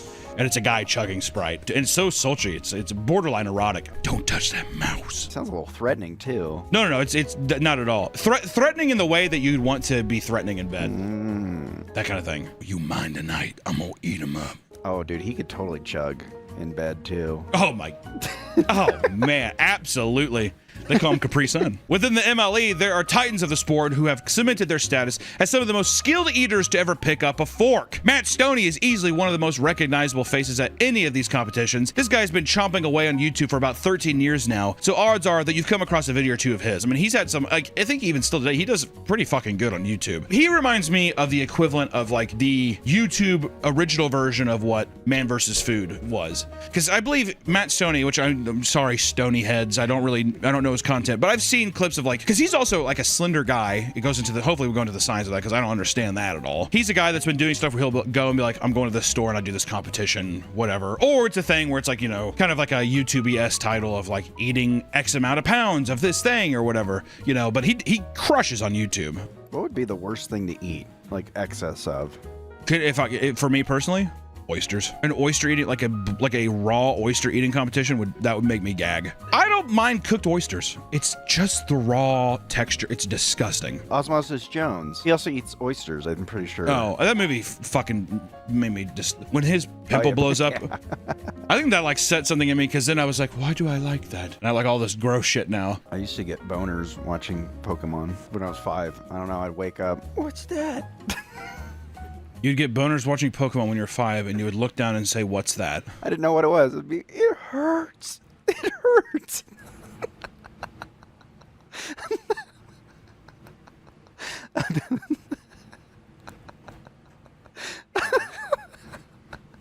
Why? What do you mean why? Why do you have to tell me said that? it woke something in you. Your pimple. What awoke in you? What are you attracted to? No. Oh, yes, you are. Japanese cartoons. Oh, there we go. Yeah. That's why you get so fucking heavy over it. Russian cinema and cartoons. You are a little depraved fuck, aren't you? When he steps away from recording his insane challenges, he steps up against other professionals and dominates the competition. One of his crowning achievements was beating the legend Joey Chestnut and ending his 8-year winning streak at the Nathan's hot dog eating contest in 2015. It's like beating Muhammad Ali. Yeah. Because let me tell you, Joey Chestnut, he was not designed to do anything but eat hot dogs, apparently. Another big name seen many times at this prestigious event is none other than Takeru Kobayashi, another competitive eating legend, which usually in the 90s, I would say, that was like a big meme in the 90s. I remember seeing a King of the Hill episode when I was younger. Oh, yeah. Which is about like Bill gets into eating hot dog competition, but then it's like the small Asian men. But like competitive eating in Asia, I think is where it showed that like you can be small and still like completely destroy larger people because you like actually train your body to do it. It's eating a lot of salads. It expands your stomach. Dubbed the godfather of competitive eating, Kobayashi was also responsible for taking the world of competitive eating to the mainstream. I mean, even Step Brothers, just like Kobayashi. When he's eating the dick, whatever. People probably didn't even realize. When I was younger, I thought that was like a meat. Yeah. I thought he was talking about Kobe beef or whatever. So he's like Kobayashi and eats it. I didn't pick that up. That's what I'm saying. Though he helped establish Major League Eating's greatest contest, he refused to sign a contract with them in 2010 and was arrested that same year at the Nathan's hot dog eating contest when he hopped the security fence and entered the stage anyways. What? First off, why are you arresting him? You know what I mean? He wasn't supposed to be at the event, but he was hungry. I mean, if he tries to go on stage, you can be like, you can't come up here or whatever. But like for hopping a fence and being like, hey, I'm Kobayashi, and be like, well, you can't compete. But arresting the guy seems a bit excessive. I bet he tried to get up on stage. Oh, yeah, 100%. Oh, 100% he tried eating Badland Chuck's hot dogs. Slapping his wrist. While Kobayashi is insanely influential to the sport, Joey Chestnut is quite literally the Tom Brady, the Muhammad Ali, the Babe Ruth of competitive eating. At the 2021 competition, Joey ate 76 hot dogs in 10 minutes. 76. People are talking about the 9 for 9 deal at a baseball game, which to be fair, it's beer on top of that, but still, that's over the course of 2-3 hours. 76 hot dogs. What does it look like after you're done? Oh, I think finger in the mouth and just... Do you think you regurgitate a lot of it? I think so. I think a lot of them purge. If I had to guess. Editor, put up a thing. Do a lot of competitors, are they bulimic? That could be tragic. I'm not sure. This was such an impressive feat that it led to sports medicine specialists attempting to discover the true ceiling for eating hot dogs in one 10-minute setting. They had determined that 84 was the maximum possible limit for a Usain Bolt type performance of eating hot dogs. 84 is it. If you ate 85, you're a god. You might literally be an alien. Have they done any blood work on Joey Chestnut to be like, is he an alien? Ooh, maybe. They draw his blood. I'm Joey Chestnut. Looks at a guy in Indiana bar. Maybe he's a cryptid. Yeah, it looks like that guy from the Indiana bar. What are you saying, motherfucker? You're not an alien, Joey Chestnut. What are you fucking saying, motherfucker? Eats hot dogs in spare time, too. Grabs his cock.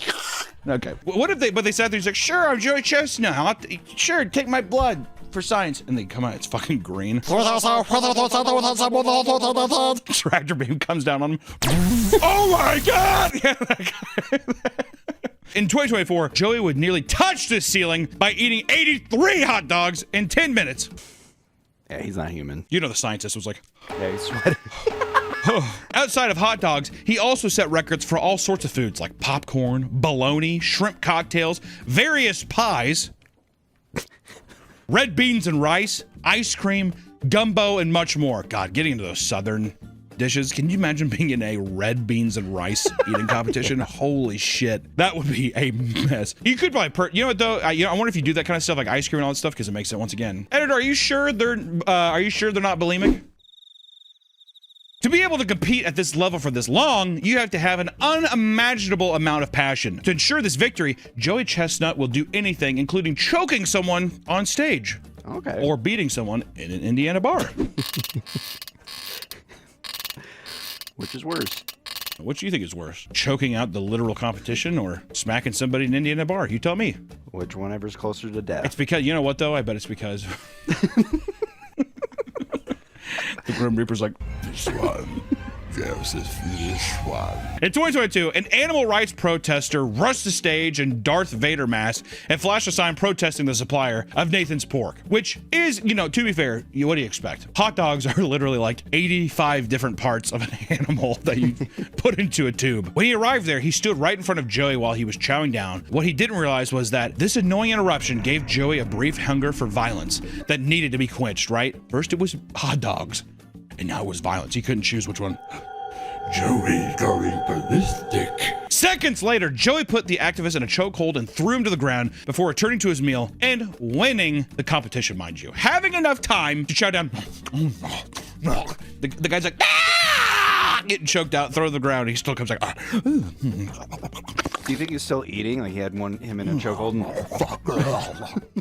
In interviews following the event, Joey stated he was initially scared by the mask. He was so amped up for the event that it led to a violent reaction that he later regretted. I would have done that. Just the heat of the battle, the heat of the competition. At least he acted. A lot of people would hide. I would probably be too focused on the delicious hot dogs in front of me. I want to know what everybody else was doing. I wonder if everyone was just like looking they at their plate. Notice, yeah. Or actually, if an editor find one person that did look and they saw and they didn't act, they were too much of a coward. And then Senor Chestnut had to take matters into his own hands. To be fair, that guy could have had a gun, a lightsaber, some kind of weapon on stage. A gun is real, and then you lost me at lightsaber. I thought he was gonna force choke me. Just like any NBA player, pro eaters endure a rigorous training routine to keep themselves in tip-top shape, even sustaining injuries along the way. Joey Chestnut isn't just a hungry man who skipped dinner the night before a competition to make room for fucking extra hot dogs, dude. What are you, stupid? That's not enough to win the Nathan's Hot Dog Champion belt 17 fucking times, dude. 6 months before each annual competition, he'd adhere to a strict diet and workout routine so he could stay in as good a shape as possible. Look at this photo of him. Have you seen a specimen? Show a picture of Usain Bolt, shirtless. Now show a picture of Joey Chestnut without his shirt on.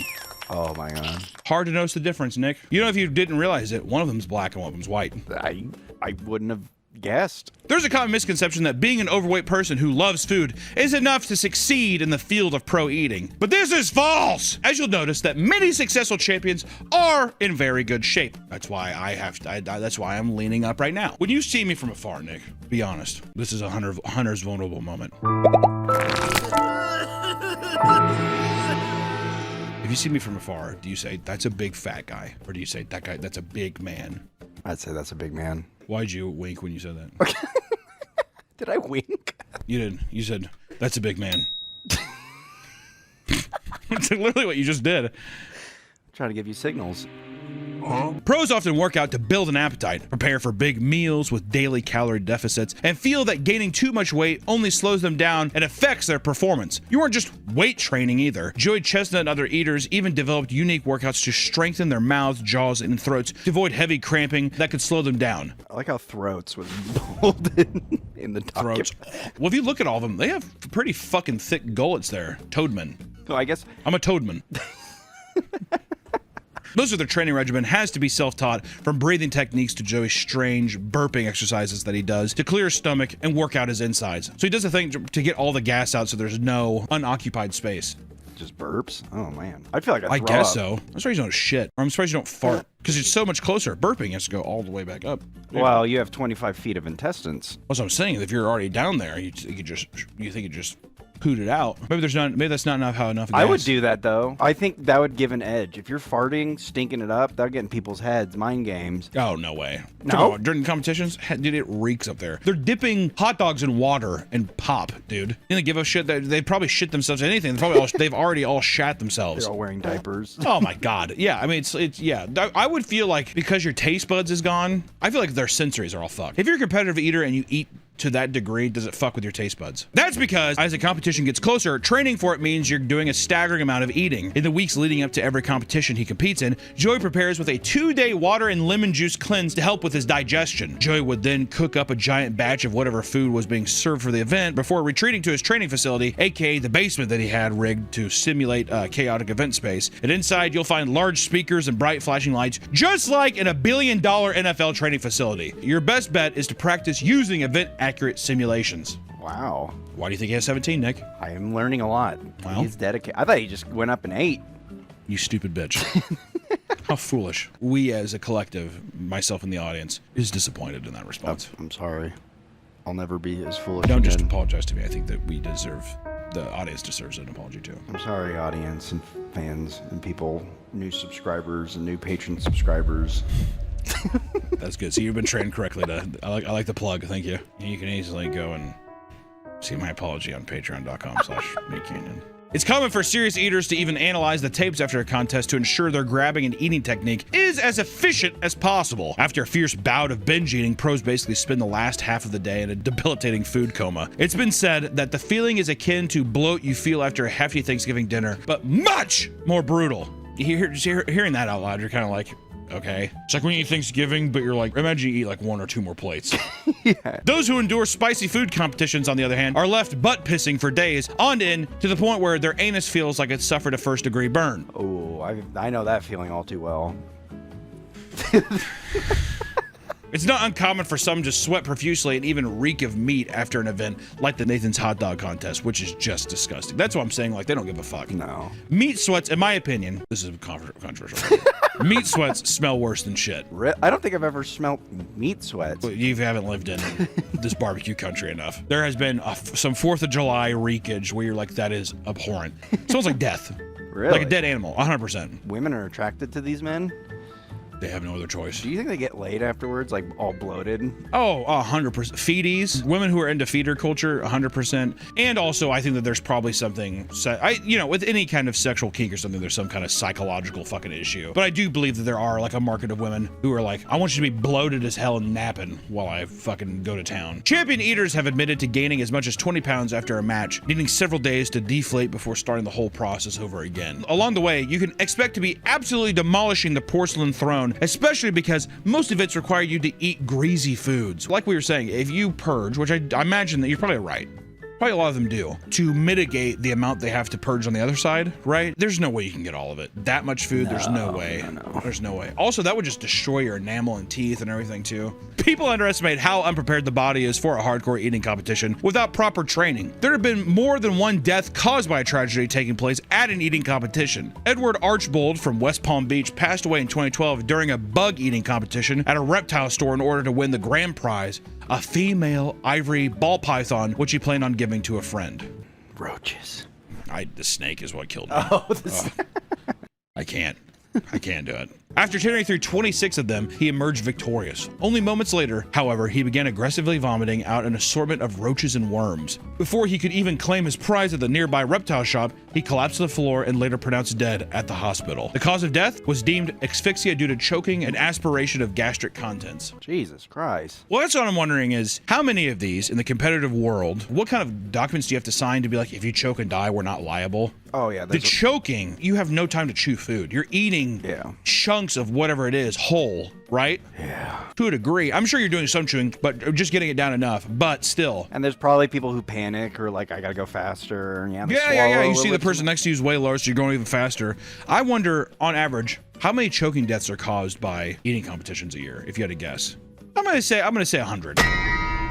Just like any sport, competitive eating has some advanced techniques that'll give you the edge over your competition. Before entering contests, many competitors deliberately chug water to expand their stomachs so they don't get as full as quickly. Others, like Joey Chestnut, do yoga 2 to 3 times a week to help them control their breathing. He also has a custom molded ball that he inserts into his mouth to strengthen his jaw and increase the amount of food he could put down in one bite. Very impressive, the amount of innovation. I would never expect that kind of stuff. Kobayashi is well known for his hot dog eating technique known as the Solomon method, which involves taking the hot dog out of the bun, splitting it in half, chewing one of the hot dogs while dunking the other in water and eating it directly after. He also invented the Kobayashi shake, a technique in which he would shimmy and shake his body to make the hot dog settle in his stomach so he could fit more in, which I've heard people do, like people run in place or something. I think it helps your digestion. I see. Other unconventional techniques include wearing a diaper during contests to reduce the fear of back-end interruption. See, I thought it was going to be a thing, you wear a diaper because you will shit. And you're like, I'm going to shit, and like just to get an edge, which I would be impressed by. I feel like the second, because I get this, after I'm done eating, I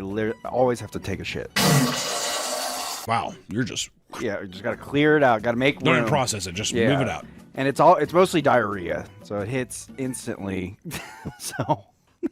What are we? Oh, I was just saying. So you're saying if you were I would eating, have to. you- I would yeah, have you'd to. have to, Yeah, because I would shit myself on stage. Yeah. Yeah. As the clock winds down and competitors rush to finish their final bites, there's one technique some use that is actually banned at certain competitions: chipmunking, which is a controversial technique where competitors stuff as much food in their mouth as they can during the final seconds of the contest to artificially boost their final total. However, some contests do allow chipmunking. Many of them that do, though, will give competitors a short time to swallow the remaining food before the competition officially ends, which is, once again, choking thing. There's no way you could chew it in a fast enough manner to actually get it down your throat. I mean, even just it's insane that the human body can accommodate and like actually just push food down, and it's fascinating. Well, that I bet you they also, for safety reasons, they don't allow the chipmunking thing. Well, that's a part of the probably the legitimate like insurance claim, like getting insurance for the competition or whatever. The legal, they're like, you cannot allow this. Beyond disgust over hygiene and health, many people just generally dislike eating competitions for the more moral reasons. Many see it as disgusting waste of food and believe that food could be better used elsewhere. Many Christians and Catholics specifically denounce competitive eating and label it as gluttony because it's wasteful and doesn't promote God or any moral virtues. Others just think that the sport is lame and argue that dunking your food in water to smash it down your throat is unimpressive and doesn't require a lot of skill, which I disagree with. I was gonna say, it's impressive. It's gross. I think it's gross. It's disgusting. Don't get me wrong. It is disgusting. Watching a human being be like and turn into a feral animal, a borderline machine, while you're in competition, in my opinion, you lose the title of being human. Oh, yeah. You are a machine. You are an animal at that point. Online, Americans who love the sport have asked Europeans about their thought on it, to which it was revealed that a lot of them had no idea that this was even a thing to begin with. Most had assumed that it was something only seen in movies and TV, and after learning it was real, they claimed it was gross and ridiculous. You know what? Fuck you, Germany. Suck my dick, France. Oh, but let's have another crepe and a cigar. How's this? A cigarette. Have Japanese people kill themselves because your country just sucks dick. Whoa. It's true. Paris syndrome. Look it up. Like, oh, wow. I didn't realize that the whole streets are going to be filled with rat piss and shit. The French smell like dirty cheese and bullshit. Most competitive eaters are aware of the rhetoric surrounding their sport, but they don't let it get them down. Many big eaters still enjoy the food they eat and have simply found a way to make tons of money doing something they love. Others feel that the criticism is overblown. One accomplished pro eater stated, and I quote, "They think we're wasteful. But if you ever overeaten at Thanksgiving or gone to a buffet and eaten more than you should, you've done the same thing. Only I'm getting paid." Regardless of how you view competitive eating, it's silly to look at these eating feats and not be at least a little impressed. I mean, it is a complete domination of the human body, in my opinion. You know, it doesn't have the acolytes of a Muhammad Ali, boxing someone else and overcoming them physically. A Usain Bolt, I run faster than any other person on earth. These are all survival techniques that are since the fucking dawn of man. Is it not as impressive to be like, I can consume more? The reason that it doesn't get as much respect is that it doesn't have the same level of like borderline survival instincts. I have to fight to survive. I have to run. If you already have that much food to overeat with, you're doing fine. You're surviving. So I think that's a base level thing. Now, that being said, the biological feat is extraordinary. It's extraordinary. Unbelievable conditioning of the body. It's a complete mastering of the body. I'll say it. I'm impressed. Even if you think it's weird or embarrassing, you can't deny that these people are literally morphing their bodies to accomplish something that the average person couldn't dream of doing. Even if you didn't want to do it. I don't dream of that. Well, you couldn't. You couldn't do it, right? It's safe to say that competitive eating is certainly worthy of being called a sport, and it's only getting more popular as big name stars come and go, evolving the craft into new heights. I will say, this conversation has made me more impressed. I think it's easy on the surface to just see the footage and, you know, of like a snippet of something and see somebody stuffing their face and be like, this is just a gluttonous, fucking almost hedonistic thing I'm watching. But after looking at it more and like the kind of actual regimen that goes into it and the craft of the competition, it is, you know, I'm impressed. It's a huge mind game, too. It is. And there is a huge difference between man versus food, which is just gluttony of a guy be like, whoa, and try to finish the competition versus a person who is like preparing for competition to win. Yeah. Right? It's impressive. Did we do the Soylent challenge? Yes. Who won? Oh, me. Oh, shit. I'm the biggest soy boy here. My tits look like I am ingesting estrogen left and right. It's unbelievable. I mean, oh my God. At least you can't see them through the shirt. Mine... Well, that's why I wear black. Oh my God, could you imagine if I wore like a blue or red shirt? Like fully red? Oh, fuck. Brutal, dude. Look like fucking Baloo from the fucking Jungle Book. It's the bareness. All right, I'm getting the hell out of here. Bye-bye.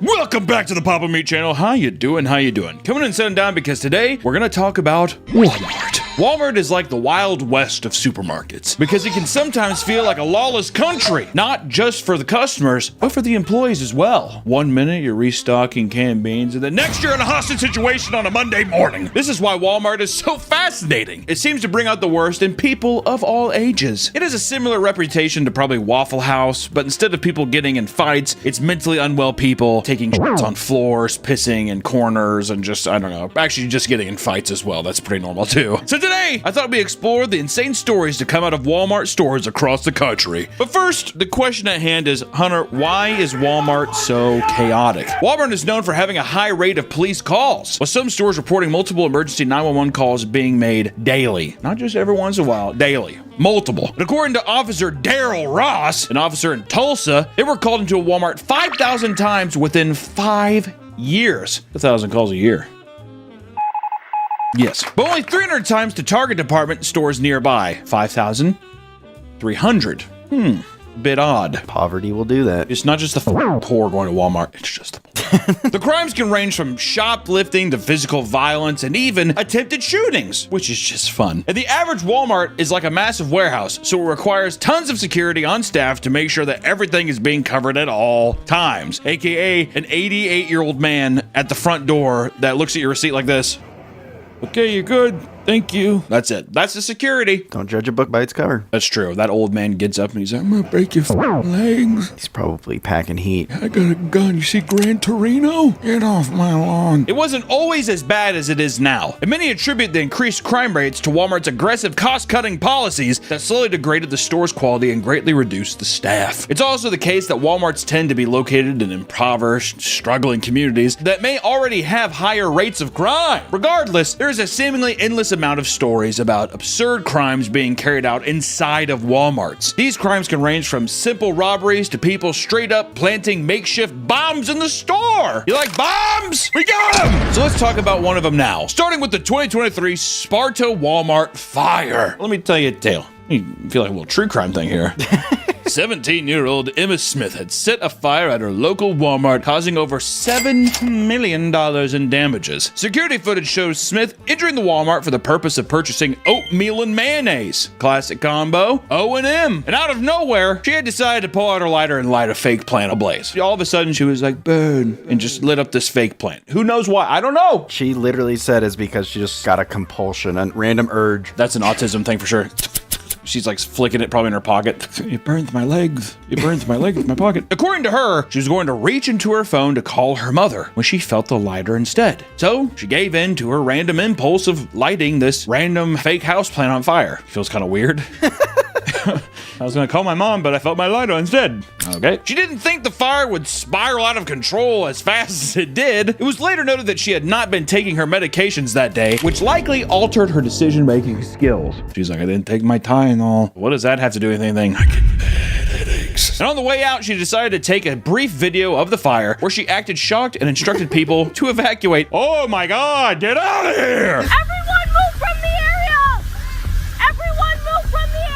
She received 3 felony charges for arson after pleading guilty and was sentenced to 60 days in jail, 4 years of probation, and $8.6 million in restitution. Now, Nick, I'm not a gambling man, but do you think the 17-year-old autistic lighter-obsessed Human Torch has $8.6 million to pay back? Better start investing in crypto. She's like, I better get a job at AutoZone.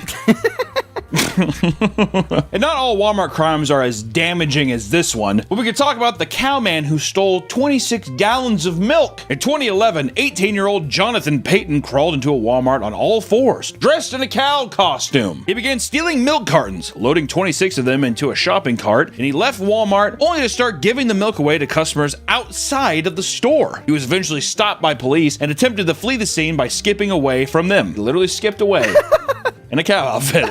But eventually, he was given a court summons for $96 theft and released soon after. Like, it's not even $100. Would you even take him to court? Just give us back the milk. It's the message. You can't show up to Walmart in a goddamn cow outfit and think you can just get away with whatever you want. Is modern day Robin Hood. Well, I was gonna say, do you think the locals are like, we love you, cowman? Robin Moo. Robin Moo. We're on fire today with the imagination here. There's no footage of the crime taking place and no proof that this was for some sort of prank video, making his actions even more strange. You kind of want someone to come out of the woodworks and be like, yeah, it's a high school prank, but no. I think my was just bored on a Tuesday. And you may think Walmart crimes are only being done by customers, but no. Even employees have been caught in some of the most bizarre scenarios, like the Walmart male prostitute. This guy kind of looks like me. This does kind of look like you. Look at him. He kind of looks like a male prostitute. I suck for money. You joke around, you might say those things, but you know, coming to the realization where you're like, I'm transactionally sucking for cash. That's got to be a bitter pill to swallow, huh? Managers from a Walmart in Queensbury, New York, received a strange anonymous complaint from a customer. It stated that there was a man performing sex acts inside of the store. It's got to be the dressing room. Meet me in there. They reported the tip to state troopers, who began an undercover investigation to find the culprit. It was discovered that a 22-year-old man working at the Walmart named Foster Bills was using Craigslist ads to advertise his services. This wasn't the first time, as he was also caught doing this previously at a local library. The Craigslist Casual Encounters ad read as follows. Title, Quickie and Crandall? Male for male, 22, restroom. Young guy looking for a little spending money. Love that. I'll suck. I gotta have some quick cash. I want to buy myself a new suit. I'm at Crandall Library for a little bit, so hit me up ASAP. Head to the restroom, wait for your pants down, and bend over toilet. No waiting, no names, no risk. Just be clean and D-free. Bring condoms if you like, not necessary. I do have lube. Higher gratuity, head of the line. I just want to say, out of all the things that could have been, that is a straight shooting post. Yeah. You kind of have to have some respect for it, right? Listen, I'm gonna be bent over a toilet. You just do what you gotta do. They call me the slop trough. That's where all the piggies come to feed. Charlotte's Web.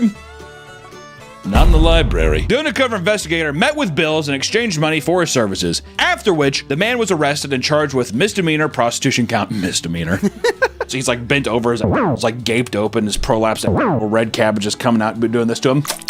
And the guy's just like, here's a misdemeanor. What if Walmart tried to hire him? What department would a guy who... Customer service. Tire salesman. Yeah. You're mad?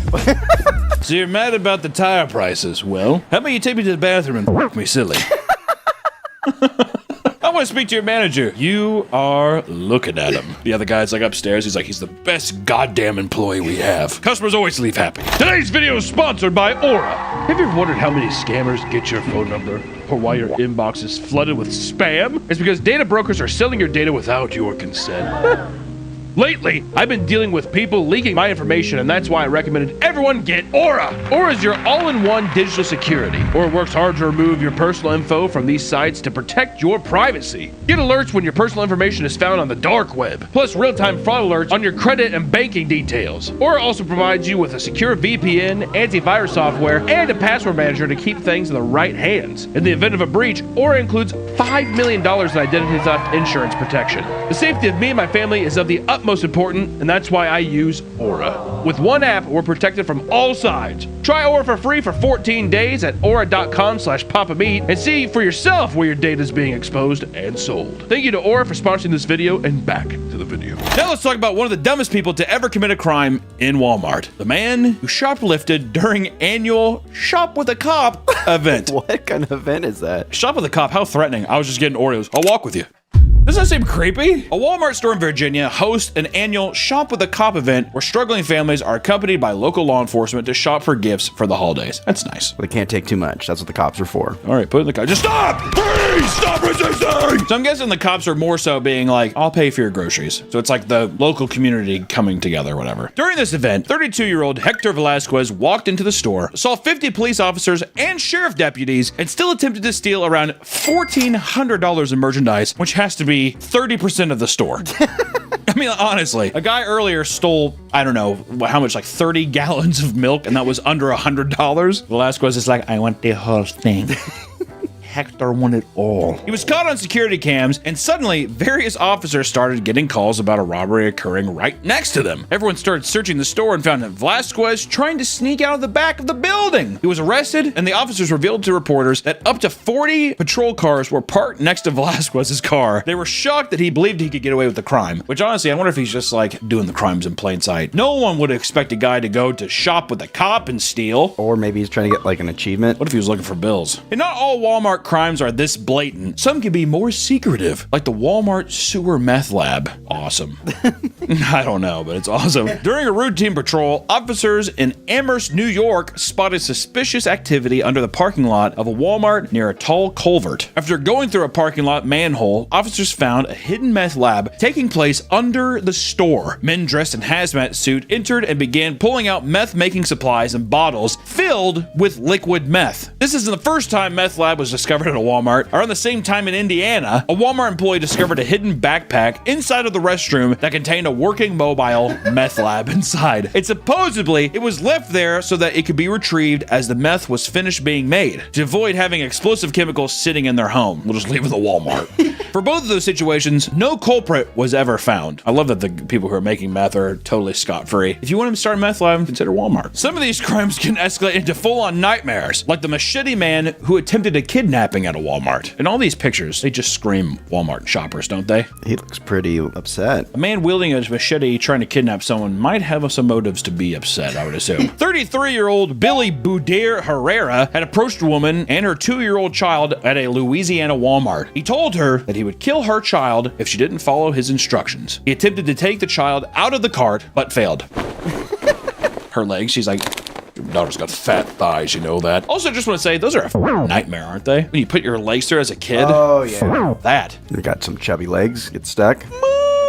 The woman takes her son and starts to walk away, but Billy blocks her from leaving and brandishes a machete. What a casual thing. Come on. Let's go, Billy. He's like, sorry, mister. Walks off. He's like, what the fuck? I'm not gonna let you leave. The woman was able to alert employees who began chasing after him as he swung his machete to hold them back. And at one point, the man attempted to grab another child from a nearby mother who was immediately tackled by employees and an off-cop duty. He was arrested, and it was revealed that the man had multiple weapons on his person, including a plastic shiv with razor blades taped all around it. Billy was charged with second-degree kidnapping, illegal carrying of weapons, disturbing the peace, thank God, aggravated assault, and an immigration detainer. It reads like human trafficking. Velasquez, it feels like I'm gonna take the child and human traffic it. I just want to get into the human trafficking business. How is it that one day you're just going to sell somebody? Someone puts a gun to your head and say, I'm gonna kill you and your family if unless you don't. You do this, unless you help me sell this other kid down the road. And all of a sudden you're like, oh my God, I'm a great salesman. And then you're like, this is actually my calling. Maybe that's how it goes. If you thought that was the most bizarre story relating to a Walmart crime, you probably haven't heard of the Walmart exorcism. Jose Ferez and his son Victor Ferez were involved in the exorcism of their own mother in Stockton, California. Jose and his wife had struggled in their marriage, living separately after getting divorced 1 year prior. She would periodically visit to spend time with the two of them. According to Jose and Victor, she had been acting incredibly strange recently, to the point where they believed she was possessed by a demon. They agreed to meet her at Walmart to attempt making the marriage work after repeated disputes. Jose drove to her new place to pick her up. Beforehand, he had taken a detour to pick up two priests that he had spoken to prior. When his wife entered the car, they began a full-on exorcism. They proceeded with the sacred ritual and, at one point, doused her with sacred oil. Reportedly, her roommates at the time alerted the police, who came down to the parking lot and arrested the two men. Both Jose and Victor were held in jail for suspicion of kidnapping, conspiracy, and to commit a crime of false imprisonment. The woman was not hurt, and the priest did not face any charges for their participation. I mean, he was just doing what the good Lord was trying to make him do. So they were supposed to meet at Walmart, but they just... this wasn't at Walmart. This was at... It's Walmart adjacent. We'll just say it was in Walmart. It was in a Walmart. They took her inside and did the exorcism in the bathroom with Billy. Yeah, Billy's just like... He's the priest. He's like, this woman is unclean. And we're starting to delve into the weirder side of Walmart antics, right? Some of these stories are hard to even explain, like the naked sock stealer. A 32-year-old, 300-pound man named Verdon Lamont Taylor was arrested by police after being found naked at a Walmart in Pennsylvania. Surveillance footage shows the man undressing himself in the parking lot before entering the store. Employees began fleeing the area and calling police, who arrived on the scene soon after. And it appears that the man had stolen a pair of socks and put them on while he was naked. Feet must have gone cold on that tile. Cold tile. Cold tile. Authorities tried to control the situation, but Taylor refused to comply. The man was tased and arrested, during which time he spat directly in an officer's face. He was charged with various things, namely indecent exposure and retail theft. Gotta get them socks in. Do you think he was high or something? Mentally disturbed? I think that a vast majority of Walmart shoppers smoke meth. That seems like very meth activity, or like bath salts. Getting naked and being like, and then only grabbing socks. And like stepping around like a giant baby. Maybe you wanted to go to the Subway in the Walmart. Have you ever seen anyone naked in a Walmart? I have seen someone be tased in a Walmart though. What for? I think he was trying to rob something.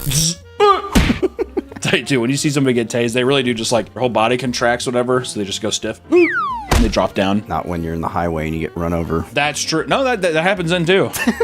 Dude, actually, that video of the guy getting tased in the highway and he just does and falls on the ground and then a car just runs over him. It's a haunting video, by the way. On the topic of socks, let's get weirder and talk about the North Carolina toe sucker. Michael Brown claimed he was a podiatrist student while he was speaking to a woman named Erica Poros at his local Walmart. Reportedly, he had convinced her to try several pairs of shoes, claiming he was studying reflexology and needed it for research. While she did so, Brown started complimenting her feet. Then, according to the police report, quote, at one point, the suspect took the victim's foot, put it into his mouth, and sucked the victim's toes. If I was already going along with that, I feel like I'd be like, is this part of the research? Is this the reflexology? Yeah, exactly. Is this reflexology? Because it's awesome.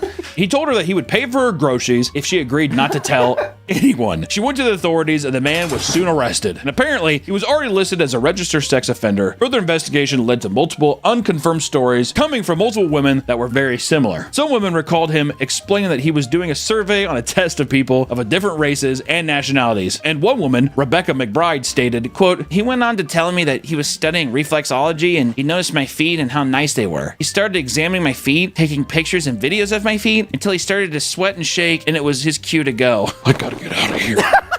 Your feet are amazing. He was held on bond for $50,000. Speaking of feet, we did have a feet-related video that got nuked into the Earth's crust on this channel. And if you want to watch extra bonus content like the feet video or ranking death sticks, be sure to check out the Patreon where you have access to more content. Now, across social media, you can find countless insane stories from employees of Walmart venting about their time working for them. Let's take a look at how bad things can get at the job. My mom was a manager at Walmart. She told me about this woman who was trying to steal a prepaid phone. When she got caught by security, she used the knife she was attempting to open the plastic packaging with to cut the security dude after cutting herself. She then went on to scream at them and say she has AIDS, and now he's going to have it for trying to stop her. Wouldn't that be nice? That's a little scare tactic. You have AIDS now! If someone with AIDS threw their blood on me, I would be livid. I was gonna say, I think it was 6th grade, I spat on a kid one time and he thought I had hepatitis C. What grade was this where you could even comprehend Hep C? We just learned about it. Oh. Yeah, the teacher's like, don't spit on somebody that might have Hep C. The teacher's face is like just riddled with, she has like sores and shit. I hawked a fat loogie on the kid's face. Wow, that's rude. Oh, I thought he spat on me, so I chased him around. Couldn't grab him, so I just went. He did that little Jurassic Park dinosaur meme.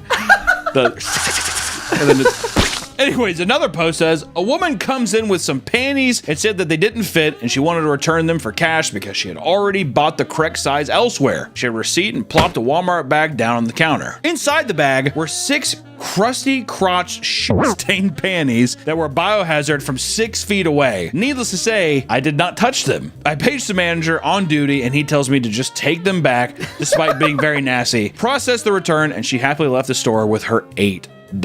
Which I will say, I think at Walmart you can bring back anything and they'll just be like, okay. is pretty weird. Life hack, buy whatever you want and just return it later. Another post said, had a woman in her mid-40s decide to barricade herself in her family restroom so she could huff some air duster she stole from the electronics department. We called the police and they had to break the door in to get her. Thank God they did, because she almost OD'd on the air duster. Do you think Bill was there? Anytime that there's a Walmart bathroom, Bill is there. Don't worry. Bill is always there. He's inside of all of us, or we're always inside of him. Walmart has been criticized a lot for the way that they have treated their employees as well, with people often agreeing that they have a horrible corporate culture. Some people who have worked at their locations for years talk about how it is the most depressing job they've ever had, and employees are overworked, unrewarded, and undermined at all times. And one of the most viral and despised aspects of the company culture is the implementation of the infamous Walmart cheer. According to the Walmart training manual, the original founder of Walmart, Sam Walton, started a Walmart cheer in 1975. He was inspired after seeing workers of a tennis ball factory in Korea gather every morning to perform an enthusiastic cheer, which is so funny to think Sam Walton is just over in Korea. He's like, look at that. Look how fun they're having. We're going to do that in the States. Thank you, Mr. Kamigachi. I'll see you next time. Okay. Anyone can be given the surprise role of leading the cheer at any time. You like feeling publicly humiliated? Well, here you go. While the goal of this cheer being done every morning was to bring employees together, many are absolutely humiliated that they have to do so for a company that treats them so poorly. And one Redditor explains that employees are threatened with coaching or termination for not participating in said cheer. Someone says, forced to do the Walmart cheer. If one person in the group doesn't do it, then we have to start all over again. This is now a requirement for a minimum of 2 meetings in the afternoon. Another person says, I had someone get written up at my old store for refusal to do the cheer when they walked away when we were about to start. Many employees admit that they found themselves becoming angrier, more hateful people after working at Walmart and having to put up with the rude customers and unprofessional staff. Walmart had me dislike most old people. Every position I've worked in, they've always been the worst. Of course, dude. I could have told you that. Hey, old people smell and they suck. Old people just smell like death, which is just the worst part. Their skin's literally rotting. Well, yeah, they're like, I got PB. Someone responded to that and said, they don't even ask for help, just yelp like tomato juice in my face, expecting an answer. I'd slap that old bag right in the face.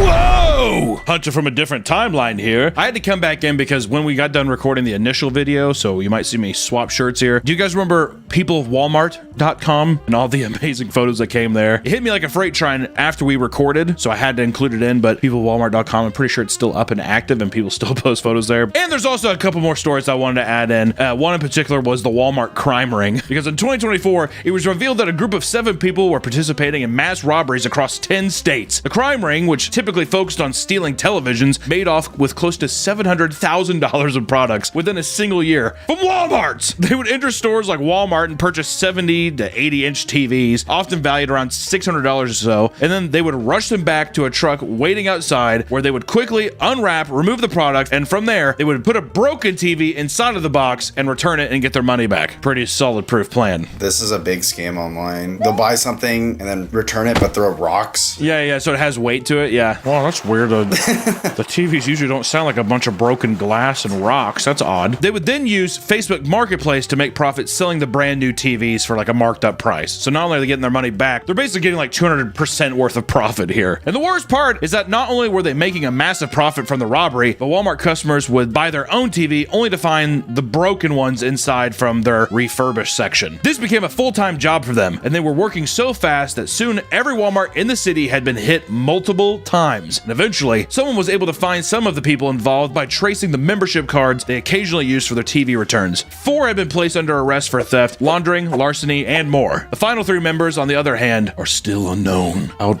probably still buying TVs at just different places. Probably Best Buys, because people who work at Best Buy are like, I don't care. The ship is already sinking. How is Best Buy still open? I thought they were going bankrupt. They have to be. I'm not going to give, we gave Red Lobster their little safety thing. Best Buy, good riddance is what I say. And one of the biggest bombshell stories in the world of Walmart crimes, however, is found in Georgia, where a man was falsely imprisoned for kidnapping right outside the subway. He was like, I was just getting a cold cut combo. Cold cut combo. An older man named Mahendra Patel was at Walmart to pick up some Tylenol, and he was having trouble finding it. So he asked a woman nearby where he could find it. The woman was 26-year-old Caroline Miller, who had been shopping with her 2 young children. According to Caroline, the question was just a distraction that he used to get close so that he could grab her son son away from her. I have a headache. What's that?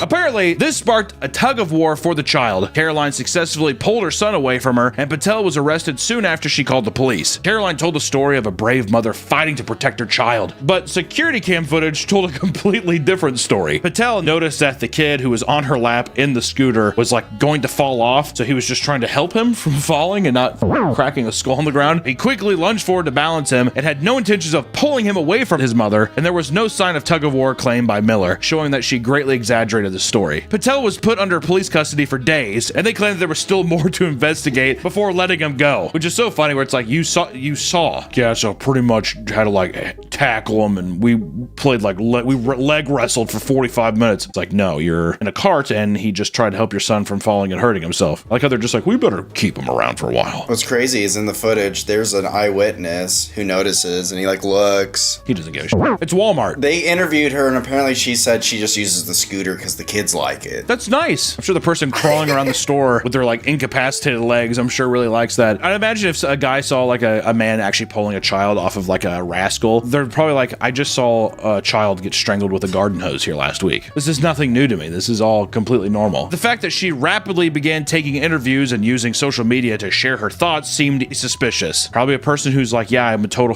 hero, right guys? Trying to get that social media cred. And then lastly, from Hunter from another time period with in a dirty shirt here. Too small of a shirt too. If I stood up and raised my arms, you'd just see a barrel of monkeys. That's what you see, all hunched together, their arms all going. Hold up, that's what it'd be like. But I did want to talk about one more, which is the teen who was burned alive in a Walmart oven. You gotta include that. You gotta include the teen who was burned alive in an oven. Gerson Moran Cower was a 19-year-old teen working alongside her mother at a Walmart in Canada. I probably butchered the fuck out of that name, so not trying to be disrespectful, I'm sorry. They were both working in the bakery, and her mother noticed that her daughter had suddenly stopped responding to her messages. She tried calling, but Cower's phone was turned off. She began to panic, searching for her until she reached the bakery walk-in oven. The mother found her daughter laying on the ground after burning to death inside of the oven. God damn, dude. I like how we're trying to be sympathetic now. Yeah. Heavy stuff. Just joked about a kid getting strangled to death with a garden hose. Yeah, but this is real. The police were confused as to what the reason was, but further investigation showed no foul play was involved. Most likely meaning that some unfortunate accident resulted in her being stuck in the oven long before the fatal injury. So there's actually a huge conspiracy theory that like she was... For this case? Yeah, something happened to her, like someone killed her or incapacitated her and threw her in, because news investigators showed like, how did she get locked in? Like there's a safety bar on the inside, so it's like something must have happened where she either like became unconscious and died in there. I know that I worked at a bakery, and you do have to get up and you have to like deep clean in the ovens and stuff, but you're right, there's like safety releases inside. Also too, that would mean that if it was an accident, she would have to have gone in there, and then someone would have had to like accidentally start something without... It's just, that is a bit suspicious. Also, just tragic. That would be a horrible way to die. God damn, dude. And you would think that that would be the only fire story, but there's actually the Walmart Halloween disaster. In 2015, a Walmart employee witnessed a 40-year-old man pushing around a shopping cart with a leaking bottle of lighter fluid inside of it. Once again, people are like, I saw the burned woman in the bakery. I've seen the garden hose person. I've seen the rascal fights. This is probably, once again, he's just like, who knows, right? We're in hell. After spraying the costume aisle full of it, he lit the entire place on fire. Everyone had to evacuate, and store employees began rushing to put out the fire. The man responsible was tackled by a security guard and kept there until police arrived. Firefighters arrived and hosed down the fire before things could get too out of hand. There was no known motive for this wild act, but luckily no one was injured in the chaos. Anytime I hear somebody who with like Halloween stuff, I always think it's like a religious thing, which seems weird nowadays, but I really do think there's like some people who are like, this is the devil's work. Satanic panic. Yeah, it's disgusting what they're having kids wear, and they're just like, I'm taking it in my own hand. I think he would say that though when he was like in custody. Maybe, or it could be like a silent retribution thing. I did what I had to. Why'd you do it? I'm not gonna tell. God. We're good? Yep, we're good. Very few times in life an opportunity strikes to do something great. When you think of the 80s, what rock star do you think of? Axl Rose? Vince Neil. I think Bret Michaels. The man with 3 hits, 3 Titan songs in a 2-year span that has carried him his entire life. Poison is the name of the game. Bret Michaels comes from the band Poison, and today we are going to be talking about a love show. Dare I say, the greatest love show of all time. People talk about The Bachelor. Boo. People talk about The Bachelorette. Boo. Right now we have shows like The Button on YouTube where it's dating shows. Boo. Bored. The early 2000s gave us amazing shows. One being Rock of Love with Bret Michaels. I expected applause. Bret Michaels, a hero to some, a hero to many. You might remember him from the 1986 album, Look What the Cat Dragged In, with their one popular song off that album, which I'm pretty sure was Talk Dirty to Me. And followed up with that weird album where there's like a leopard chick on it that looks really cool from 1988, 2 years later, which gives us the 2 other great songs, one being Nothing But a Good Time, and of course, Every Rose Has Its Thorn. I remember recording this show on like TiVo or DVR back in the day. Me and my sister were obsessed with it. It was so funny. But for the life of me, I could not remember almost anything about it besides some of the classics. But it got me thinking, we should talk about today Rock of Love Season 1 and do a breakdown beat by beat. You know, we've done it with other shows. Secret Lives of Mormon Wives, Gypsy Rose, and that clown has another season. It's airing right now. And I want Bret Michaels, who I'm pretty sure is like 87 years old now. He has diabetes. He's gone through like a heart surgery or whatever something. that is. I don't even know what the hell that is. But we're going to be doing a breakdown of the entire first season of Rock of Love. And I'm also, along the way, we have a couple rules. One, we have our contestant board here. And of course, we have Big John, Bret's security guard, but I have my own, Big Jacob. Jacob, come on out. What's going on? Nice to see you. My my check didn't go through. You don't need to talk about that. Jacob here is a lexicon of rock and roll knowledge. Who's the guitarist for Guns N' Roses? Slash. It's a steel trap, this one.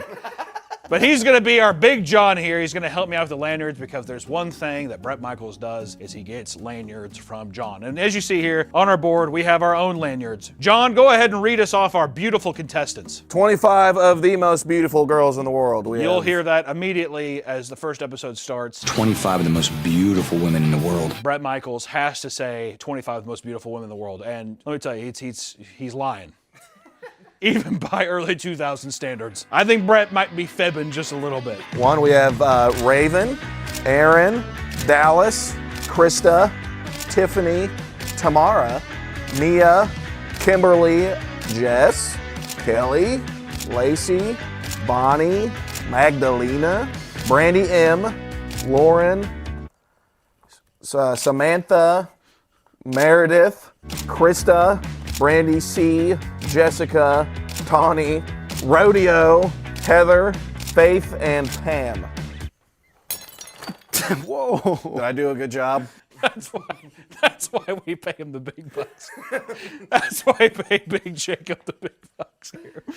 Okay, we have 3 boards. Well, damn it, Jacob. Switch the thing so we can see the faces again. So we have 3 boards. This is how this is going to go. We have our contestant board where we're going to be able to talk about the contestants as well. Whoever we think is going to lose, or as contestants do lose, we're going to move over to John's sloppy seconds. And then, of course, we have our winner board, which showcases the beautiful, ever luxurious Bret Michaels, and who we think is going to win and who we will crown the winner. Between the episodes, we're going to guess who is going to win and who is going to lose, and then we are going to move them and place them accordingly. 11 episodes. I want to be in the mind of Bret Michaels by the end of this. I want to be able to choose by episode 2 who Bret's going to end up with. All right? 25 women. That's a lot of women. But without further ado, let's get into Rock of Love, Season 1.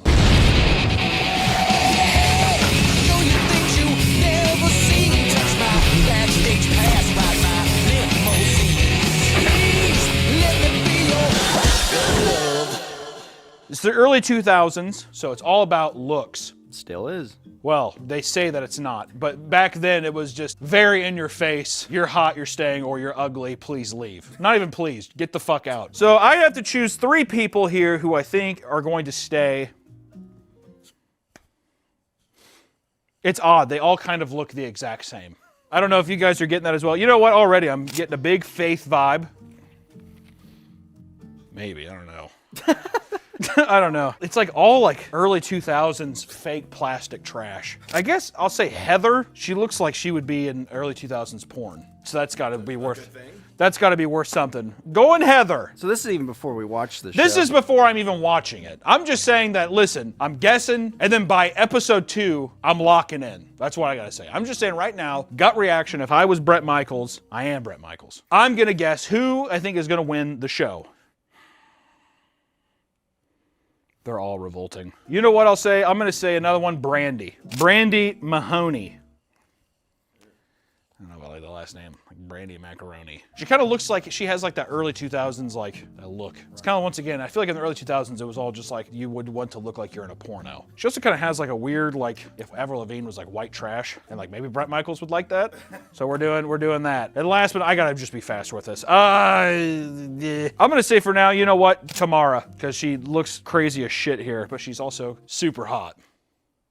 These are my 3 people who I think are going to win based off this, but I can change it, all right? I have until episode 2. So without further ado, let's get into episode 1. Which episode 1 of Rock of Love, you see the people show up, all the beautiful women show up. It's very stereotypical of any other dating show. All the girls arrive. You hear little blurbs about all the girls, you know. It's so surface level shit. Usually all of them are just like, oh my God, I love Poison and Bret Michaels. I'm so in love with Bret Michaels. I used to like kiss the album and spoon it all the time. Mind you, this is 25 years after Bret Michaels has had a hit, okay? I just want to put that out there. I always thought that was a funny thing about this show. This show and Flavor of Love. Inside this Hollywood mansion, 20 women have gathered because they all have one thing in common. It's like both men are severely past their prime. Bret Michaels in this is what, early 40s, mid 40s? I think he's right at 40. He's right at 40. So these are all women who are, I would say the median, which is kind of surprising. I thought they'd be younger. I would say the median is like 30. Yeah, I thought they were going to be like 22. I thought that they would all be like, because there's a couple of contestants that are 22, 23, whatever. I mean, he's a rock star. Right. Right? It's going to happen. But in this one, it's like 30 years old, but goddamn, dude, you look at some of these women, and listen, dude, look at me. Yeah, I'm a sex machine. I'm sex appeal. I get it. I'm attractive. Some of these, don't look at my boots. Some of these women, like immediately starting off, my girl Heather here, who I did pick up, didn't realize this, 32. I would have expected that. I thought she was her 40s. Hot dog skin. Back when tanning was really big. You don't hear much about people tanning anymore, do you? Gives you cancer. Fun. So the first episode, Bret Michaels keeps repeating 25 beautiful women. 25 of the most beautiful women in the world. We got 25 hot women. 25 more beautiful women in one place. 25 of the most hottest women. He says it so much that you would think that they had him do multiple takes of the first line, and they just kept all of them. 25 of the most beautiful women. And immediately all the women simp over Bret. I want to fuck Bret Michaels, and I'm not afraid of it. I'm going to get me some rocker ass. I love rock star stuff. Really, almost to where I think 90% of them have no idea who Bret Michaels is, which is justifiable. I didn't know who Bret Michaels was until the show came out when I was younger, if I'm being honest. I mean, everybody's heard the Every Rose Has Its Thorn song. One of my favorite songs was Every Thorn Has Its Rose. Yeah, I never even really heard of Poison. Yeah, I mean, you couldn't tell me that, like, who Bret Michaels? I'd be like, who the fuck are you talking about? But before they even meet Bret fully, they are all lined up outside, which also they rent this, like, very stereotypical. They rent an LA house. This is definitely not Bret's house. Let's just get that out of the way. Because sometimes I think that they make it seem like, hey, this is where I live. They really don't even break that facade. He's just like, this is where we're doing the show. And they're like, okay, he's a rock star. Let's put light gaffing, like, all over, like, just like pipes where you could hang lights, like a stage, to where it's like a very mediocre LA house that's just covered in scaffolding. And they have a little stage outside for them, and they're all sitting there. And that's whenever we get to meet probably the best character of the series, Big John, who is Bret's security guard since the Poison days, I think. I don't know. He's a large man. So my first impression of Big John was, wow, this guy is big. He basically gathers everyone outside. It's 25 women outside, and he points out 5 women. Granted, just to let y'all know so far, no woman has even met Bret Michaels yet. You have gone through the trials of signing papers to be on the show, done all this stuff, you've packed a suitcase, and now that they've come. And then now John picks out 5 women, and then I'll have my own John pick it, or my own Big Jacob come out and help me with these answers. He picks out 5 women. Meredith, Kimberly, Kelly, Pam, and of course, Tiffany. Do you think he was just like, you guys are way too go? I think that the people on the show definitely brought in a little skunkier people to come in, and I think that they were making a bit of a fools out of him. Pam, Meredith, Tiffany. Big John's job doesn't seem so easy now, does it? Who are you looking for? Which one are you It was missing? Bonnie, right? Yeah. Who is it? Bonnie. No. It's not? Meredith. Pam, Kelly, Kimberly, Meredith, and Tiffany. Pam, Meredith. And then he tells them immediately to pack their bags and go. Actually, that their luggage is at the end of the fucking driveway. They couldn't even give it to him. So go ahead and put them up on Big John's sloppy seconds. Ruthless. Gladly. Unbelievably ruthless tactics here. 5 people immediately before even meeting Brett. Can you imagine? And also, I just want to say this because this is based in LA. Not all of them live in LA. A lot of them are like, yeah, I flew out from Chicago. Imagine flying out to LA and then basically being like, you're the ugliest person here, go home. That's what happens. That's also why Rock of Love with Bret Michaels is one of the best. What other show does that? And don't correct me. No other show's done it. There better not be another show that's done it. All right, you can go. I really need your fucking game to step up, though.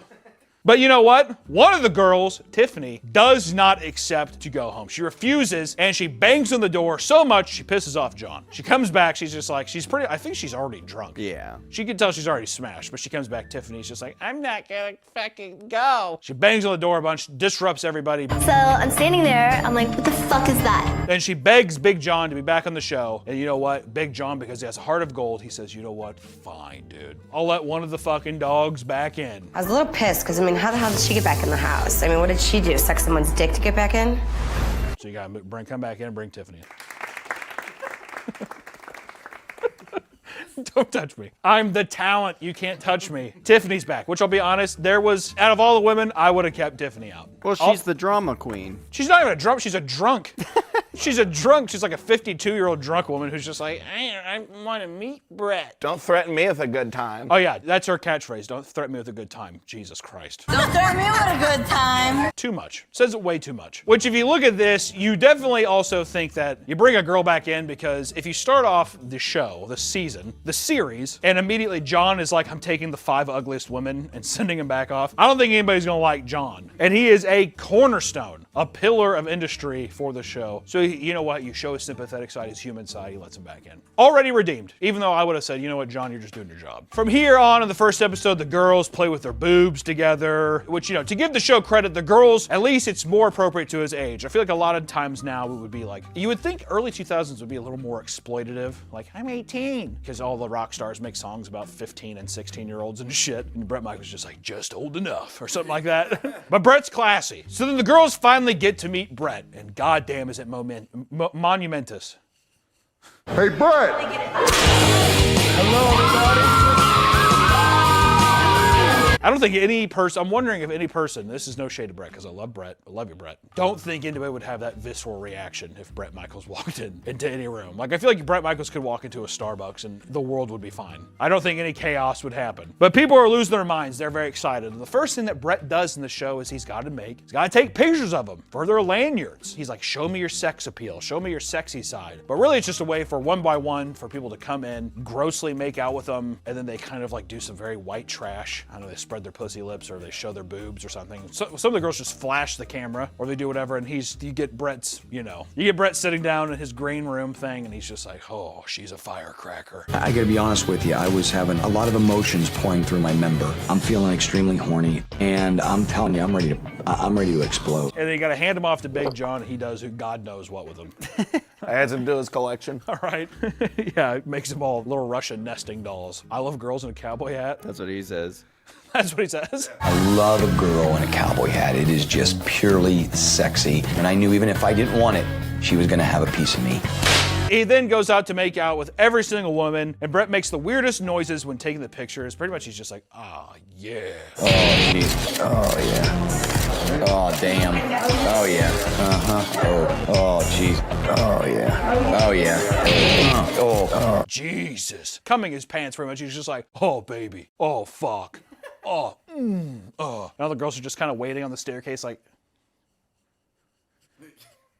wow, I wouldn't have done that. I'm not that trashy and desperate. I hope Brett notices. And then they go up and like, spread their asshole open. I'm one of the classy girls. But one of the girls, Heather, fucking from the 3 already. Heather, who I have deemed already a winner. She tries to impress Brett by flashing her tits, which let me tell you something. Don't remember that from the show. Why it felt so weird is because if you watch the show on Amazon Prime, which it is on Prime, it's all totally uncensored. So you get to see her tits, which is really weird because they'll like cover middle fingers and stuff that wasn't, that was censored before, maybe the broadcast or something, or some words might be censored, but full on tits, ass, all that stuff. Back then they're definitely like, oh, just do it. It'll be censored. Brett will like you more. That kind of stuff, and now it's on. 2007, no one even knows what the fuck a streamer is, you know what I mean? But after the pictures, Brett talks with the girls to get to know them more, right? He's very down to earth. Bret Michaels, I'm gonna tell you right now, episode 1, season 1, he's a charmer. I think Brett is a good man. He's a classy guy. It's very hard to not like him. I guess that's what it is. Charismatic, that's the word. It's the diabetes. It is. He also talked, that's one thing about the show, Bret Michaels brings up his diabetes a lot. I've been juvenile diabetic, right? I take 4 shots a day since I've been 6 years old. He doesn't say diabetes, he says diabetes. And it's obnoxious. Every time. Yeah, I got weird diabetes. I'm acting up. They'll be doing a challenge. I have to sit down, I have diabetes. But one of the girls, while he's talking to all the people, one of the girls gets jealous. She's not getting enough attention. And there's a lot of jealousy between the girls. Obviously, it's a fucking dating show, right? And everyone is trying to impress Brett with bullshit like pole dancing, playing drums. It's fucking annoying. Drooling over his tattoos. Stuff like that. It's obnoxious. It's dog water, trash TV. It's wonderful. You're gonna lose brain cells. Lots of dumb bitches. Brandy C and the 2 blondes who team up together are extremely, extremely annoying. They say something like, where's our babe? Where's our baby boy? Where's our man? Where's our baby boy? And they chase after Brett.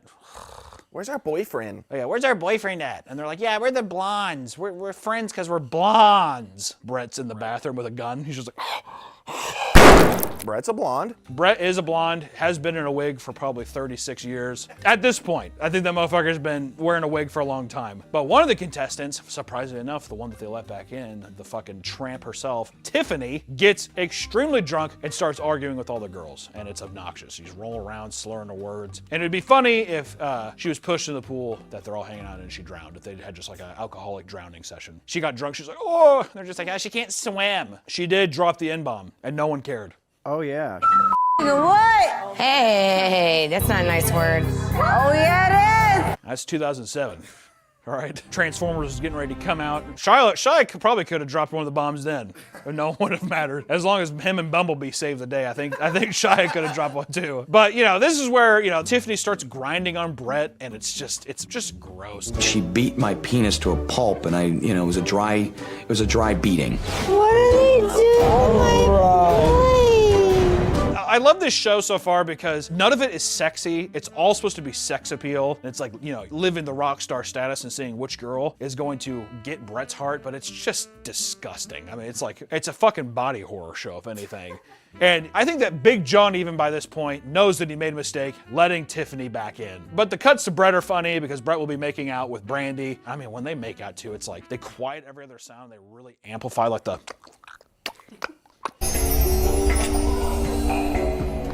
And you can see Brett's tongue getting all up in there and stuff, and then it'll just cut to John and he's just keeping a watchful eye on our boy, all right? And I do like how Brett can't say anything negative. He just talks about how horny he is. He doesn't say anything negative about one of the contestants almost ever. Very rarely in the show. Someone will be like, yeah, Brett, she beat a cat to death. And he's like, yeah, I think animal cruelty is weird, but ooh, man. That's a turn on. That's a turn on for me, exactly. That's a turn on. That becomes a big thing. That's a turn on. Strange, but it just kind of turned me on. My diabetes, that's a turn on. Then there's a Down syndrome looking girl who just sits alone and drinks champagne. She doesn't even speak, it's weird, she's like mute, I don't know. Give me your sexiest, coolest, forget anyone's in this house, room, any place, all right? Okay, ready? She just has like that 8 brow, It's like very weird watching somebody being at a party, just sitting alone drinking champagne. It's like a Weekend song or something like that. Which actually, by this point here, when I was watching this episode, this is where I had my first pivot. There's a elderly woman named Rodeo on the show who's like super buff and charismatic, and I immediately thought to myself, I think this is a winner. So in this first episode, I'm gonna change Tamala, who hasn't made a goddamn lasting imprint at all in this first deal, and I am going to put Rodeo in my winner circle. controversial plays already. But I think already they're giving her too much screen time. I'm also trying to game the system, if I'm being honest. I feel like I'm trying to see who they're investing more time into. And so far, Heather, snarky bitch, a lot of confidence, rodeo, bombastic, loud, most annoying laugh on the show.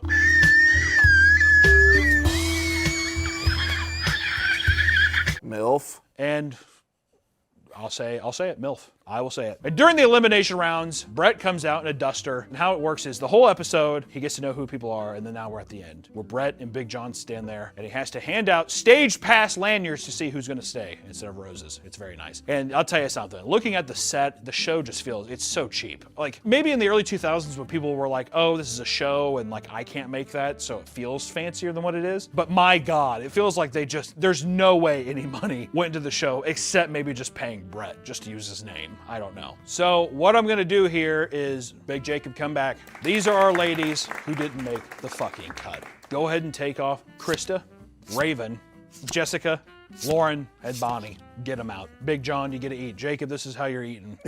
And as a surprising turn of events, which definitely felt like a producer edit, he gave Tiffany a pass. And that's just because they're like, this bitch is gonna be sloppy drunk every episode. So they kept Tiffany. I can't believe it. I cannot believe it. I'm gonna put him up there, Big Jacob. Let's see what you, let's see what I can get here. Little Mick Pick 2 or whatever.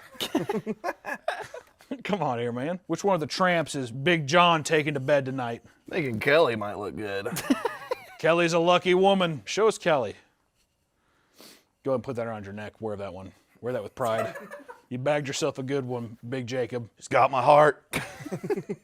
Which is just such a weird humiliation ritual if you think about it. He has you come down, he's known you for a day, hours, if that. And then he gives you a lanyard and he basically has you, he's like, will you come down here? And he like gives him a hug and he's just like, okay, bye. And you're supposed to say, but it just feels like such a humiliation kink. But we move on to episode 2, which I think I'm still happy with this. Actually, if anything, you know what? I'm gonna move Brandy out. By the end of this episode, I need to lock in. And I will say, I think a person that I want to keep, that they keep showing that's also a bitch, that's friends with Heather, is Lacey. She looks evil. Fuck. Lacey looks evil. She looks like, I don't know, she just looks like a fucking gargoyle or something. Why is she on the winner's circle? Because listen, I'm just saying, I think this is who Brett's gonna win. I'm not saying that I'm like, oh, I'm a big fan. They're all dogs. I'm just saying she's getting a lot of screen time. I'm hedging my bets, dude. All right? They're showing her a lot. Lacey's talking a lot of shit. She has confidence, dude. I think Brett's gonna like that. You can't get into the Rock and Roll Hall of Fame without breaking a couple eggs. Is he even in the Rock and Roll Hall of Fame? No. The way you said no there. Like, there's no way. This video is sponsored by Fume, the leaders in flavored air. We are human, which means we all have habits we need to break. But breaking them can be hard. So why don't you let Fume help? Fume is not a vape. It's not an e-cig, it's just flavored air. And on top of that, Fume is an award-winning device that helps start the path towards being free from bad habits. You can use Fume anywhere. There's no vapor, no nicotine, and no toxic chemicals. Plus, they have tasty flavors like crisp mint, spearmint ice, and cinnamon heart to keep your company while you're building better habits. Fume is also there for you when you're feeling anxious, and you can calm down with the satisfying snaps and clicks of the device whenever you need to. Fume has already helped over 300,000 people build better habits. Try Fume today. And if you order the Journey Pack, now using my code PAPAMEAT, you'll get a free Fume topper, an awesome accessory to help level up your experience. Go to tryfume.com/PapaMeat or scan the QR code on screen. Thank you, Fume, for sponsoring the video, and back to the video.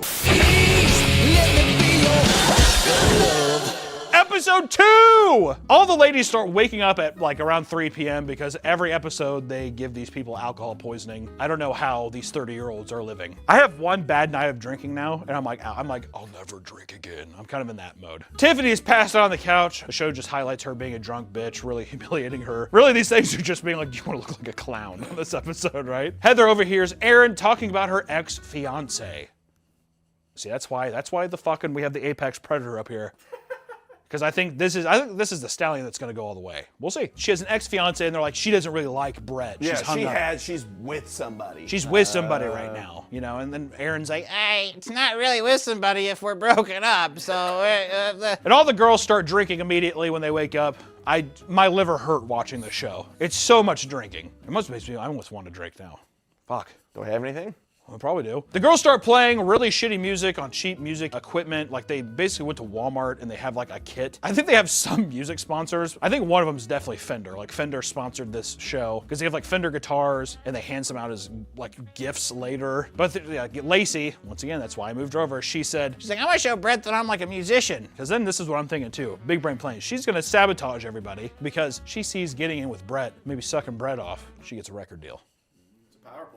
That's why Lacey, I think she's got that dog in her. Also, Bret Michaels has a song that I hate every bone in your body except mine. Legitimately a song he has. Check it out. 2000s, it's terrible. Anyways, Jesus Christ, I'm like going up to Brett shows up and he's like, oh man, look at these. He's like, I think I have to interject and play with them. And he plays and it's fucking horrible. I mean, it's like watching a scene of like One Flew Over the Cuckoo's Nest or something. Geriatric maniacs just hanging around, they're like, because everyone's drunk again, immediately. Oh yeah, then I got my eye on Jess for the first time really. And I'd have to say, easily, Jess is the most attractive person on the show, which made me think immediately that there's no way Rodeo could compete.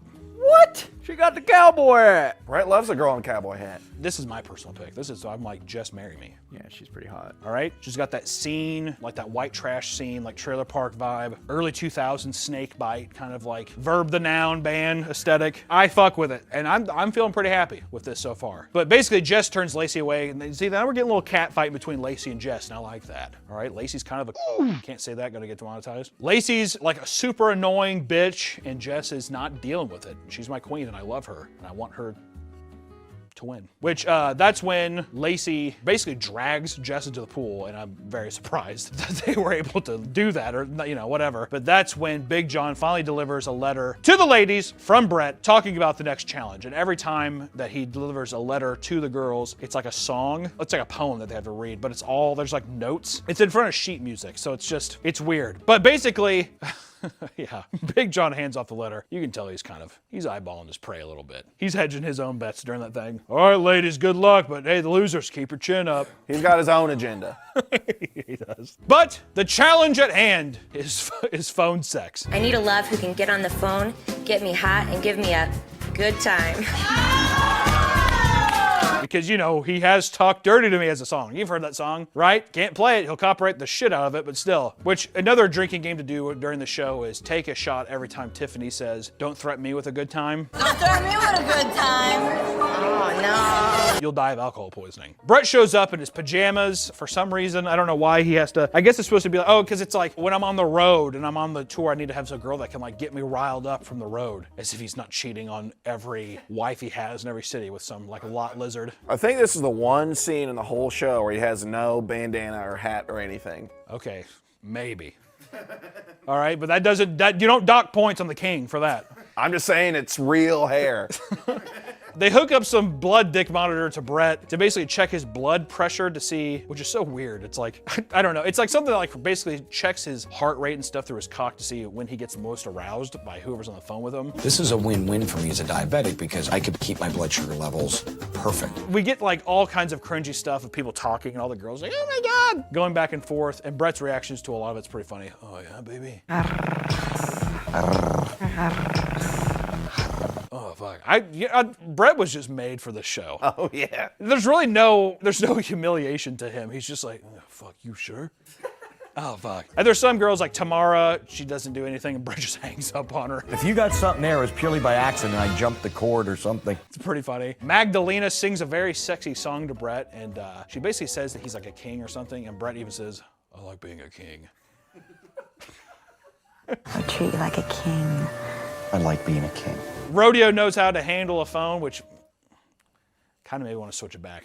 Fuck, I'm gonna do it. Rodeo's making all the right moves, and Lacey's being a bit too aggressive to where I think Brett's gonna notice that she's a problem. Rodeo's sitting there basically coming on the phone. It's like watching an old woman do that. It's just, I don't know. And yeah, Brett's just like, oh fuck. Yeah. I want to press you against me. Oh, I'm so into it. Brett then shows the results, the top three and the bottom three. I don't know why he has to show the bottom three. The bottom three felt kind of, I was like, what the fuck? He's like, you weren't doing anything to me. I was soft, super soft. And everyone's like, ha ha ha. And then he like shows the top three and he's like, yep, I was hard. I was super hard. It's such an uncomfortable scene. Do they ever cut to his pants? No. His screen would be big enough. His cock is that big. Aaron, Rodeo, and Lacey win a date with Brett. They're the people who win, so every time they win a challenge in the show, it's pretty funny. You have to do things to win a date with Brett. Is that how it is in other shows, like Bachelor and stuff? I think so. I think so, yeah. It's Okay. there's always some kind of challenge. Well, in this show, it's basically like it's really stupid challenges that then result in you going on a date with Brett that is just as equally retarded. And it's very rarely a one-on-one date. Usually it's a group date to where he's just like, hey, listen, I have a great time. Aaron and Brandy C start arguing, and Aaron says Brandy has a meth scratch face, which is kind of funny. That was really funny. I want to look at your little meth scratched face any longer. Oh, that's right. You know what, meth scratch? Actually, I got in a car accident. Pretty good time. I thought that was good. Brandy, she's like a little scar or whatever, and she goes and complains to Brett about it, making fun of her face, and Brett, it's pretty funny. Brett is like, are you fucking kidding me? You're fucking kidding me, right? Anytime any of the girls actually go up to talk to Brett about something, he's like, no, I'm fucking pissed.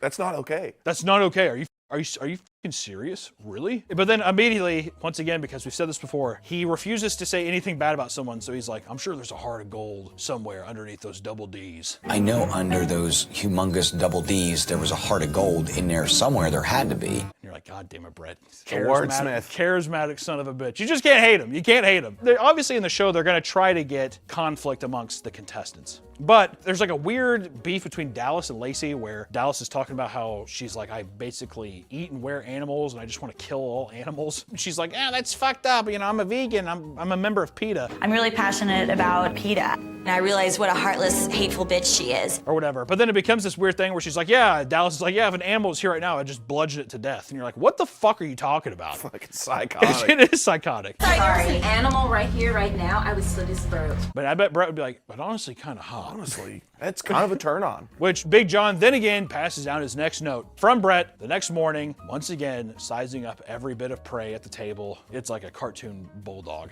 Yeah. It's like a cartoon. Every time Big John comes in and like gives the notes to the girls, it's like looking at like the Tom and Jerry bulldog eating a cartoon steak. That's what it feels like. The three winners leave for their date, and of course, when Brett shows up, he's always wearing, by this time, this is peak Affliction era, right before Jersey Shore started popping off. So you know, every time that we see Brett, he's in a sick Affliction getup. I fucking love it. So good. And the date they go to is they all go to a recording studio to make a song with Brett. I can't even begin to describe how bad that was. This is a painful one. Brett is constantly tongue kissing all of the girls, and it's just like so often and so much that it's just like there's got to be something being passed around there. Hep C, fucking some. I don't fucking know. All I know is that the song is fucking terrible. Baby, do you remember?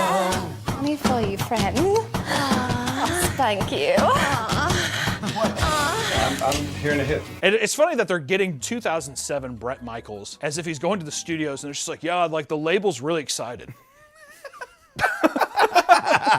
Yeah, the label's really stoked on what I'm putting out. So he's like in there and it's just like, yeah, we're gonna lay down this thing and there's gonna be a lot of, it's like your time has passed. It's unfortunate. I'm like, dude, you have every rose has its thorn. Be happy with that, right? They're making the song and it's like all like really sexual and weird. And like one of the girls is like, I don't want to do this. I'm too nervous. But then we come back to the house and Heather forms a group of girls called the A-Team, which are just all the whores in the house, pretty much, all the slutty girls, which is, in my opinion, the strongest team of characters so far because at least they're the most interesting to watch. Everyone else, kind of boring. A lot of the girls you don't even see. Jess is not a part of the A-Team. Jess isn't part of the A-Team, she's an angel. So let's get that out of your mouth right now. All right, Rodeo's also not a part of the A-Team. She's not. Just gonna put that out there. Brett gets home and tries to talk to some of the girls that he hasn't spoke to yet, but it's like, there's just nothing there. It's so weird. I feel like maybe in the first show, I don't know if they change it in the next seasons, it feels like too many contestants. Yeah. Some of them aren't getting any time with them, and then some people are just like not as outgoing and drunk as the other people, so you're not gonna stand out. Like the first girl, the mute. Even when she got picked off, she was just like,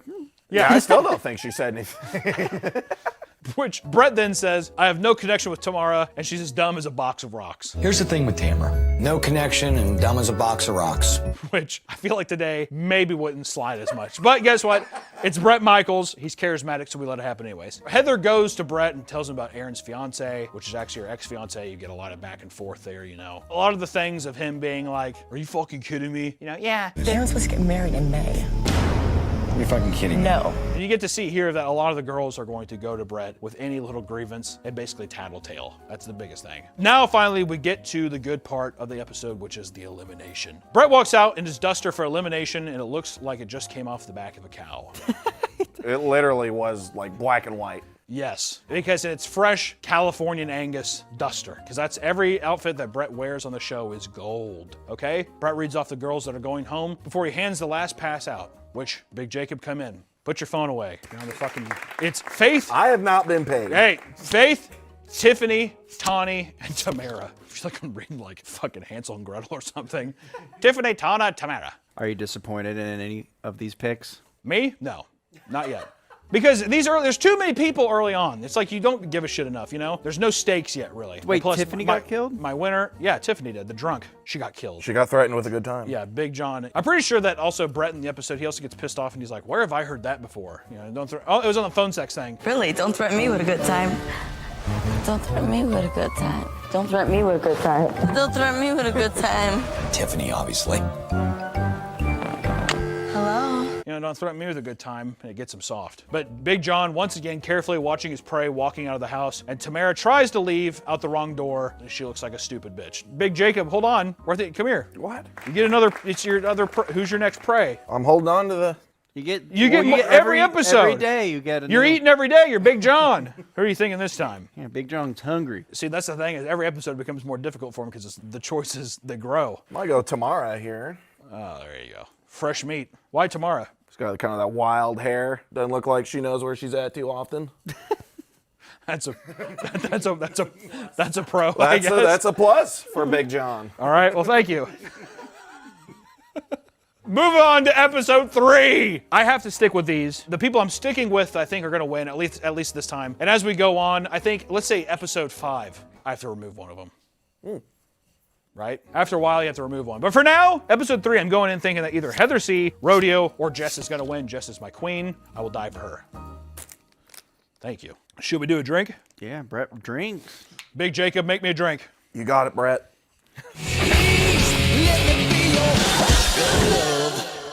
All right, episode 3. I'm locking in Heather, Rodeo, and Jess as my winners. I'm curious to see. I'm still on the fence, though. I love Jess, but also Heather so far in both of these episodes has been a bit of an alpha, if I'm being honest. All right, and Rodeo's already won a competition. I don't know. The next morning, Big John hands out a note from Brett. We're going to say that a lot, I feel like. Which the challenge this time for this race is dirt bike racing. 3 teams of 4, and whichever team wins gets to go on a date with Brett.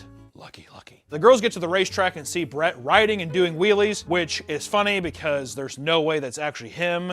The cut of that is so funny. It shows like 3 people coming in on dirt bikes, and then it just immediately cuts to the bike stopped, and then Brett takes off his helmet.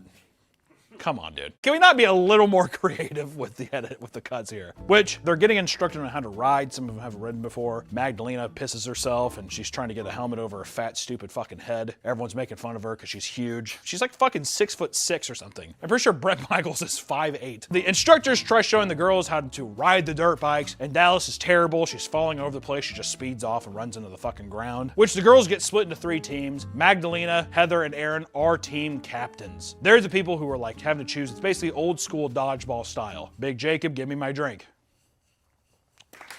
Can you tell them what the chef crafted? The chef has crafted a classic Jack and Coke. Coke Zero. Brett's washing his figure. Thank you. That's true. So they're going through, they're picking all the teams, and Dallas and Brandy C are the last ones to be picked because Dallas is fucking terrible, and Brandy, I'm pretty sure, he's like a super unconfident woman or something. Lacey thinks she's hot shit. She starts off the race, so they get to the racetrack, and they start racing. She wrecks the fucking bike and can't get it started like a fucking idiot. You're like, way to go, Count Orlok, you fucking demon-looking bitch. Good lord. Going back through, you know, it's a close race, whatever, but then finally it's Dallas's turn to ride. And she speeds off 50 miles an hour, really fast. The first fucking hill she encounters, she fucking jolts off, flies off the bike, almost kills herself. It was awesome. Brett lightly jogs over to her to help her back on the bike. Really, he's like, oh my God, she could have died. He really didn't put in much of an effort to get over there. He knows that there's on-set paramedics. He's like, what am I gonna do? Am I a doctor? Rodeo ends up taking the lead and winning for the pink team. Rodeo once again. Queen. Second challenge in a row she's won.